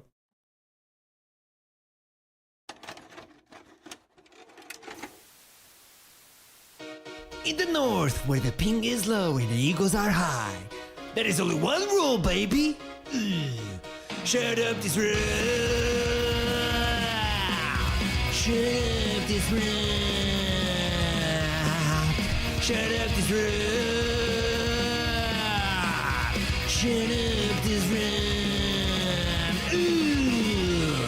Ha ha ha.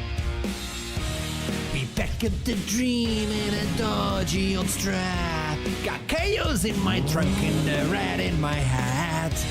The GPS in danger, but I proxy like a chef. It's bossy time, baby. That's a good death. Got chased by bulldogs, no bark, no bite. Told to touch some grass, but that's unveiled inside. Could have gone but I followed my feeling. Guess what, baby? We're in Sweden. More than just some players, it's the retired legion. Say just a game, but it's more than a feeling. We're breaking the silence, volume increase. Shut up, shut up, shut up. It's time for Release is Wrapped. We fight through the pain, cause we call that healing. From Solo Q to the northern region. They fight for the glory, the thrill, so just shut up, shut up, shut up. It's time for Release is Wrapped. Ooh. Wait, you're not convinced yet? Okay, let me tell you why you need that ticket. Double time. Reddy's got a plan, but it's looking kinda sus. I'm toxic like Sis, like ping as I run. We're from the north with the dodge fights. You might say our draft is weird. Hey, we won him here twice. Los ratones quick sneak on the run on the heights. We got Kranis cooking with those snipes, super precise. Belly be lurking in jungle, so sick you might think it's the other game when he shows that puppy pick. Lucky the north snowstorm in July. Young cuz gets first blood, blink once and you die. Bring legends back, shares like a Marvel arc. Reason such as split, pushing and we call that art. I'm spitting like ass, got skill in my shots, critting harder than Shinx when she pops. So it says yeah, else are on a decline. Esports news only get views with us as a headline. More than just some players, it's the retired legion.